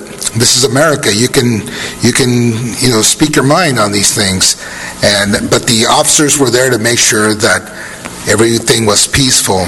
And for these individuals that come here and try to disrupt all that and hurt our city, that is not acceptable, and we won't stand for that.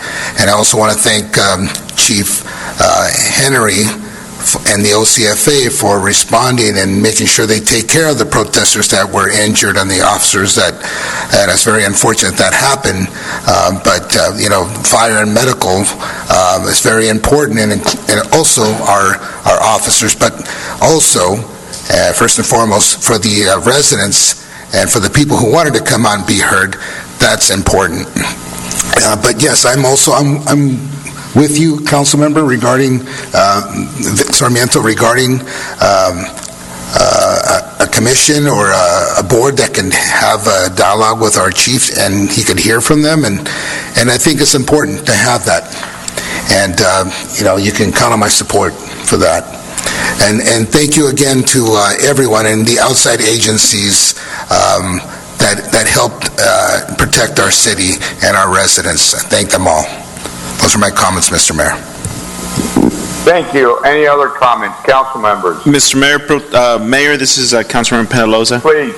Thank you. Please, go ahead. Just also wanted to echo a lot of what Councilmember Sarmiento said in regards to the events over the weekend. I want to thank our police chief and our fire chief for the work they did out there, and just for protecting everybody involved. I was out there both nights and definitely saw the contrast between the two nights.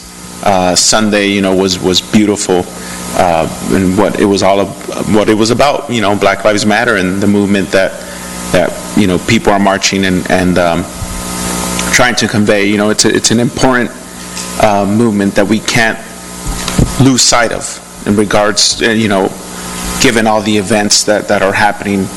Like Councilmember Sarmiento said, the looting, the violence, there's a bigger picture, and a majority, 99%, are there for the right reasons, and peacefully protesting.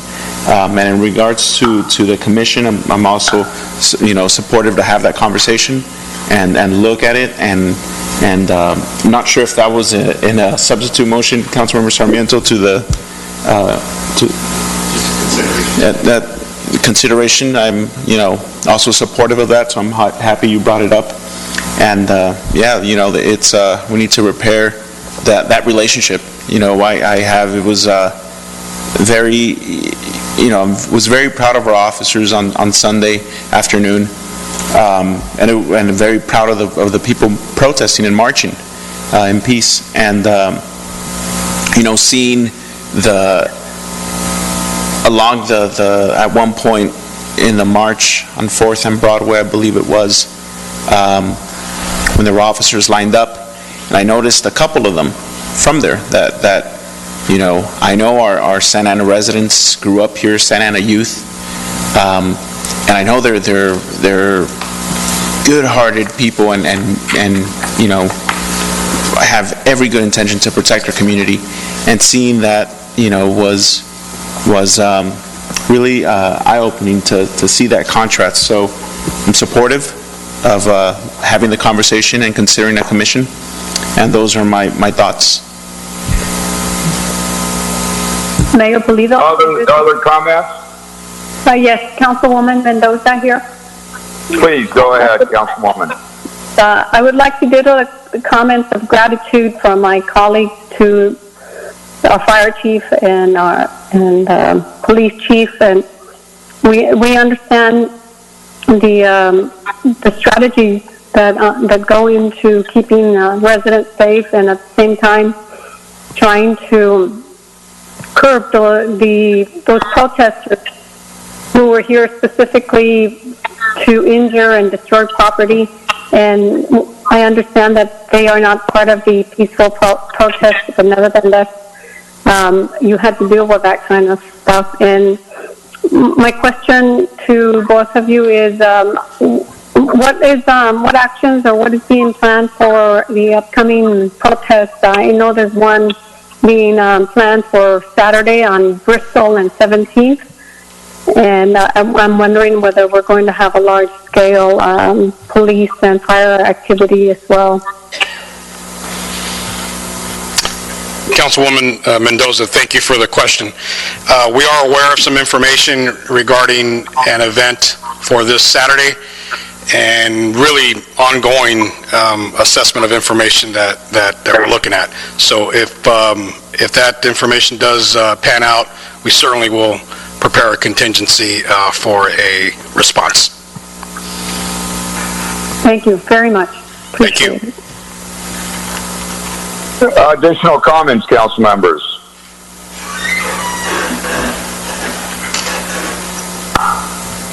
Seeing none, I think we were about to have was there a roll call vote? Yes, Councilmember Becerra? Yes. Councilmember Mendoza? Yes. Councilmember Peñalosa? Yes. Councilmember Sarmiento? Yes. Councilmember Solorio? Yes. Mayor Pro Tem Villegas? Yes. Mayor Pulido? Yes. Motion carries 7-0. Next item, Madam Clerk, is at 75A, or where are we? Yes, public hearing 75A. Okay, this is time and place for a public hearing on item 75A. As I open up the public hearing, is there any comment from staff? First of all, a presentation. Yes, Mayor, we have a brief presentation that Christy Kindig from the Public Works Department is going to present.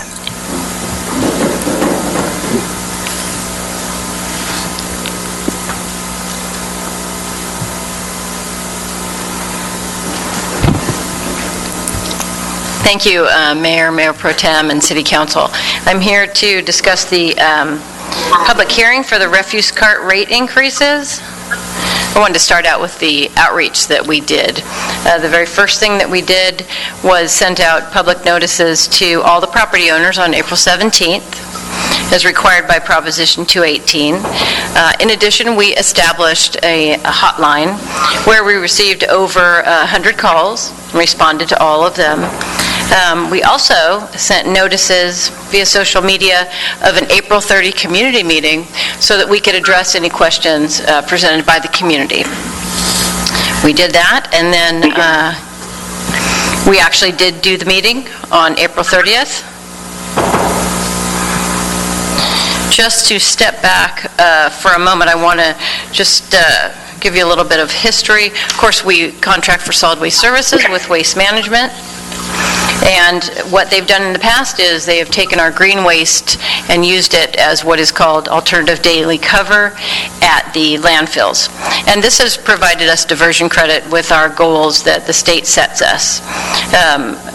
AB 1594 has discontinued the ability to take that as diversion credit.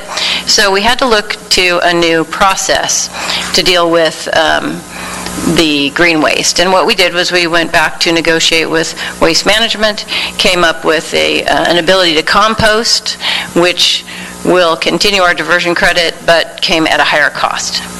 On March 17th, you approved a one-year extension of the Waste Management Agreement, which addresses the 1594 issue, and also authorized a Prop 218 process. Again, we're guided by these California legislative mandates that there's a very an active agenda at the state to make sure that we recycle and as much as possible and divert things from the landfill. And so this is what we're doing. AB 1594 was just the most recent. Briefly, just a reminder, what is alternative daily cover? Every day, the County of Orange, who owns the landfill system, must cover the waste that they put down for the day. And in the past, up until AB 1594, the green waste that was collected from these residential programs was allowed to be put down, which also saved some life of the landfill, made them last longer. So this is a discussion of the proposed service rate increases. If you, just going from the top to the bottom quickly, our new cost per ton to process as compost is $90.13. Our previous cost was $33.13. So there's that increase of $57 multiplied by the total number of tons, which creates the cost per year. If you divide that by the number of residential units, you come up with the cost per year. And if you divide that by 12, you have a monthly increase of $3.44. We did negotiate a couple of items with Waste Management. One was they have been providing the compost service at no cost to residents from January through June 30th. The second item is that they reduced the cost to us by 4 cents. In addition, the third item is they negotiated a tiered increase so that all of that $3.40 wouldn't be effective immediately, but it would be in two incremental increases. One in July of 2020, which is coming up, and then that's $1.90 per month. And then the second increase would be effective July 1, 2021, and it's $1.50 per month. So why are we here now? We are at the end of the Prop 218 process. If we allow the rate increase to go into effect, we'll stay in compliance with our state mandates and avoid potential fines. When comparing to neighboring cities, our solid waste service rates are very much in line. And finally, the action that we're looking for tonight is to, following this public hearing, is to adopt a resolution to increase these rates by these amounts. Do I have any questions? Any questions, council members? Yeah, Mr. Mayor. Mr. Mayor? Go ahead, council member. Councilmember Sarah, go ahead. Thank you, Mr. Mayor. My question is, when I heard staff say that we are in line with neighboring cities, what does that mean? I mean, are we charging more than with this tax increase? Are we going to be in the middle? Are we the lowest end? Can you elaborate on that comment, please? Yes, just a comparison to a couple of our neighboring rates. Right now, let's see, let me make sure that I have both pages. Okay, so I'm going to compare current rates. Current rates in Santa Ana are $21.90 per month. Effective July 1, they will become $24.26. That will be the $21.90 plus the standard annual CPI increase of 46 cents plus $1.90. That will put us at $24.26. If you compare that to some of the other rates in Orange County of our similar cities close by, Garden Grove is currently at 26.18%. Brea is at, 26.18. Brea is at 22.66. Fullerton is at 22.53, and Yorba Linda is at 24.42. Every city is having to address this loss of the ADC, and they're doing it at different times. So not all the cities have made that adjustment yet. Okay, thank you. Other questions? Yeah, Mr. Mayor, this is Councilmember Sarmiento. Please. Thank you. Christy, so is there a reason why we're doing the 190 first and then doing the 150 afterwards? I guess, my hope is that maybe we can smooth this out during this time and maybe do the 150 and maybe do the 190 later, given where folks are right now and the relief that we've been trying to provide them. Is there a reason why that sequence is the way it is? That was the way that it was negotiated, and so in the process before COVID-19, that was the results of the negotiation. So, and it was done in a tiered rate in order to make it gentle rather than doing 340 all at once.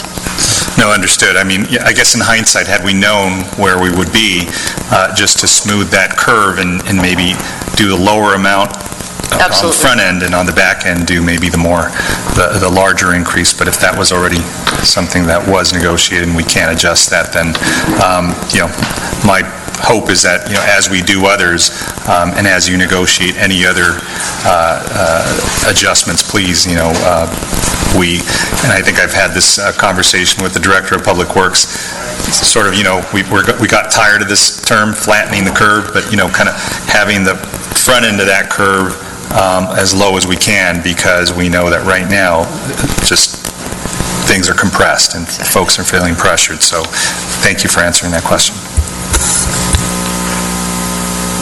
Other questions, council members?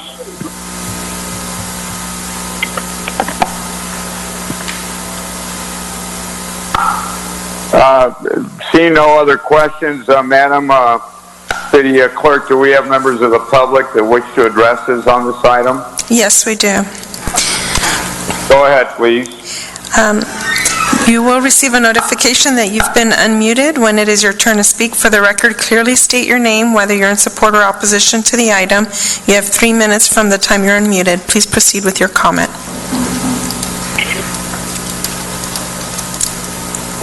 Hi, my name is Carla Juarez. I am a Santa Ana longtime resident, and I oppose the increase, especially right now during this COVID global pandemic. It is not a stance that I want our city to take with those who are already not being able to afford where they live.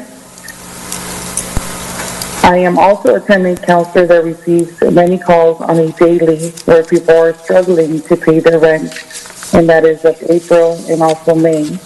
And even though that the city provided some funds, it was not able to help all.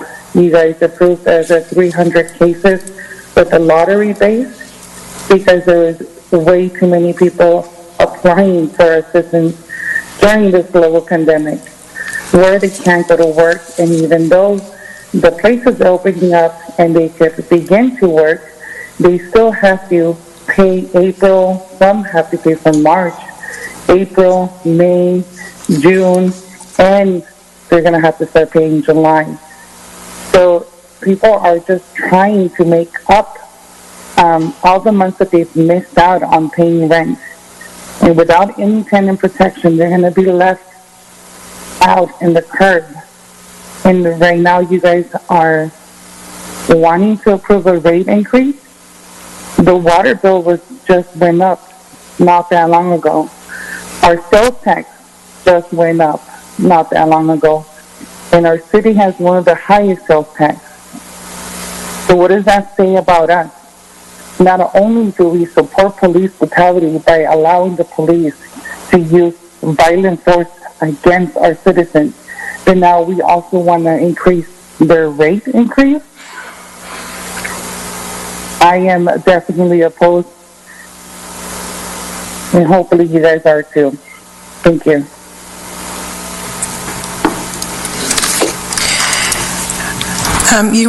If you would please state your name for the record, whether you're in support or opposition to the item.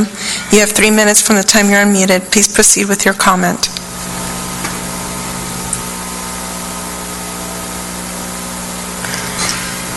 Good evening. Buenas noches. Blessings and to our city council members and mayor. I wanted to mention in regards to this proposition, my name is Carmen Granados Espinosa, and reside and raised in Santa Ana. We're also homeowners. Joining me is my husband, Gabriel Espinosa, and my father, Antonio Granados, and all three of us are in complete opposition of this proposition.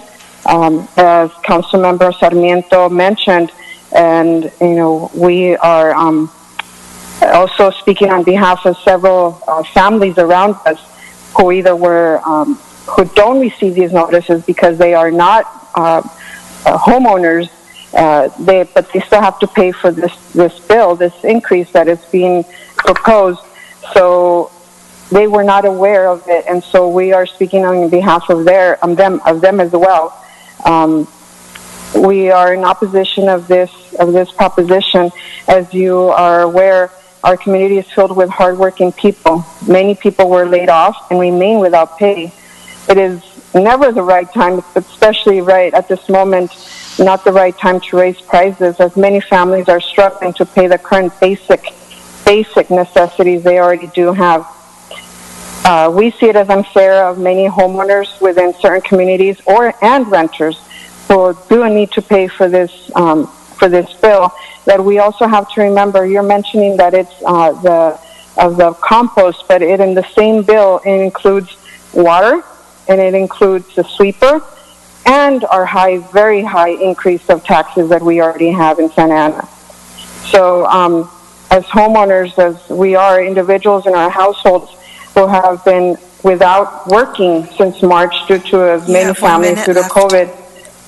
Thank you. More than half of the adults residing within our duplex contribute towards the mortgage, utility bills, groceries, and other necessities. We have to prioritize, besides food, which bill to pay first. And going a little bit in behalf of the previous mentioning of the looting. I know it's not in the same one, but it came after. But in what happened this weekend, and our community came together to clean up our city the next day. So this was not the city; it was the actual city. The people, the residents, given the kind donations and work that they made for free out of the goodness of their heart at 6:30 in the morning. Plus, that the pending money that is being mentioned, I strongly suggest and recommend that some of this be granted to these families that got up at 6:30 in the morning to go clean down Bristol and McFadden. That should be rededicated to these people instead of asking for money to pay for more money for a police department. Thank you very much for your consideration. Buenas noches. If you would please clearly state your name, whether you're in support or opposition to the item. You have 3 minutes from the time you're unmuted. Please proceed with your comment. Yes, my name is Jarvis Jennings. I'm also here with my wife, Lupe Jennings, my brother-in-law, Bernie Miranda, and my mother-in-law, Maria Miranda. And we oppose this proposition that you're presenting tonight. The main reason that we're against it is it's not so much that, our earth and, the planet needs to be more green, but it's the timing of your increase. You're saying that you put this out on social media, you got over 100 phone calls, in return, but that is less than 1% of your populace here in Santa Ana. You've got over 40,000 residents and units, but you only receive calls from 100. You're less than 1%. So thinking that you've reached the community, you really haven't reached the community at all. Granted, we are in the pandemic for COVID-19. A lot of people are not working. I'm one of the fortunate ones where my company allows us to work from home.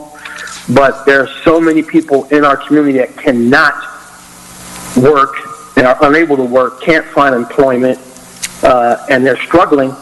And for this increase to be coming now, I think, one, it's a matter of bad timing. Two, I am opposed to it right now. I don't understand everything about it, with the one bill that was talked about, where you have to cover it up, all your compost and everything, which is a good idea, which I'm not disagreeing with. But the timing of this and how it's being presented to the community, I'm very unsatisfied. It seems like that this city council does this numerous times with different measures that they think that are worthy or not worthy to the public, but it seems like the timing of it and how it's brought out to the community is just not done in a good fashion. You guys are trying to do the best you can, and I understand that right now with everything that's going on, but some of these measures, it may not seem like $1.50 is a lot or $1.90 is not a lot, but for some people, that is a ton for them that they can't afford. People are struggling. They have to do whatever they can to make ends meet right now. Some are getting stimulus checks, some are not. But I just think that this is not the right time to vote on this and move forward with it. I understand that you have to still be in compliant, but I'm pretty sure that using the pandemic and what's going on, this issue can be pushed back to a later date and revisited and ensure that your community hears about it before you revisit it more than just, 0.02%, of your populace, here in Santa Ana. Thank you. We have no other callers. However, I did want to tell the mayor and council members that we did receive 46 emails in opposition to the curbside cart rate increase.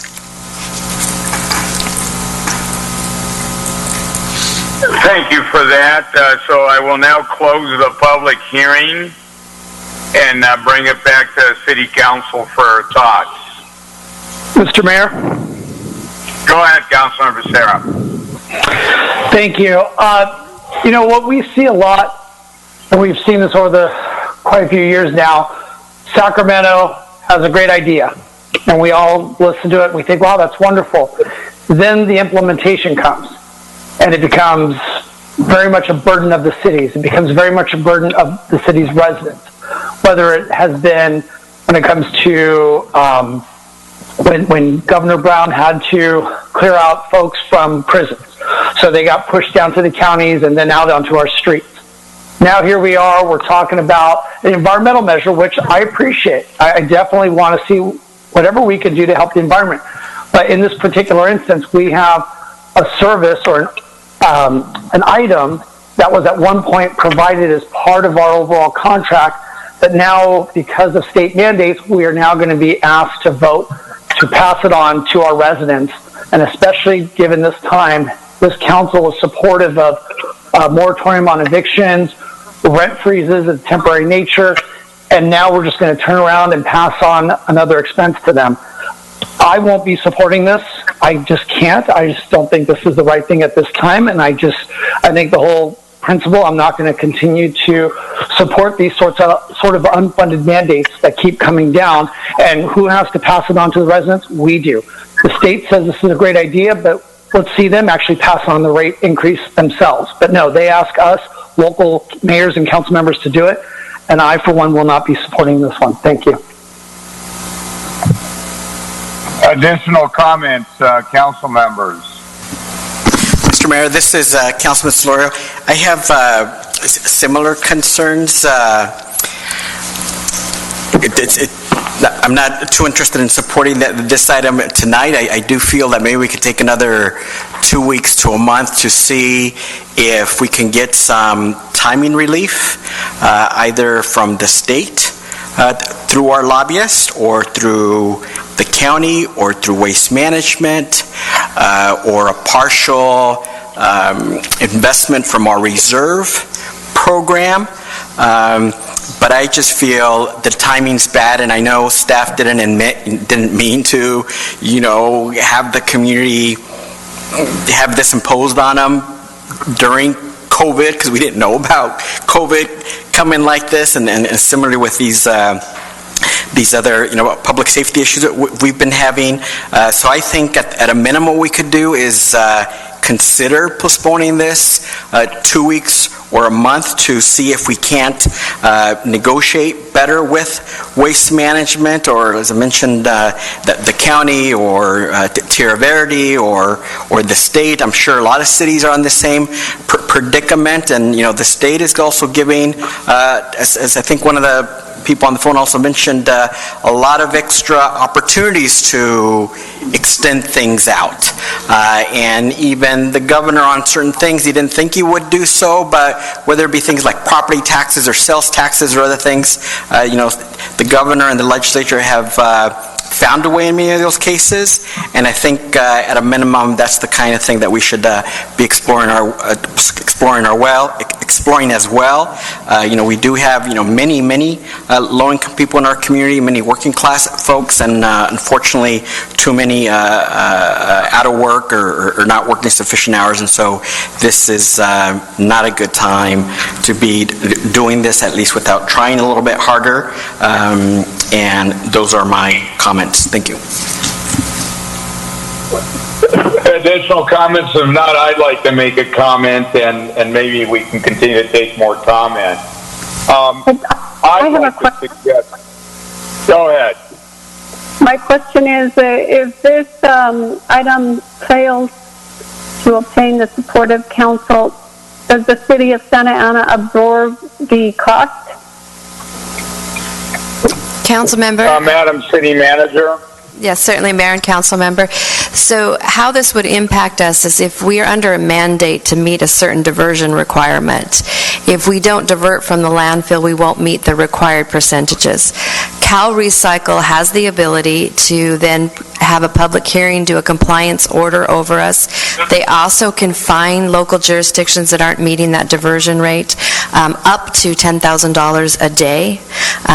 I don't know if they would do it in these times. It is bad timing for everyone. What would happen is we would then have to direct, if you choose to not implement it, Waste Management, certainly I don't think we can expect them to eat cost associated with it.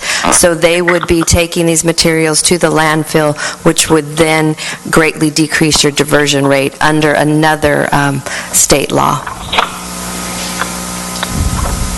Would it be a possibility to split the cost with Waste Management between the city and Waste Management? I'm sorry, Councilwoman, I didn't hear that last comment. Would it be a possibility to split the fee with Waste Management? What's before you tonight is what was negotiated with them so that they could recoup their cost for not being able to take that to the dump. So it would be most likely, if we delay on this, Waste Management would then take the materials to the dump, which then impacts our diversion. I see. Okay. Okay.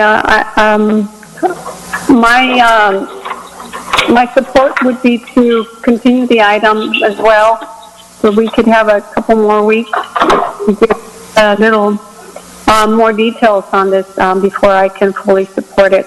At this point, my inclination is not to support it either.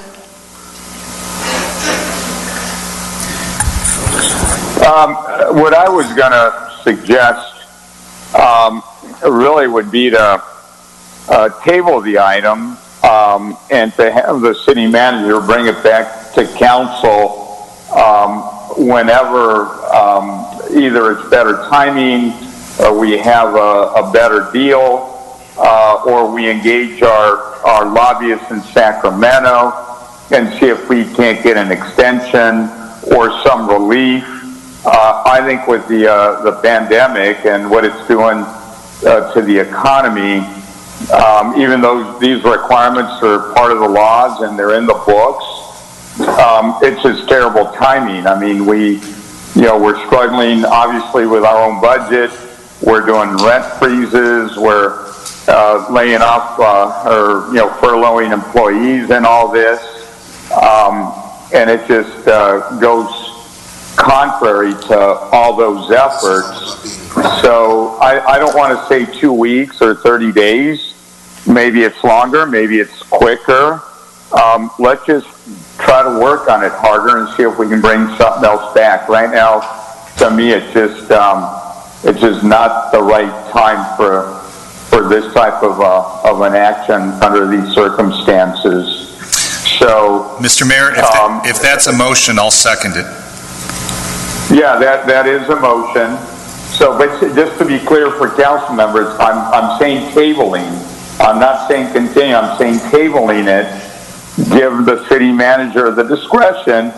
If she says, look, I've got a new idea or a different approach, I want to put it on the next agenda, I want her to have the ability to do that.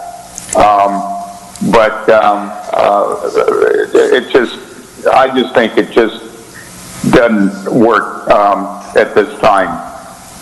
So with that, if there are not other comments, or are there other comments? If not, I'll ask for a roll call vote. I have one question, Mr. Mayor. Juan Villegas.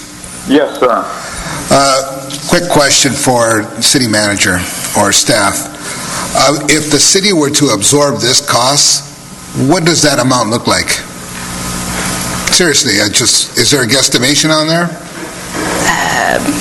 Christy, do you know the number of cart side pickups that we have, curbside? Out of curiosity. Yes, it's on the breakdown. It's about $1.7 million. About $1.7 million, okay.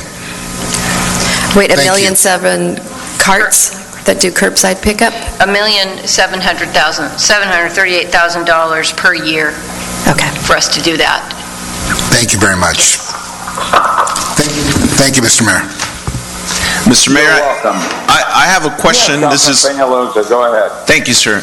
Just why can't Waste Management absorb the cost? They could. We should negotiate with them as well.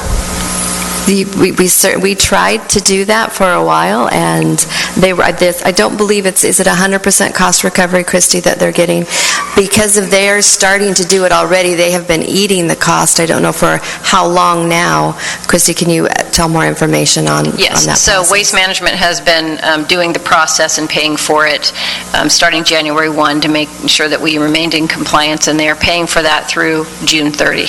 They also have reduced the cost recovery, which is cost recovery. I want you to know this is just a direct pass-through because they are having to have the third party do the processing. There is no upcharge for Waste Management, so it's a complete pass-through.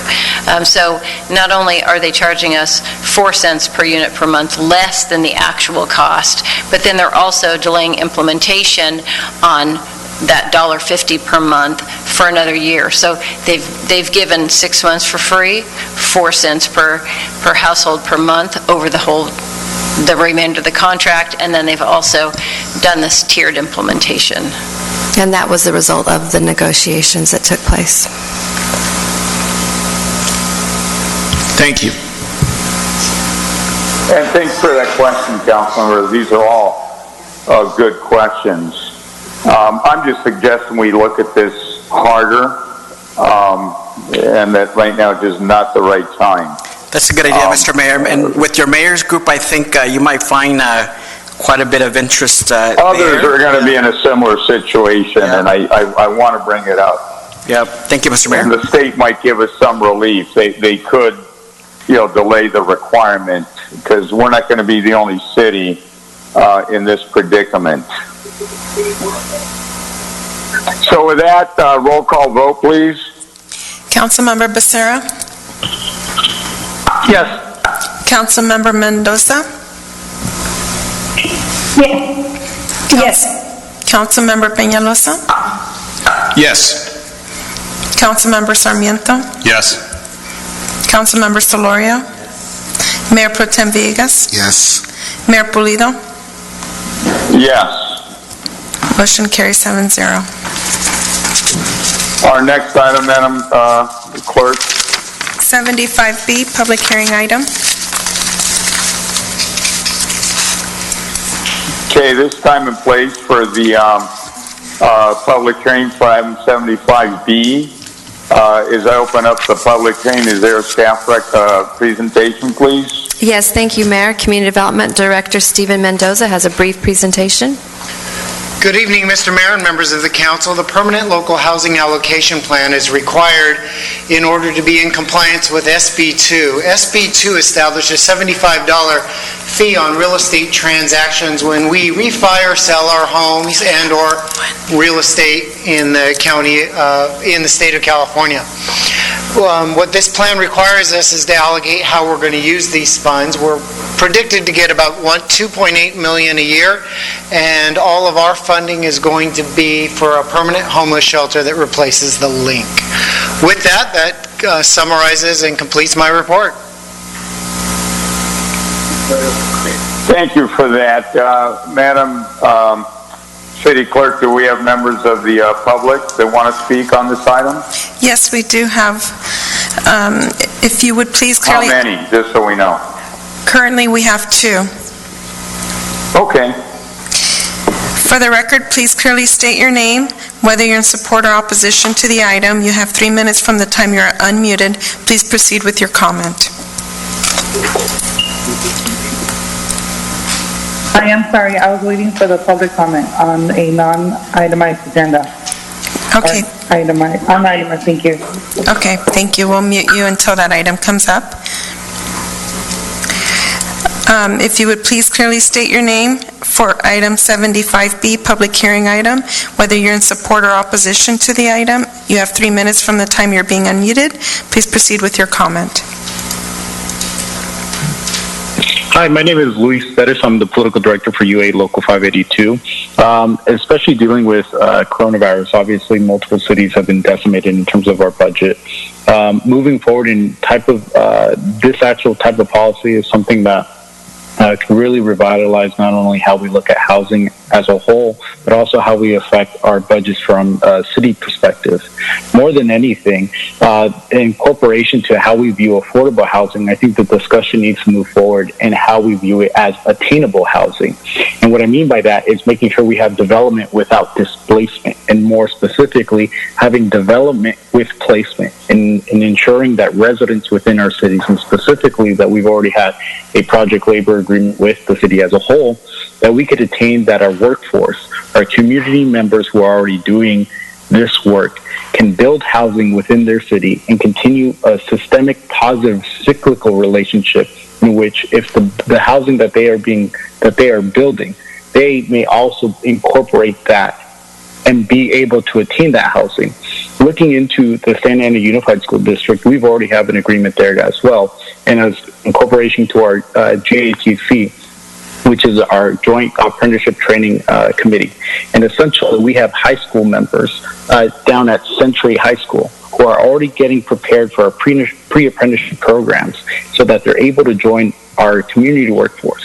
Because as we're looking as a whole and we're discussing not only schools to prison pipelines, we also have to understand that folks are not going to be wanting to go and get a public education through Cal State University or UC. And more than anything, when we look at how we talk about the future of our city, we also have to see how we are changing the concepts of attainable wealth, and not just from a perspective that affects just a small minority groups of people, but looking at it as a complete holistic viewpoint and making sure that our skilled trained workforce, and more importantly, our members of our community that have already facilitated into these programs can move forward by attaining, healthcare costs, pension plans, 401ks, and really give it a whole holistic viewpoint than we haven't seen in the past. Making sure that we have skilled trained workforce into the language of any type of development or developmental housing that we have in the city also ensures that our community members are the ones that are getting paid for the work, and not just members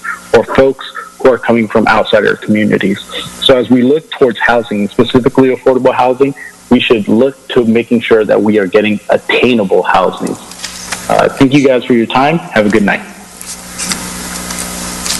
Thank you. Any other speakers? I think that was it, right, Madam Clerk? That's correct. There's no other speakers, and we did not receive any comments by email. Okay, I bring it back to the City Council. Is there a motion? Move the item. Second. Roll call vote, please. Councilmember Becerra? Yes. Councilmember Mendoza?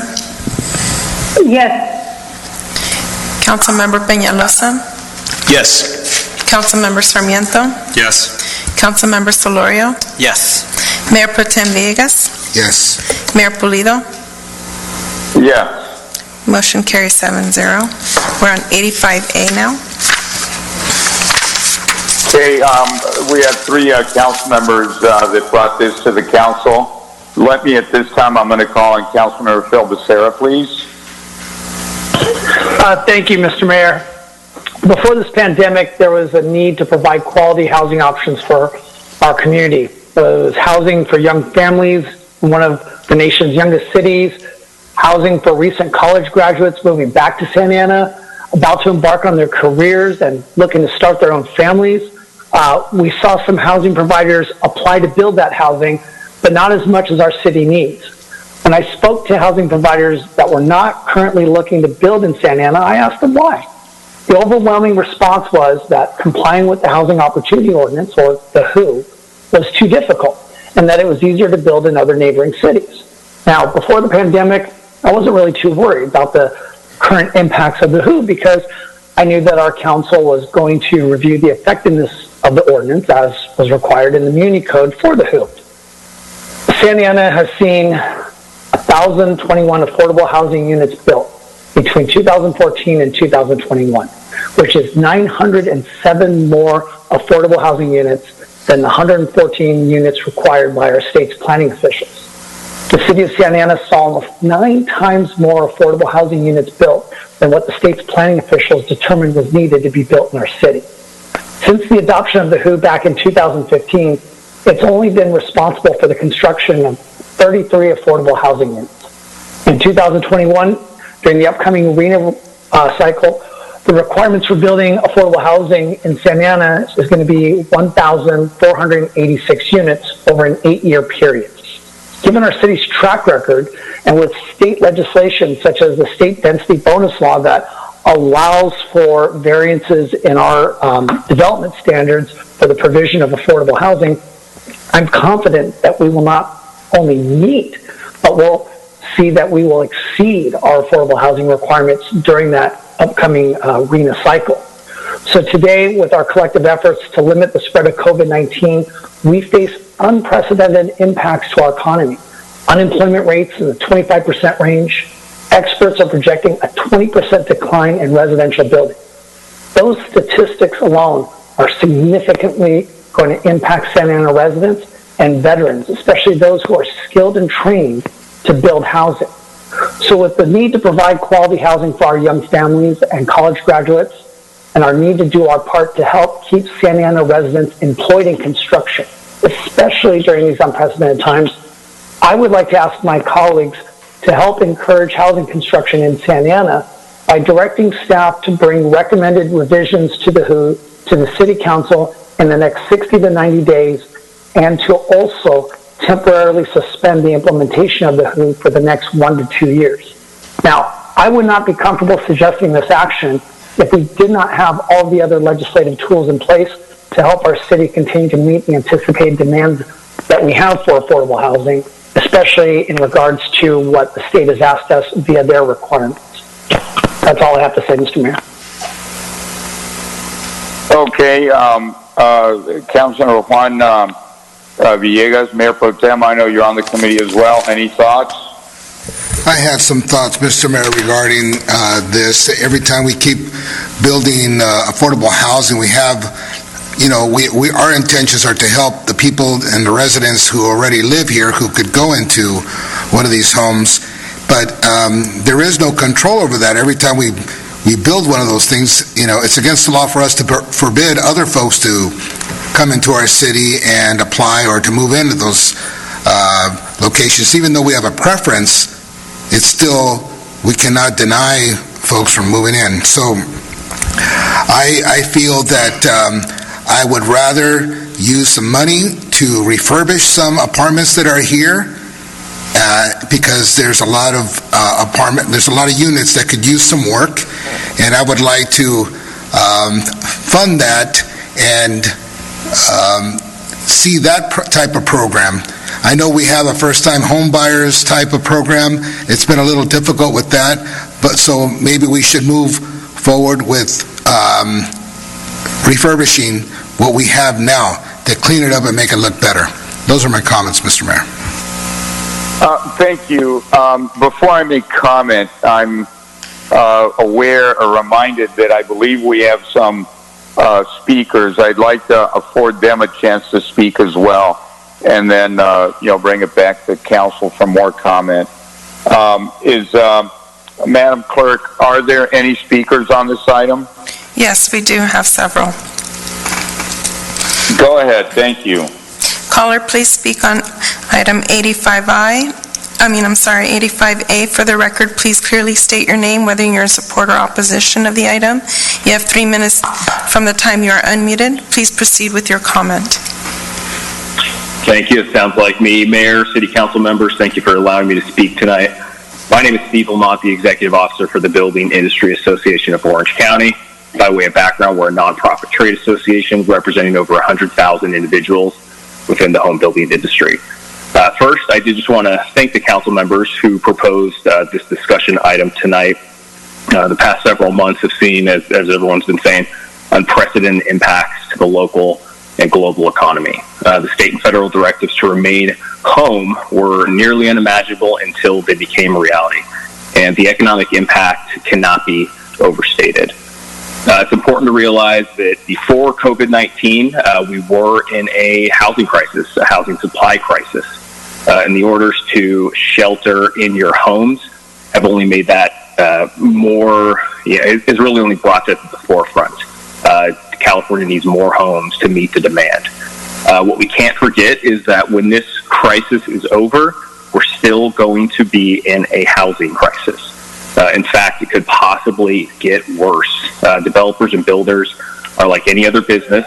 They're susceptible to the same market fluctuations that come with anomalies like pandemics. There will be slowdowns, possibly due to business reasons. This will affect supply. This will affect prices.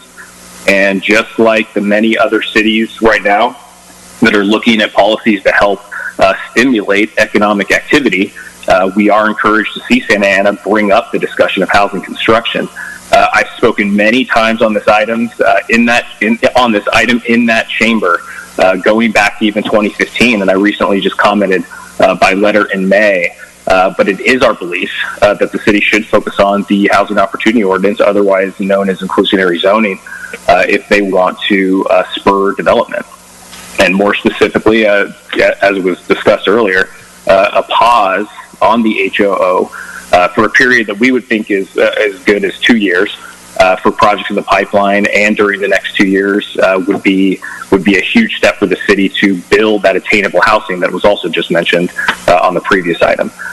We're not just asking your city for delays on major policies. Just recently, we asked SCAG to delay their RTP-SCS vote due to the pandemic, and we're currently asking the governor to delay BMT implementation at this point, which we are gaining bipartisan support. You have 30 seconds left. Thank you. It is our understanding that since 2015, no project has paid the higher $15 per square foot fee, even though there are entitled units. I could be wrong on that. Maybe that's a question for staff. And then, as mentioned, the city has been meeting their RHNA numbers for the current cycle. We need supply. We need housing for the masses, if you will, the younger residents, the local residents, those coming back from college, the millennials. There is a need for all types of housing, and the city has the opportunity right now. Thank you. Caller, please speak on item 85A. For the record, please clearly state your name, whether you're in support or opposition of the item. You have 3 minutes from the time you're unmuted. Please proceed with your comments.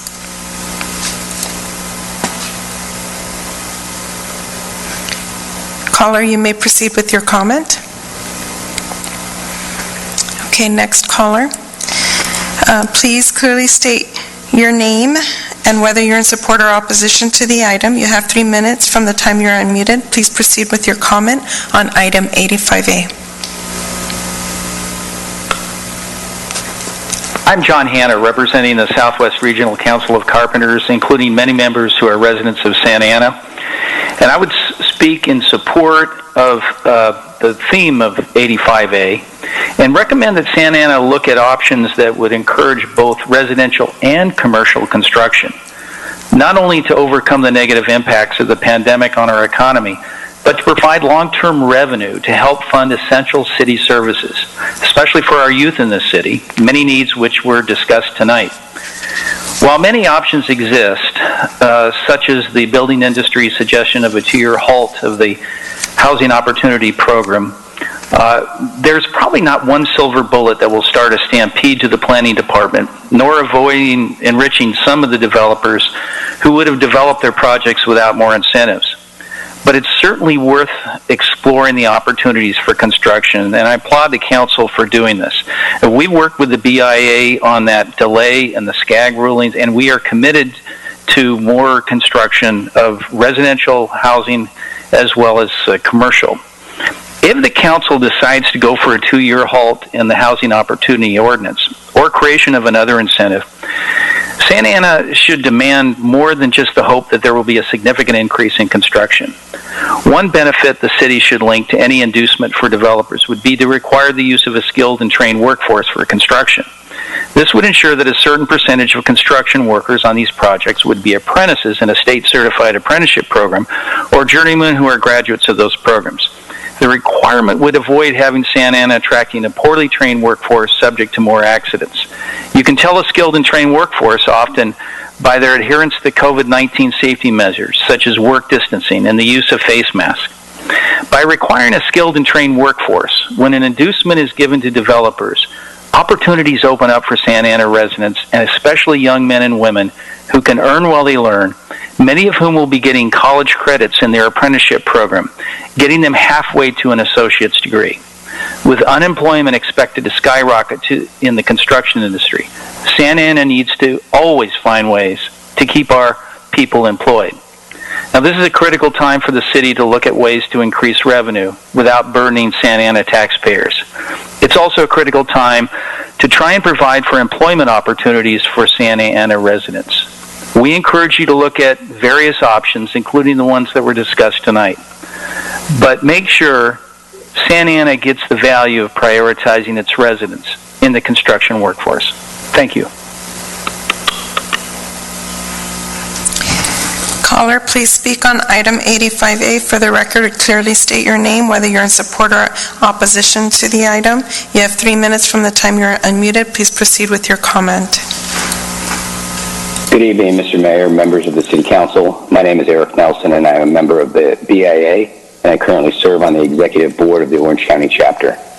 During the day, I oversee community development for a very small family-run home builder located here in Orange County named Trumark Homes. Let me start off by commending you for taking a look at the current situation and opening up the discussion on how and what the city and its partners can do to deal with the current cost of housing. I think the good news here is that we can all agree something has to be done. And as a policy issue, we want you to get it right. Getting it right has a cascading impact, as does getting it wrong. I've also had the wonderful opportunity of building in this great city, and we would love to have the opportunity to come back and do another project. But as discussed earlier, changes to the WHO in the recent years have made most of it, if not all, projects impossible.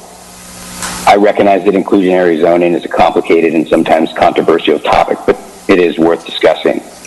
The current policy aspires to harness the ever-changing dynamics of a private market with a fixed, one-size-fits-all policy objective. In the past few years, I've had the opportunity to look at several projects in Santa Ana, but due to the existing policy, the projects were unviable. To give you a quick example, the last project we built in Santa Ana included a fee for inclusionary housing of $1.475 million, roughly $7 per square foot or $13,000 per unit for inclusionary housing. Today, that same project would be required to pay $3.175 million or $30,000 per unit. And to be clear, this does not include the additional $36,000 in other impact fees, such as traffic, parks, schools, and so on. Today, that project under the current policy ends up paying upwards of $52,000 per year in impact fees, effectively killing opportunity for new housing. There are options, and there are wonderful opportunities that are worth exploring. Options that can harness a free, dynamic market with meaningful incentives such that it could solve the ultimate policy objective of building more homes that are more attainable for more people. I know that our industry and all of our members would welcome the opportunity to work collectively with this council and staff as you discuss and potentially implement new or revised policies. There are a host of tools and options that work, such as incentives, fee waivers, density bonus, parking reductions, coupled with certainty around timing approvals. All would help to produce more attainable housing. And while I don't think anything can get done quickly, pausing those policies that impact housing production negatively makes sense more now than ever. I want to thank you for your time tonight and for your commitment to your community. Caller, please speak on item 85A. For the record, clearly state your name, whether you're in support or opposition to the item. You have 3 minutes from the time you've been unmuted. Please proceed with your comment. Good evening, City Council members. This is Tim O'Brien. I'm with Legacy Partners.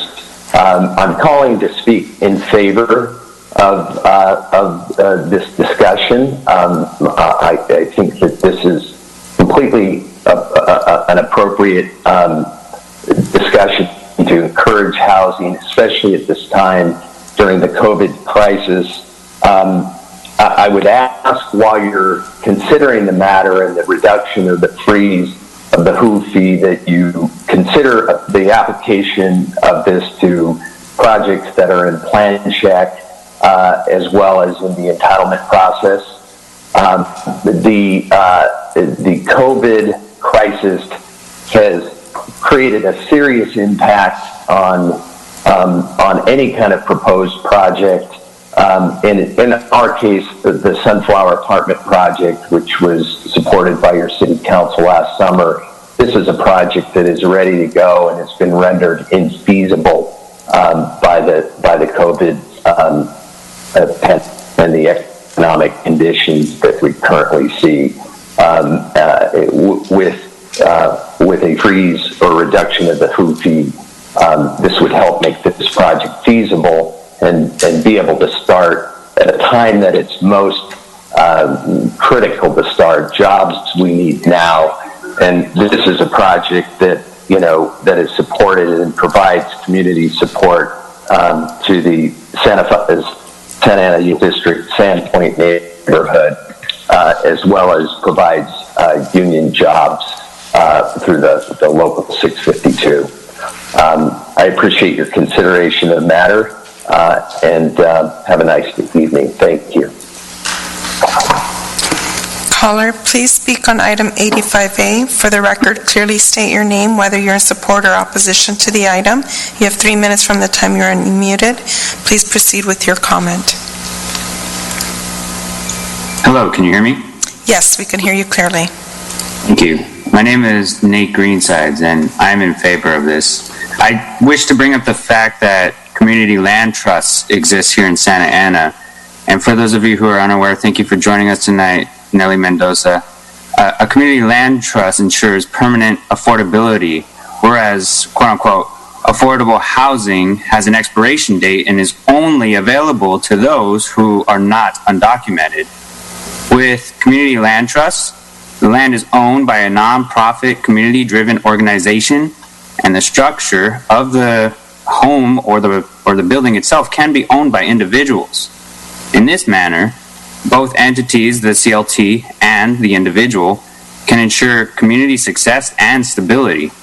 Housing affordability in relation to income here in Santa Ana, even for those who have degrees, is increasingly becoming unattainable, especially for those whose parents or predecessors offer no assistance with down payments, for example. CLTs offer really powerful means of community ownership and individual attainment of home ownership. They do this in two ways, by ensuring that the permanent affordability of the land. They also support community enterprises and also allow for low-income residents who may or may not be documented to attain home ownership and control of their housing in the communities where they have contributed to the success. Attainable housing, as someone else previously commented, needs to include those who have been here and contributed to the success of Santa Ana. And to this extent, I urge that the City Council not only consider institutional housing builders and providers, but also the tenants and families which make those institutions so wealthy and continue to ensure our success here in Santa Ana. My ask is that City Council please ensure that any ordinance or program instituted to mitigate the effects of COVID on the housing supply in Santa Ana also take into consideration CLTs. Thank you. Caller, please speak on item 85A. For the record, clearly state your name, whether you're in support or opposition of the item. You have 3 minutes from the time you're unmuted. Please proceed with your comment.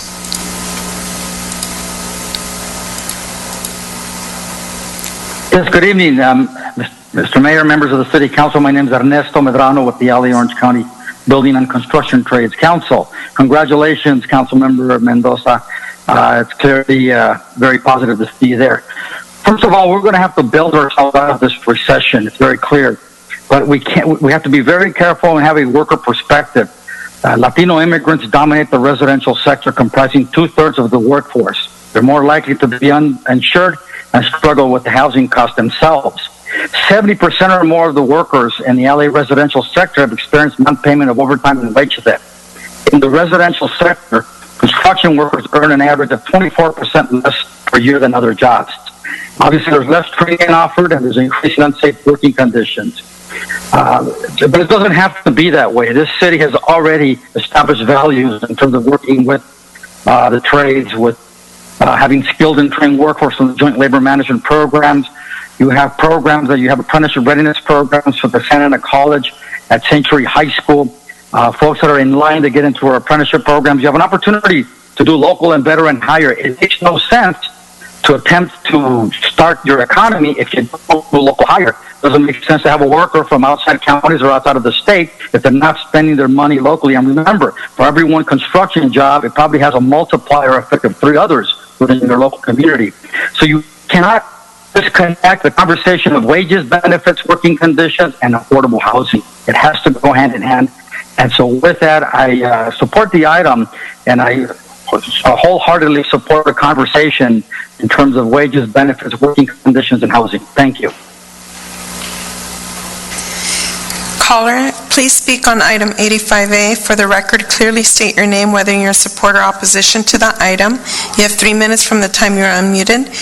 Please proceed with your comment.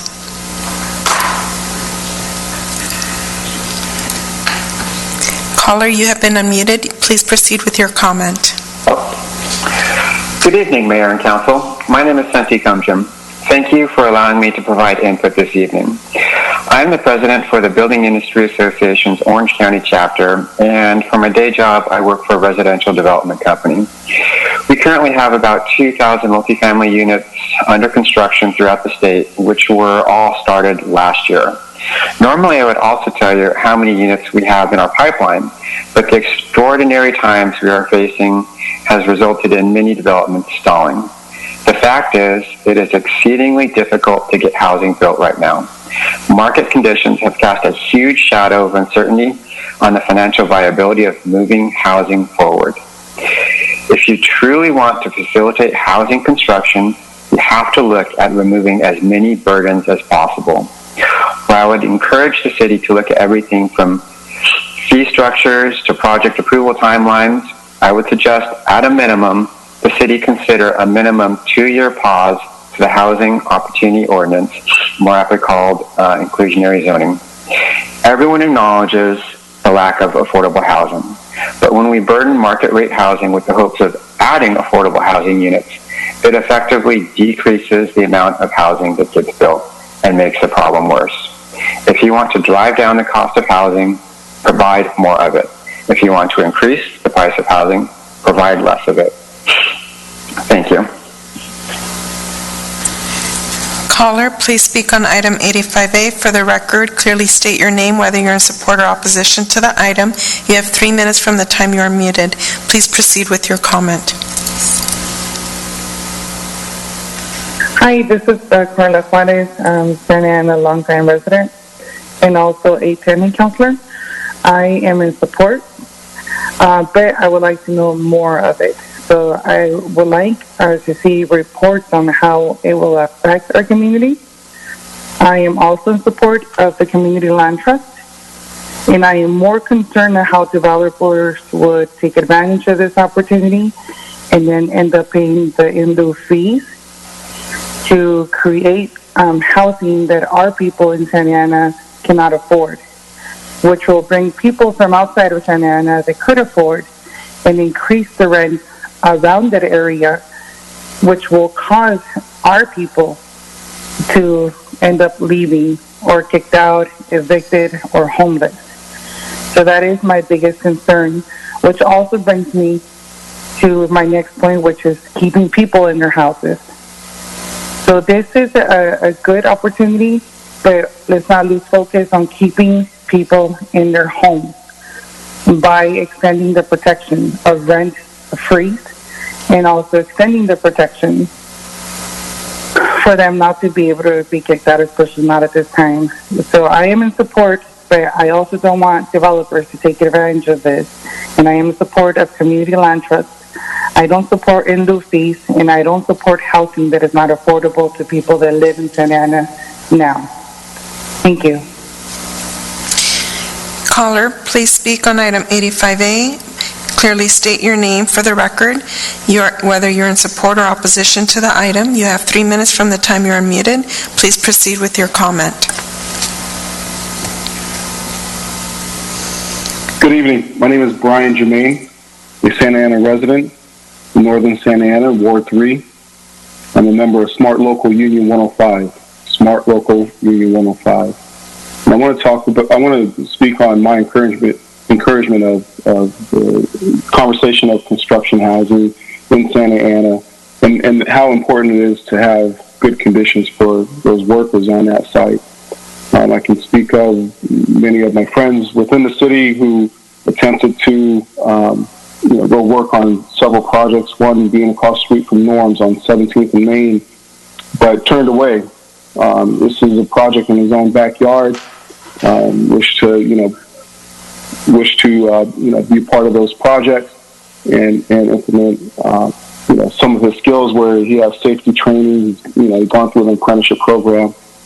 I guess what I'm getting at is that our own residents here in the city aren't getting the opportunities to work on many of these housing projects that are taking place, and in the future moving forward, it'd be great to establish those relationships where a developer and general contractor, subcontractors, and workers are able to come to an agreement and compose safe and sane housing projects for our community to live in. Thank you. Have a good night.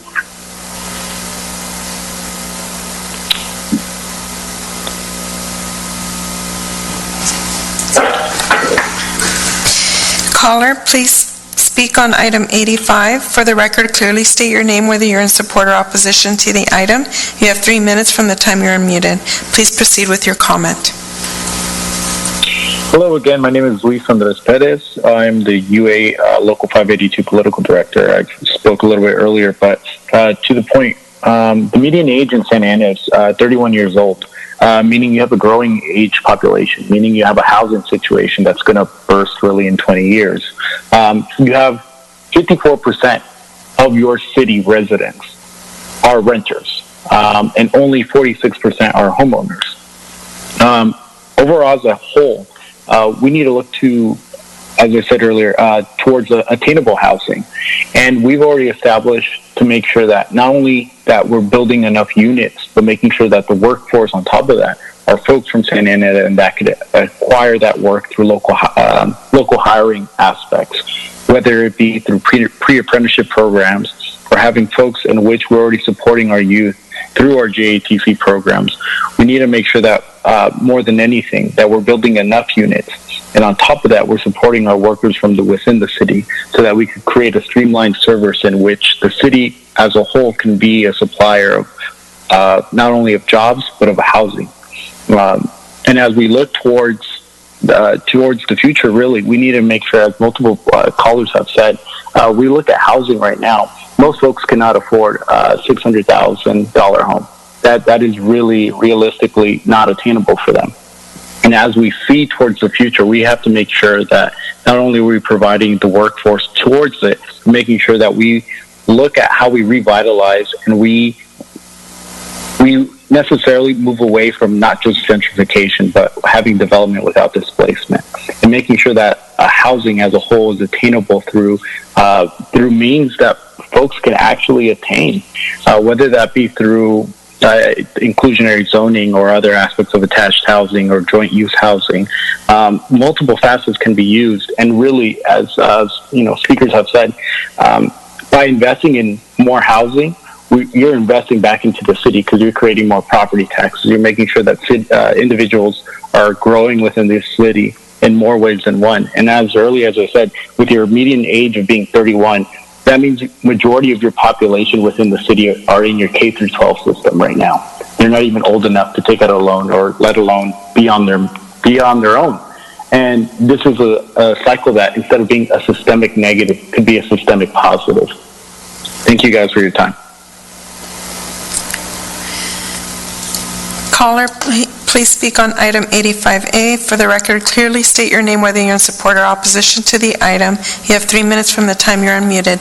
Please proceed with your comment.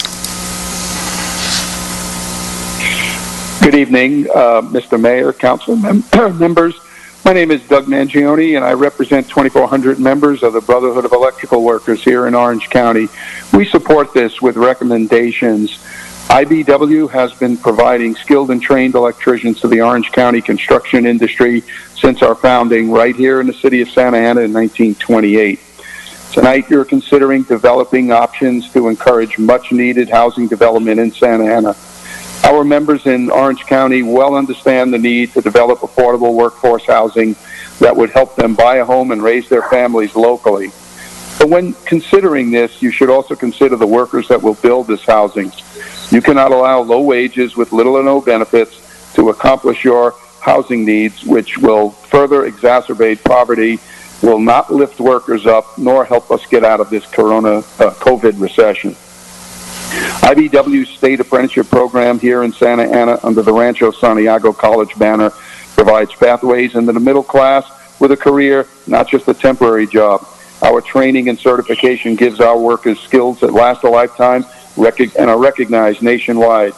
As you consider this tonight, remember, pathways to a good career with good pay, good health care for their families, and pensions for the future. Consider having local hire provisions, and especially veteran preference hiring and disadvantaged community preferences. I myself was a product of veteran preference hiring after the Vietnam War, and it gave me a 43-year career as an IBW electrician living and working here in Orange County. Thank you for consideration of our recommendations, and let's all hope for better days ahead for all people. Thank you. Last caller, please speak on item 85A. For the record, clearly state your name, whether you're in support or opposition to the item. You have 3 minutes from the time you are muted. Please, unmuted. Please proceed with your comment.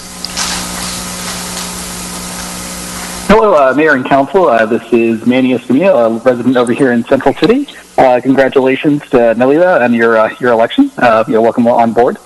So I just wanted to say that I'm supportive of the overall idea of kind of boosting our local housing construction. It's definitely a major need.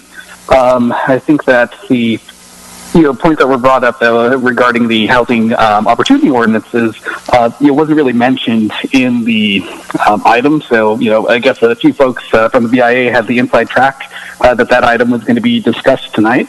So a little concerned about that just for transparency purposes.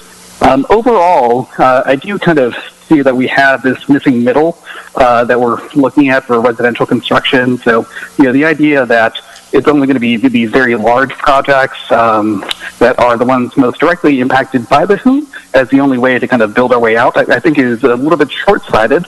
I do think that there's still opportunities as we update the general plan to look for townhouse models, quadplexes, things that are a little bit more kind of fitting with our residential character here in different parts of the city, as the way that we move forward with housing construction, and then also making affordability for ownership still available in the 21st century. So I think it's something worth considering, but I would just caution against completely rewriting the WHO, because quite honestly, it's a lot of the reasons why we haven't done the units there or constructed units on site is because it's so easy to get out of.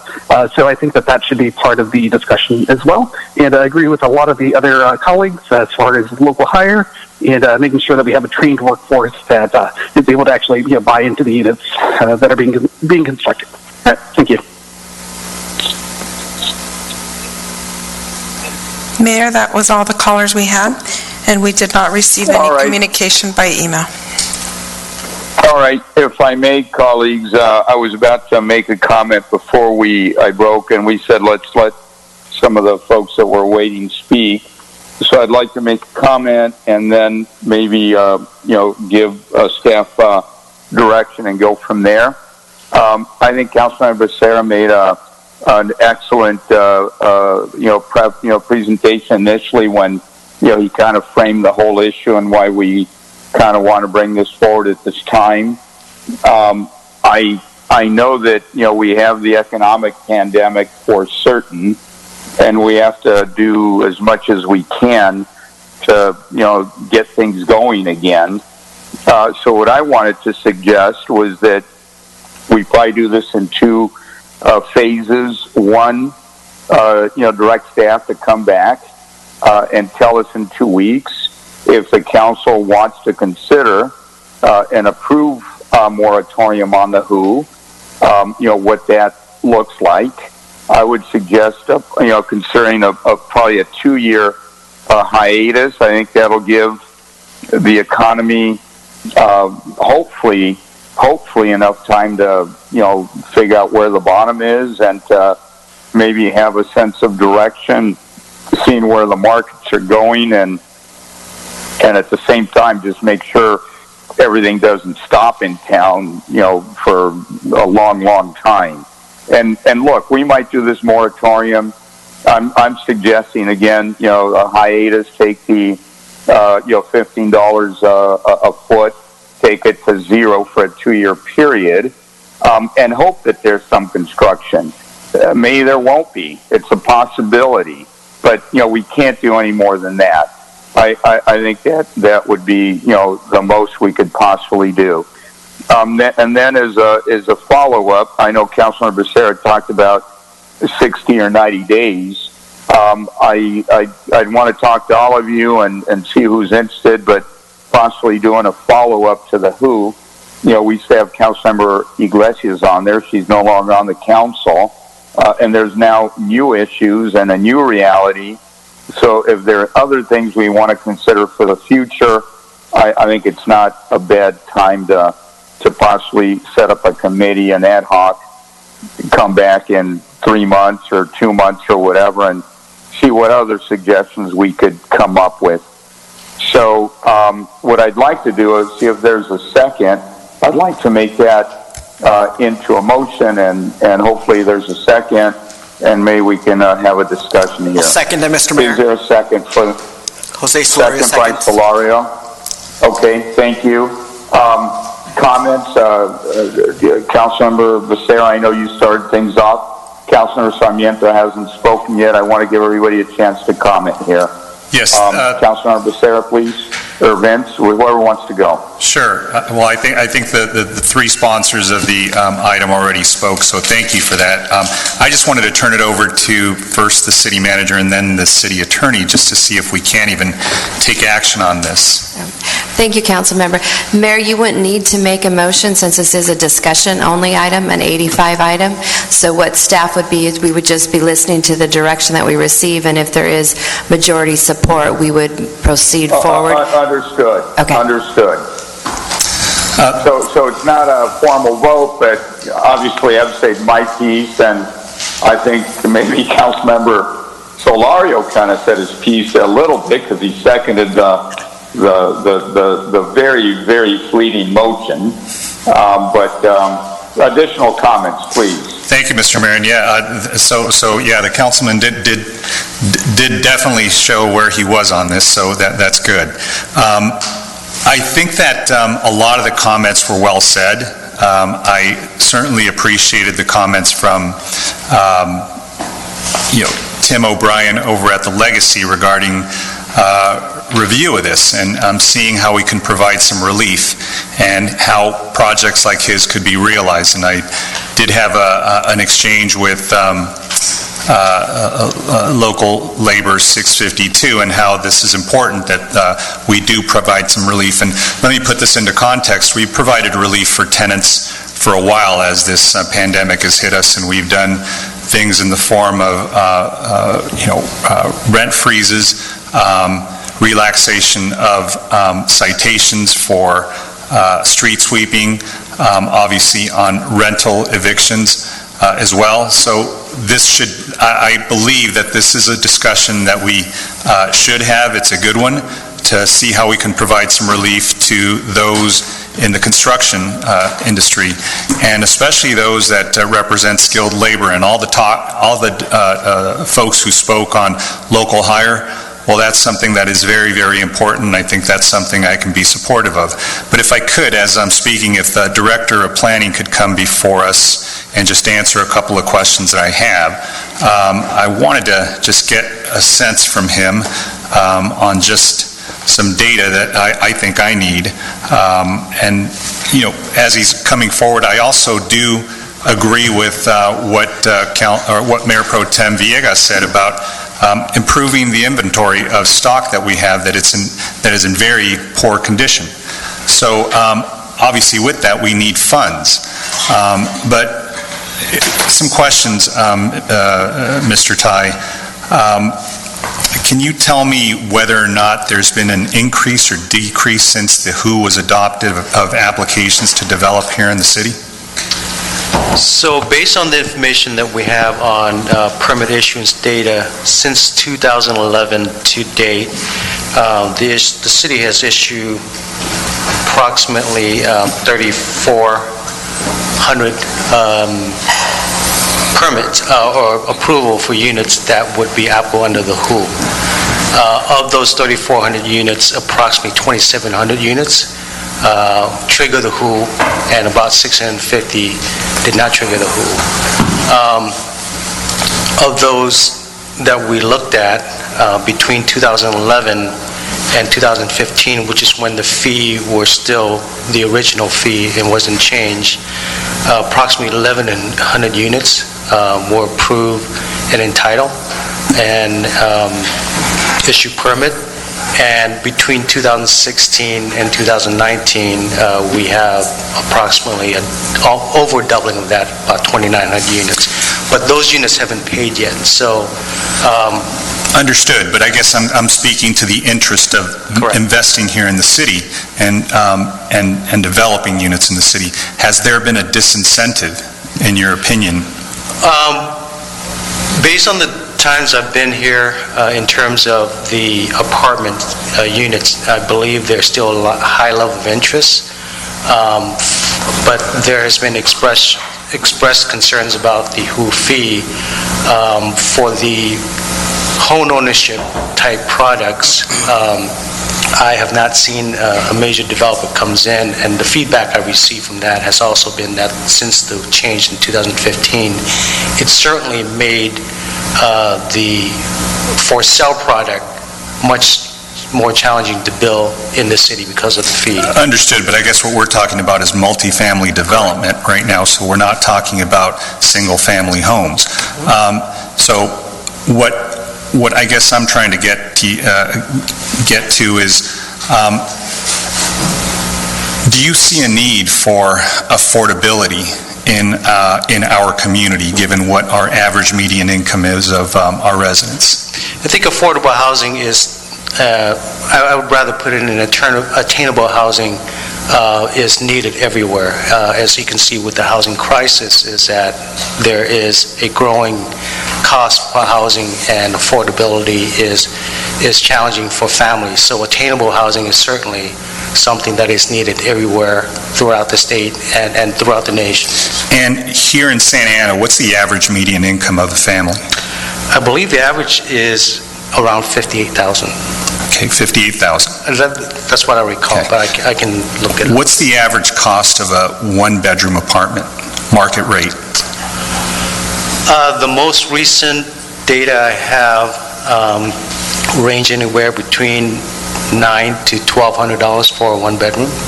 Of a new market rate, one-bedroom? For the new market rate, it's a little bit beyond that, but Right. it's just correct. Is it the close? The unit probably more like $1,400-$1,500. Okay, and that's on the low end, if you look at a spectrum. So that type of data, if you could bring back in your staff report and make sure we understand, number one, what's the average median income of a family here in Santa Ana?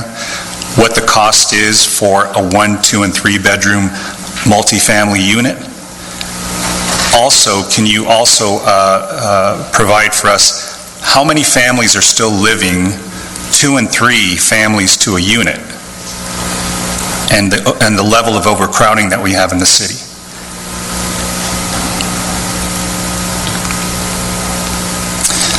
Again, these are realities that this community has to deal with that's different than the other 33 communities in the county, and very, very different than some of the affluent areas in the state.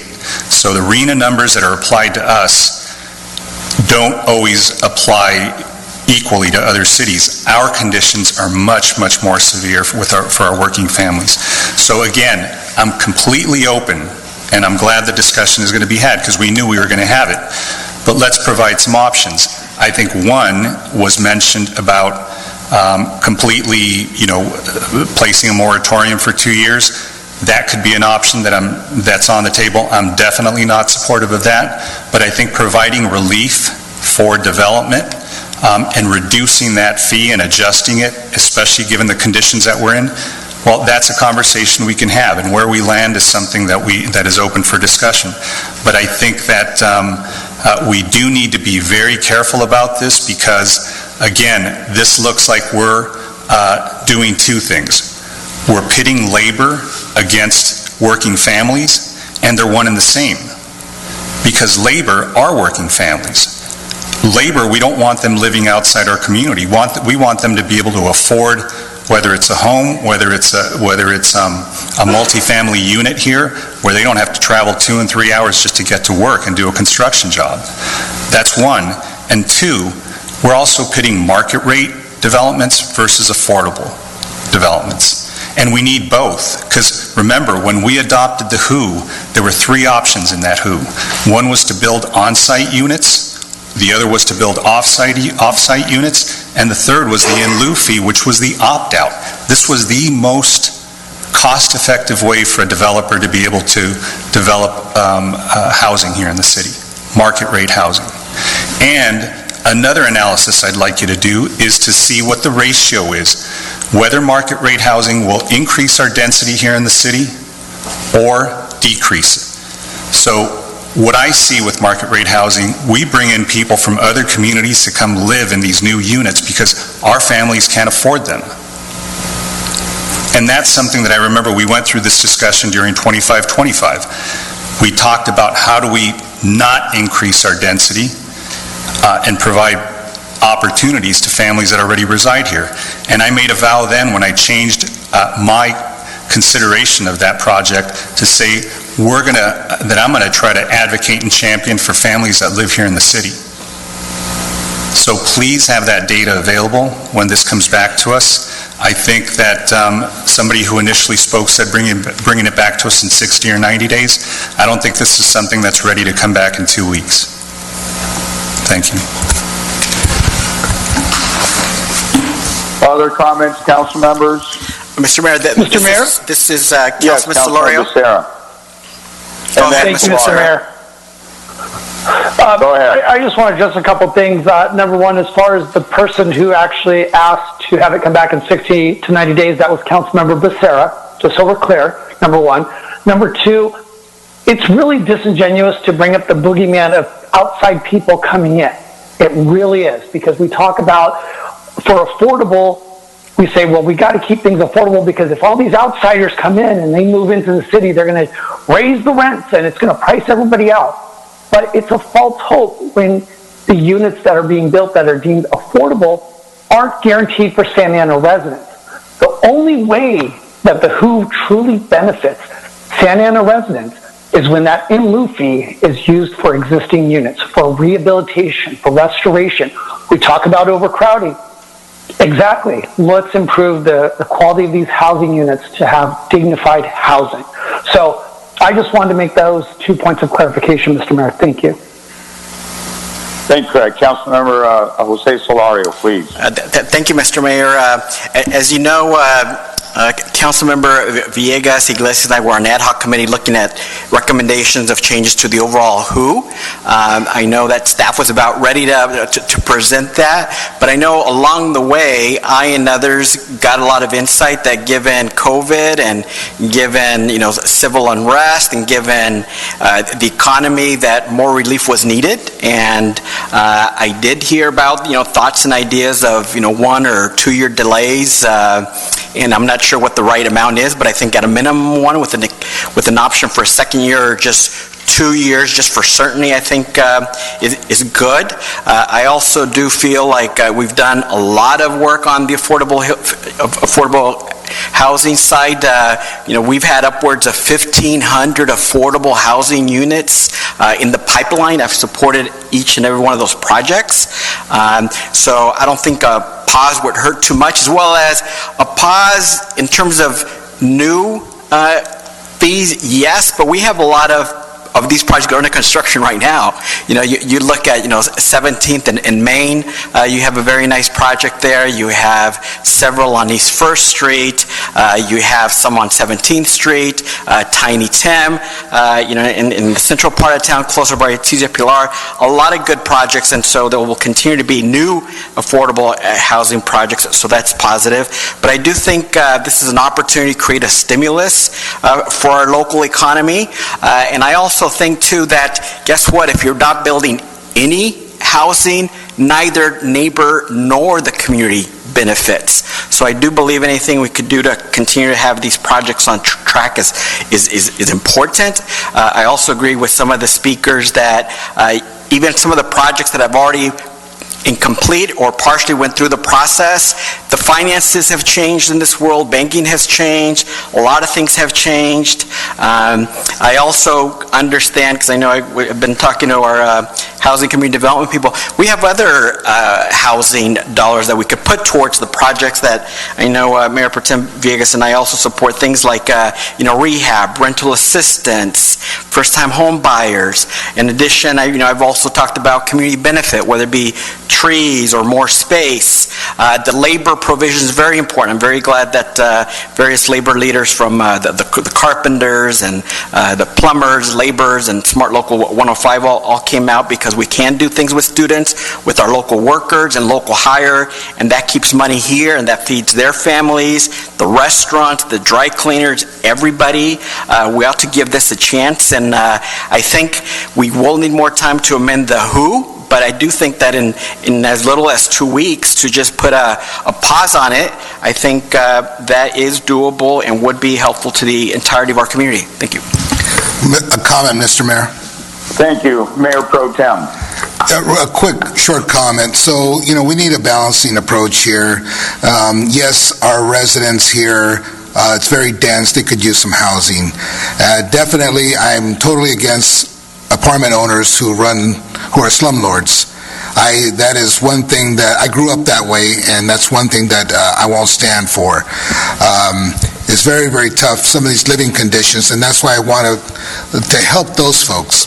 But at the same time, we have council members up here that want to hold other cities accountable, that when it comes down to the homeless issue, that they need to build their shelters and so on and so forth, that we can't take the brunt. Yet we keep building affordable housing here. We can't control who comes here, and yet it gets very dense, and these people can come here. It's against the law. We can't stop anyone, but how come we're not holding these other cities accountable and tell them that they need to build workforce housing or affordable housing? So it's just not fair. This thing is touchy, but there needs to be, you got to look at both sides of the issue. And so with the present pandemic situation going on, I say we take a look at this, and we're doing all these things for our residents, but what are we doing for our businesses? That's what, my thoughts are, and I'd like to take a good look at this, and that's my comment, Mr. Mayor. Thank you. Thank you very much, Mayor Pro Tem. Mayor Pro Tem? Yes, go ahead, please. Yes, I concur with the majority of the comments that are going on, and being the newest council member, I would like to take a little time to learn more. However, I do support this item because I see that it will bring in businesses into our cities, more housing, and more revenue to our coffers. So I am in favor of that. I would like to explore a little more, though, on the moratorium and the reduction of the fees. And so, I do want to give that break because it's my understanding that what we're currently charging is one of the highest, which we should align with other cities in our county. And I would also like to see if I may be appointed to the ad hoc committee in replacement of the other person who had previously been there. Yes, look, let me give that thought. I'll talk to you and council members. We'll decide very, very quickly.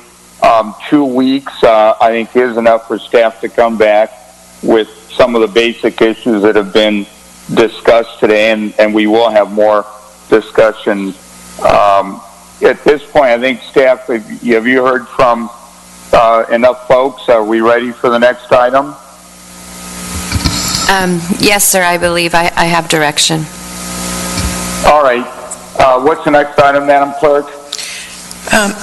Mayor, now we are where we can enter into the Housing Authority meeting.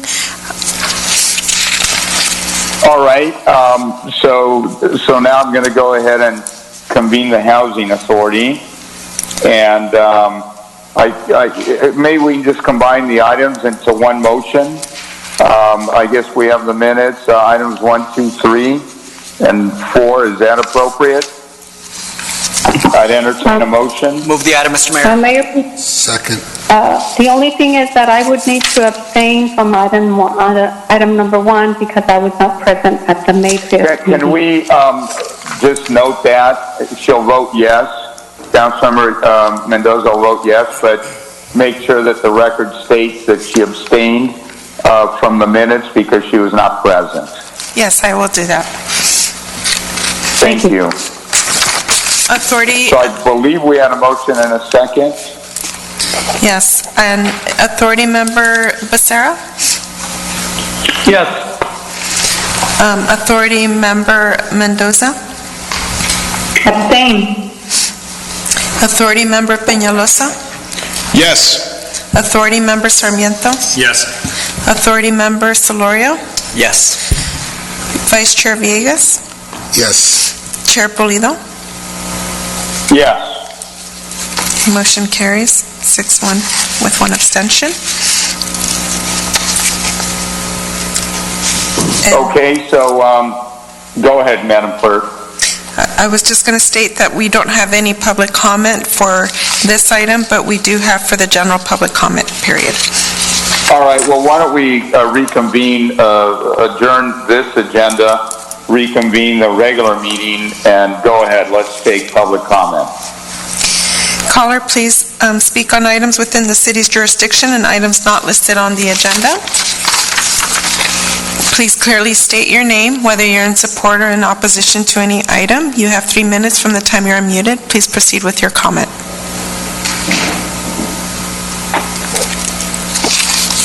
Hello, my name is Kaylee and I am a resident of Ward 5, and I'm just calling to speak on 2 policies that were passed in other cities that I think would be beneficial for our city to adopt. So one would be LA just passed a law to encourage landlords to follow tenant protection laws. So if they're found illegally evicting a tenant who is affected by COVID-19, they would actually incur fines beginning at $10,000, and fines would be larger if they're violating the rights of the elderly or those with disabilities. And I'm a tenant counselor in the city, and so a lot of the stories that I've been encountering, this would be enormously helpful because it would give consequences to the landlords violating the law and help make these protections enforceable. And even just having that would discourage landlords from breaking the law, whereas right now many landlords haven't been concerned about the repercussions. And there's local laws, state judicial order, and previously there was the governor's order. So even with all of that, there's been a lot of self-help evictions, unfortunately. So it would be great if the city could encourage landlords to follow the law by passing something similar. And then also, Buena Park mirrored Santa Ana's freeze on rent increases language as it is currently written. And they extended it for 6 months, so it matches their eviction moratorium timeline. Santa Ana can and should do the same. And if the council needed more time to review this, then I would ask that you at least consider extending the rent freeze to match the current moratorium on eviction, so extending it to the 30th of June. So those are my comments. Thank you. Thank you. Caller, please speak on items within the city's jurisdiction and items that are not listed on the agenda. You have 3 minutes from the time you're unmuted. Please proceed with your comment.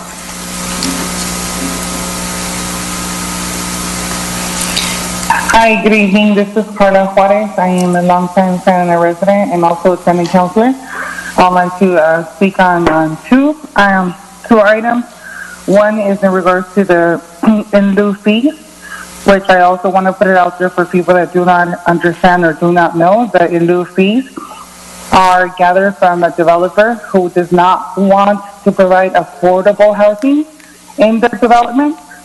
And it's based on 15% of affordable housing. So that's 100 homes minus 15. So they pay those in lieu fees instead of providing affordable housing. So that's not, I don't believe that is the answer. I think we also have to focus on keeping people in their homes. Please check out the Newsom order, the N6620, which extended the protections for tenants for July 28. I would like to ask for the council to please extend the protections for the moratorium, or just basically not allow people to evict people, even though that they are evicting them. They're self-help evictions, and also the rent increase. So if we didn't increase a couple of dollars now, then why would we allow landlords to increase rent by the hundreds? So that does not make sense. You guys also need to protect them so they stay in their homes and not become homeless during a pandemic. I also want to point out that there is affordable housing that is focused in Santa Ana residents, and it's the senior housing apartments that just recently became available, the Metro East Senior Park. So if we could do that there, why wouldn't we be able to do that everywhere? And I also want to show support for the Community Land Trust, which is the way like to go to keep our residents here in Santa Ana and for them to become homeowners instead of continually renting and living in fear. Thank you for your time. Thank you, caller. Please speak on items within the city's jurisdiction and items not listed on the agenda. You have 3 minutes from the time you're unmuted. Please proceed with your comment. Hello, my name is Maria Sahan. I am a Santa Ana resident. And I'm also a tenant counselor here in the city. I just want to advocate for the extension of the rent freeze. And that the city of Santa Ana follows the footsteps of Buena Park just like they followed ours. I really do not understand the logic of allowing a rent increase in the middle of a pandemic that is evidently not going away anytime soon. I do not understand the logic of allowing a rent increase when tenants are expected to pay the rent back when they were unable to pay because they lost their jobs, they lost income, or were unable to work because they were sick. I'm sure you are all aware that Santa Ana is the prime city of the large number of cases we have in the city. I also, as a tenant counselor, I've had the honor of listening to tenants' experiences, and I've been trying to support them as much as I can, and I have seen a lack of accountability of the harmful actions of landlords, and if we could follow the example of LA with mechanisms to hold these landlords accountable and cite them for their wrongful actions in the middle of a pandemic, that would be grateful. So I would really appreciate if you guys take this into consideration. Thank you.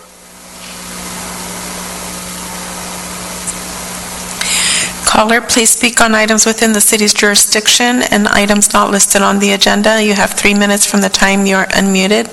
Please proceed with your comment. Hello, can you hear me? Yes, we can hear you clearly. Thank you. My name is Nathaniel Greensides, also known as Nate Greensides, Ward 5. I want to make a quick note that the phrase investing in youth should never be equated with parks and rec funds and programs. In my opinion, that's a sad way to, quote-unquote, invest in the youth. One, because everyone, whether they're a youth or not, enjoys the services and spaces offered by the Parks and Recs Department. It does disservice to both the youths as well as the Parks and Rec Department. Also, I just want to offer that if this idea of investing in youth, by somehow investing in parks and recs should really be exercised an idea, then why are the police always harassing youth who hang out in the parks? The idea completely conflicts itself in this regard. Also, I want to note that there won't be any youth to invest in if you allow for their families to get evicted because the landlord keeps raising the rent. Some other folks have offered what possibilities exist, such as enacting policies which incentivize that landlords should follow the law, such as in LA, where fines against bad landlords, in addition to the right for tenants to sue bad landlords, exists.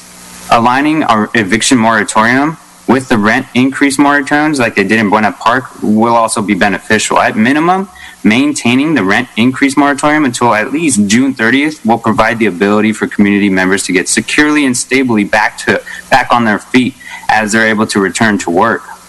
More importantly, I have noticed that a lot of people who have made comments tonight have tried to assert that by, quote-unquote, investing in youth, we can somehow curb the fact that police disproportionately kill black people. Black men with university degrees and even well-paying jobs are still at higher risk of being disproportionately targeted by police, regardless of the skin color of the police officer themselves. Solely, quote-unquote, investing in youth won't stop police killings, brutality, and targeting of black people, people of color, people with disabilities, or homeless people, which has and continues to occur in our nation. Being not white in America as well as here in Santa Ana means remaining fearful that what should otherwise be an inconvenient exchange with law enforcement officers may result in death for someone who is black or who is a person of color. George Floyd was unemployed because of coronavirus. And Stephon Clark in Sacramento was a youth who was being invested in by his grandparents, and he was shot dead in his grandparents' yard. These two folks hold this almost exactly the same exact life circumstances for many community members here in Santa Ana. Police accountability in Santa Ana and oversight is poor. This is the reason that the city is finding itself in a lawsuit where police vehicle transport parked at the court left some individuals locked in the back of the police vehicle in the heat almost to die. This past Sunday night before the curfew came into effect, police, without any provocation whatsoever, shot tear gas and rubber bullets at leftover protesters at Ronald Reagan Building. I urge the council at minimum to establish a citizen oversight committee and make all police activity 100% transparent and publicly available. Otherwise, the growing call to defund the police becomes the only alternative. Thank you. Thank you. Caller, please speak on items within the city's jurisdiction and items not listed on the agenda. You have 3 minutes from the time you're unmuted. Please proceed with your comment. Hi, good evening, everyone. My name is Meshley Lopez, and I'm calling tonight as somebody who volunteers for a tenant rights cause.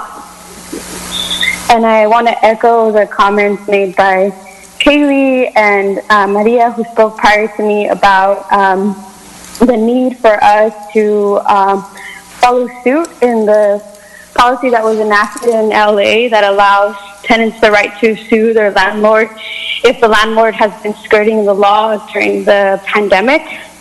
I think this is very important for us to do because in enacting it, it could serve as a way to deter bad behavior and bad landlords.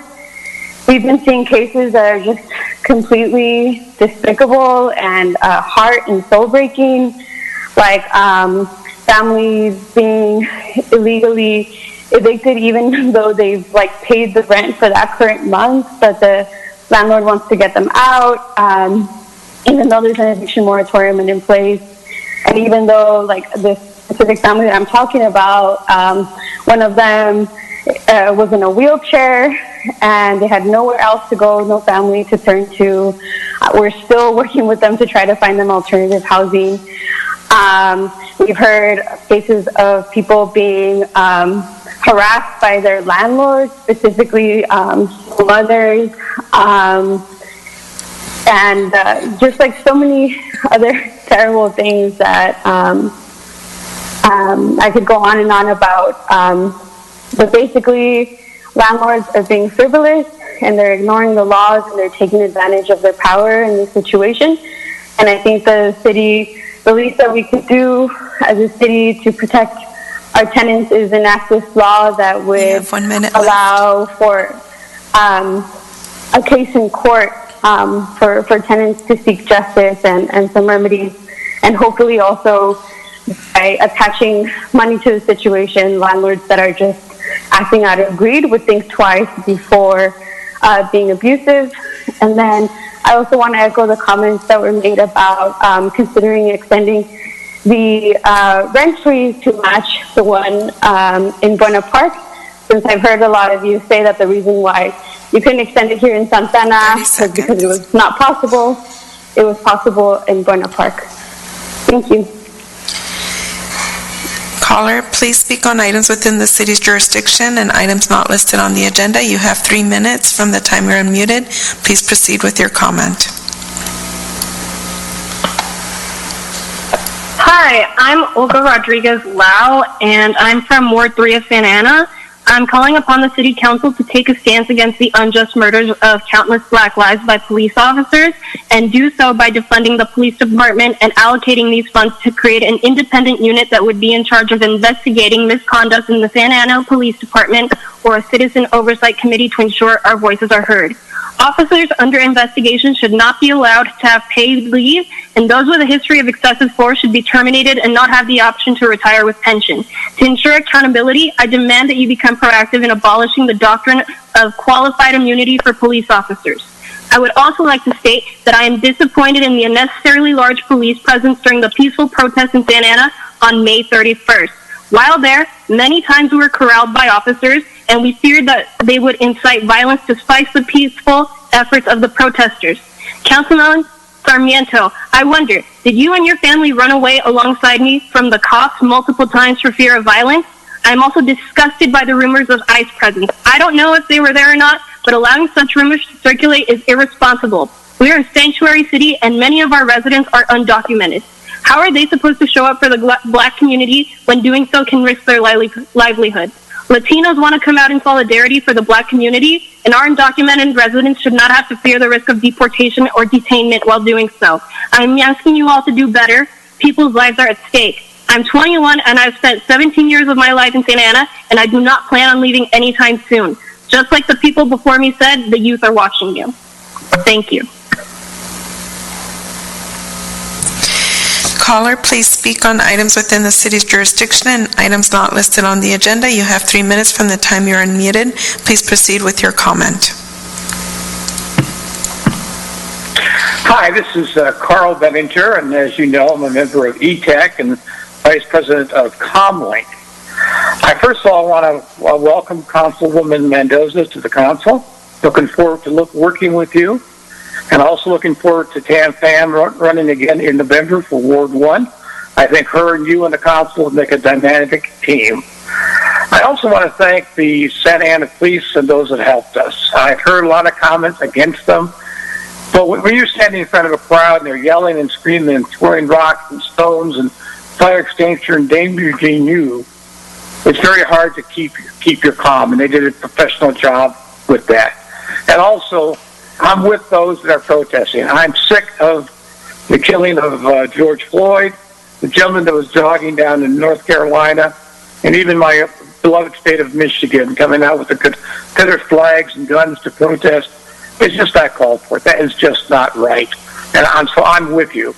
Where I'm not with you is when we can start graffitiing, breaking windows, and destroying property.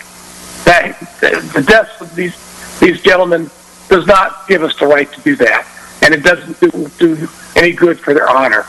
What will help is that I think we need to have some open meetings and suggestions. I've heard some good things tonight. Vince, I very much support you with what you suggested. And I think that would come a long way. And in closing, I really want to thank those in Santa Ana who got up Sunday morning and helped clean up the city. Volunteering, their help was just very impressive. Thank you. Good night. Mayor and council members, that was the last caller. Although I do want to mention that we did receive email correspondence. We received 4 that were against police abuse, 2 that requested in support of increasing the curfew days and police, and then 1 against fireworks. And that is all we have. Thank you very much. We lost the mayor, so I will be assuming the responsibility of running the meeting. And Madam City Manager, we're going to move on with your comments. Thank you, Mayor Pro Tem. So just a brief one. For city services, I want to let everybody know that we opened up City Hall yesterday, starting Monday, June 1st, for the services that we are able to provide, and provide them in a manner that's consistent with what the guidelines are required by the state. We have safety measures that have been put in place, including plexiglass shields at service counters, limiting the number of people inside, and requiring visitors to wear face coverings and to have their temperature taken. Most of the services now require appointments, which can be made online or by phone. Information is located at the top of our webpage at santa-ana.org, or folks can call 714-647-5491. The cashier counter doesn't require an appointment and is open for walk-ins. And that's all, sir. Thank you very much. We're going to move on to council member comments, and I'll just call on the 2 that are not here with us. So, council member Becerra. Thank you, Mayor Pro Tem. I want to congratulate Councilmember Mendoza on being sworn in this evening. Welcome to the council. I would also like to invite our community to participate in my monthly office hours. We took a brief break during the height of the pandemic, but as we're all acclimating and have managed to meet and communicate through other means other than getting together in person, I'm going to be holding my monthly office hours on Zoom this Saturday at 10 a.m. On Monday, it was the 134th anniversary of the incorporation of our city's government way back in 1886. Instead of our police officers watching residents take part in the celebration of that anniversary on Monday, our police were hard at work attempting to provide a safe environment for people to come to the capital of Orange County to express their feelings about the tragic death of George Floyd. It was horrific to watch that video of Mr. Floyd being murdered, and I'd like to send our heartfelt condolences to his family, and I pray that justice is served. And as that relates to Santa Ana, I want to say that our city's residents, that I will help facilitate constant improvement in communication and relations between our city's police and other city departments and our community, so that we can work together to continuously improve how our city serves and protects our residents. I hope to do that while working with my colleagues here on this council. And I also want to state very simply and very clearly, Black Lives Matter. Saying that all lives matter is a lie if we can't say and believe that Black Lives Matter. Mr. Mayor Pro Tem, I would like to ask that we close tonight's meeting in honor of George Floyd, Breonna Taylor, Ahmaud Arbery, Sean Reed, and Tony McDade. along with other Black Americans who have died as a result of the violent racism that continues to plague our country today. I would like to conclude my comments this evening expressing my appreciation and pride in our city's residents, as many of them got up out of bed early this past Sunday morning to come out and clean up after those who didn't come out on Saturday evening to peacefully express themselves, but rather to loot and destroy businesses in our city and cause havoc. So many residents came together to clean storefronts of broken glass and trash and paint over graffiti. And I'd like to give special thanks to one gentleman that I came across over at Bristol and Edinger, and also at Bristol and McFadden on that Sunday morning. And that was a gentleman from Orange County Car Wash and Detailing who came out, had his vehicle out there with his power washing equipment, and was just asking people where he can get to work and start helping. He at one point started on a street light and then started working his way in onto some of the storefronts. So I just wanted to acknowledge him. His actions to me were very inspiring, and they embody the spirit of Santa Ana. With that, I want to thank you and have a good night. Thank you very much. Councilmember Mendoza, any comments for this evening? Yes, thank you, Mayor Pro Tem Villegas. I would like to thank my colleagues for your support and your welcoming gestures. It's quite an extensive meeting. I hope that we have shorter ones in the future. But I understand that there was a lot of items on the agenda. And so I too believe we have a tremendous wealth of staff, police, and fire, and that the services that they provided during the weekend in keeping property and personnel safe was at the best that they could do, and it was successful because, as you saw, we didn't have the escalation of violence and property destruction as other cities, and those youth, if there were youth who were hurt, it's my understanding that they were not here for the peaceful protest. They were actually here for the intent is to loot and steal and destroy property.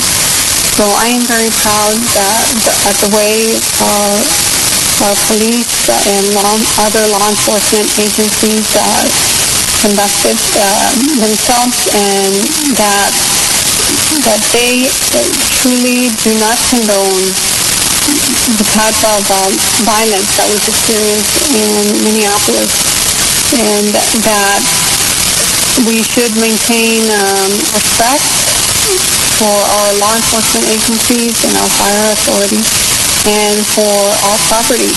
And that if we do see individuals who are here for other purposes, that we discourage them, as one of our callers mentioned, that this is strictly a peaceful protest and not something that we are here to destroy our very own city. And I would like to thank the young people who stayed up late for their comments, and it's always refreshing to see the young people being involved, because they are going to be our future leaders. And there is no offense in saying that our young people in park services, as one caller mentioned, what we mean is that we want our youth to be successful in whatever it is that they want to do, whatever career they choose, and that the city of Santa Ana is here to provide a pathway and services to make their path a little easier, and to provide resources, and to know that we are here to help and not to hinder, and to live prosperous and safe life in our communities. So to all my colleagues and staff, thank you for getting my feet wet, and I actually enjoyed listening to and learning from you, learning all of the items that are before us today. I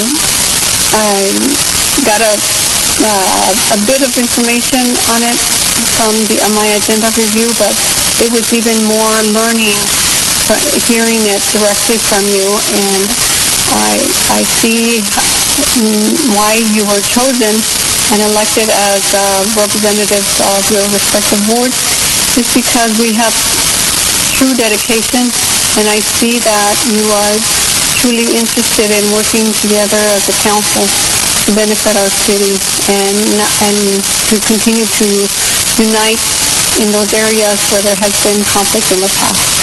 So thank you very much to everyone. I appreciate it, and good night to staff.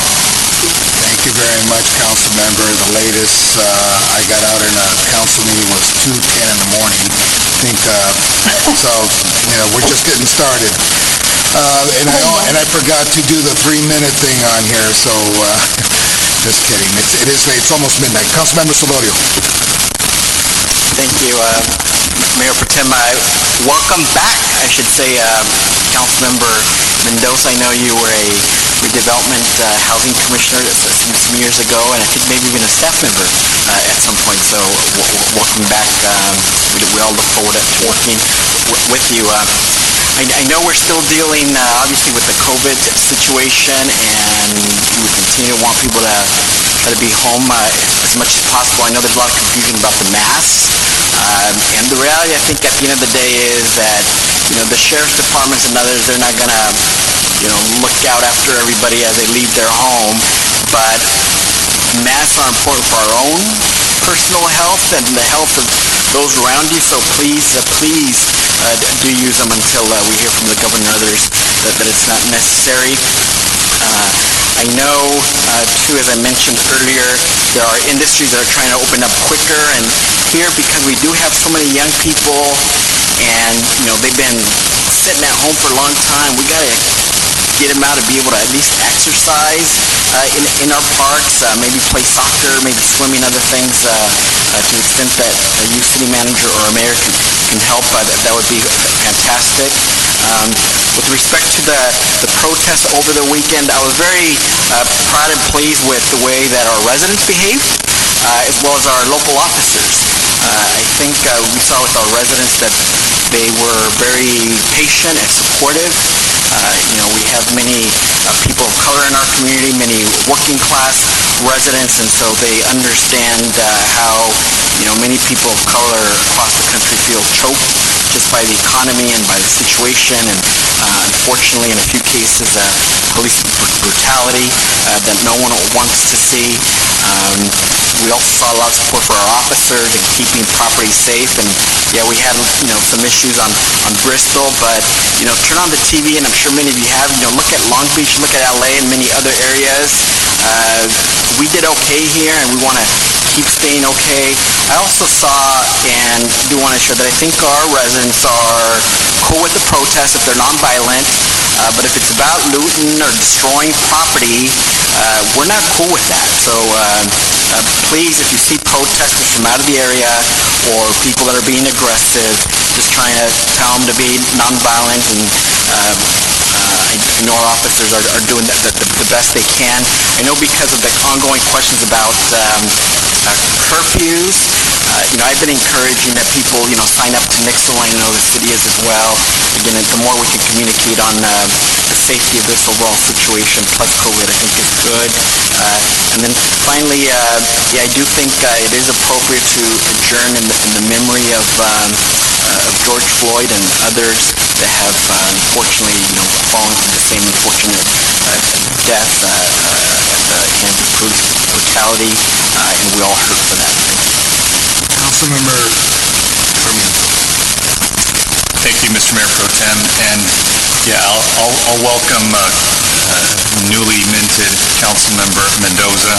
I know her as Nellie. We were young commissioners way back when on redevelopment and housing, so it's great to have you with us, Nellie. I know that I certainly look forward to working with you, and I know you're going to represent your ward very well, so thank you for bearing with us. Boy, this was quite a meeting, your first voyage to have with us. It's almost midnight, and we're still here. So I did want to, talk about a little bit about what happened this weekend. I think, we did kind of chronicle, what took place, and I'm glad that there were reports made by both the chief of police and the fire chief. But I did want to say the day after, I think Sunday morning, I saw both Councilmember Peñalosa and Becerra over at the McFadden and Bristol sort of epicenter of where everything took place. And, I think they were helping clean up, and I know I brought some water for some of the volunteers, and by the time I got there, and I thought I was early, but it was like 8 or 8:30, and things were already cleaned up. And I did see former Councilmember Iglesias there too. I want to acknowledge that her presence was, she was present there. But, a lot of us were still dumbstruck by what had happened the night before and what was happening in the days in advance of that all over the country. And I know that some of us were speaking with raw emotion still at that time, and I do want to acknowledge that, I put up a Facebook post about the image that was really burned and embedded in my mind, which was about Mr. Floyd and his, and the officer with his knee on his neck. And, to me, it depicted a moment that haunted me. It brought me to tears. It brought me to rage and, eventually to hope. But I did put it up, and somebody pointed out, hey, that was not right because, I didn't have the consent of the family, and that was insensitive to people who were close to Mr. Floyd. And I did take it down and replace it with another image of hope. But nonetheless, I think that it's important that we don't normalize that sort of behavior and that sort of conduct, and I think it gives all officers who do go out every day and do a good job, it really does smudge, their image, because I think those good officers work so hard to change the narrative, and unfortunately, all it takes is an incident like that and others to change that. I do want to also thank and commend Councilmember Peñalosa, because he, as I did, was speaking from emotion and made some comments that I know he publicly regretted, and he explained to everybody that he was speaking from a place, a good place, and maybe he could have used a different choice of words, but it takes courage to come back and admit when you did something wrong. And I respect that, Councilmember, and I think that the public should as well, because the last thing we should do is try to, just focus on somebody who makes a mistake, because none of us are perfect. Believe me, I know I'm not. And to be able to understand when you've made a misstep or something that offends others, and then you retract and you change and you own up to it, and you take ownership of it, it speaks volumes of your character. So, so I certainly appreciate that. I just wanted to make sure that didn't go overlooked. My final comment is to all those that, are spent time over the weekend and, and are going to continue to protest and march and exercise their First Amendment right. Well, what now? What's the end game here? What are we all looking for? Well, to those of you who are, out there, marching and protesting and having your voices heard, look, I hope that you all show up at the polls in just a few months. You're going to have an opportunity to define your future. You're going to have an opportunity to have your voices heard. And the criticism that the youth always receive is that, you're big on words, but you're short on action. And that was President Obama's message. He said, "Where will you be in November?" And so I hope that you conserve some of the energy that you have now, some of the anger and some of the rage, and ask candidates that are running here locally, because it doesn't matter who's in the White House, how shameful that person is or how good that person is. The people who determine your fate are local leaders. And those are the ones who determine what your daily lives are going to be like. So make sure you ask those tough questions of people who are running for office. Make all of us feel uncomfortable, and make us answer and be responsive. That's your right, and that's our obligation. So, all I can say is, save some of that energy, let it extend for the next 5 months because it's important. This is going to be a very, very transformative time in all our lives. So with that, I bid you all well, and Black Lives Matter. Councilmember Peñalosa. Thank you, Mr. Mayor Pro Tem, and thank you, Councilmember Sarmiento, for that. Appreciate it. I first just want to thank our city manager, our chief of police, our fire chief, public works director. I mean, on Saturday night, I believe into Sunday morning, I was getting emails at midnight, 1, 2, 3 in the morning. I think as late or early, I guess, as 4 in the morning, from our public works director and our chief of police, giving us updates and making sure that things were, as controlled as they possibly can. I was out there both days. I want to thank the many that were out there, peacefully protesting and marching for the movement. And unfortunately, there were the dialogue that's happening right now. There are the bad ones that ruin it for everybody, whether that's the police department or whether that's people that are out there marching and protesting for a good cause. There were a few that took advantage of the situation, and I let my anger of seeing that get the best of me, and I made a comment that to the people out there looting, and that was a mistake. I shouldn't have said it, and I'm deeply sorry. I regret it. We're human. I make mistakes, and I realize that. And like I mentioned, on social media, it's like one thing that I'm definitely not used to is the weight and power my voice has as an elected official.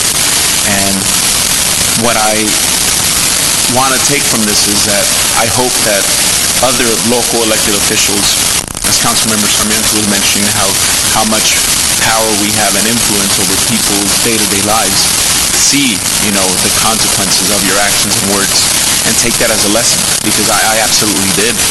And I know, what's in my heart, and I know how deeply, I care about my community and our residents, and I know, that it didn't come from a bad place. And again, I apologize, and definitely not going to happen again. And I know I can't make it go away, but it like I said, it's a lesson for me, and I hope other local elected officials watching and listening, and even candidates hoping to run for office. Your voice has weight, and it has consequences. And with that said, I also want to say that for those out there that keep saying all lives matter, just know that all lives do not matter until Black Lives Matter. That is as accurate as it can be. So with that said, good night, everybody. Thank you, everyone. Quick comment, it's nice to, I guess I beat everyone to McFadden or to Edinger in person, because I was there at 6:50 in the morning, and I saw all of you folks later on. I saw it on Facebook, and I was driving around assessing all the areas, wanted to make sure we didn't lose anything, which places were vandalized and which weren't. But I did make contact with the folks who were there cleaning. Channel 7 was already there, so big shout out to all them folks that came out to help clean. That was very, very big of you.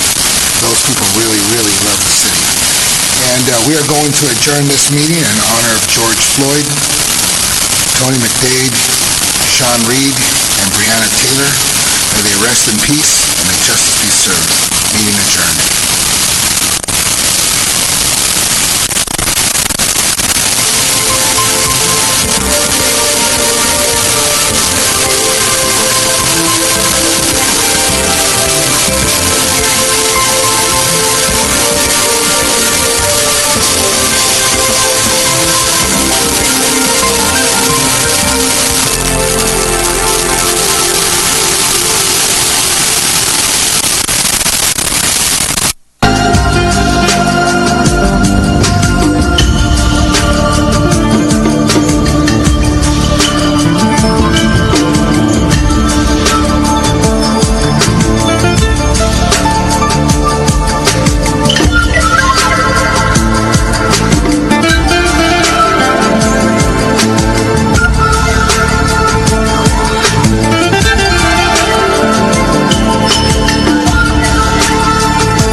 de mis huesos, que han caído los esquemas de mi vida.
vas a olvidar.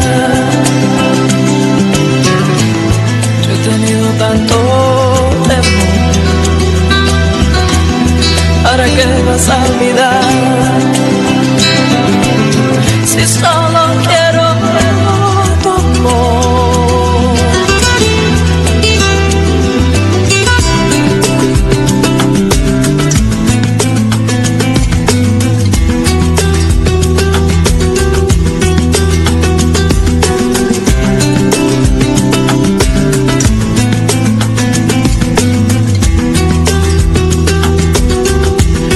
Es el alma que me dice que te siga. Quiero darte todo, todo, todo, todo tu perdón. Pero sé de amar, corazón. Yo sí sé de amar, sí sé de amor, corazón, corazón.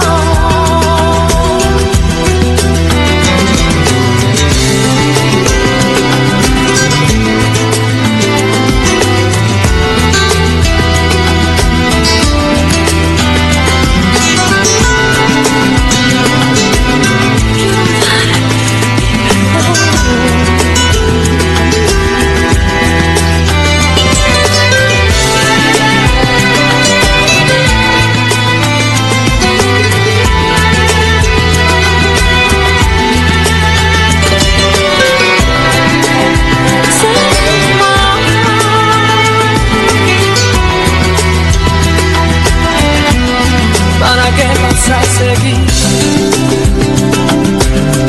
Entiéndeme, yo te amo.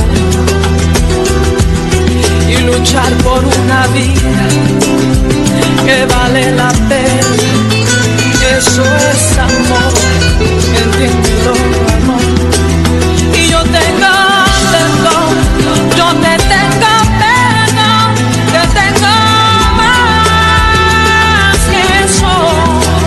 Yo te tengo amor, te quiero dar todo lo que tú quieras. Sé de amar, corazón.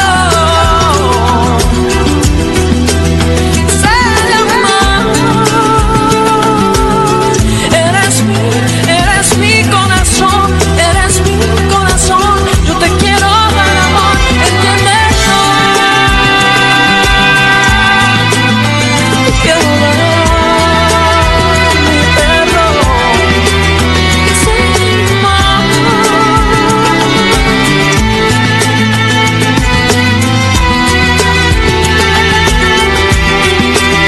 Es el alma que me dice que te siga. Es el alma que me dice que te siga.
caído los esquemas de mi vida.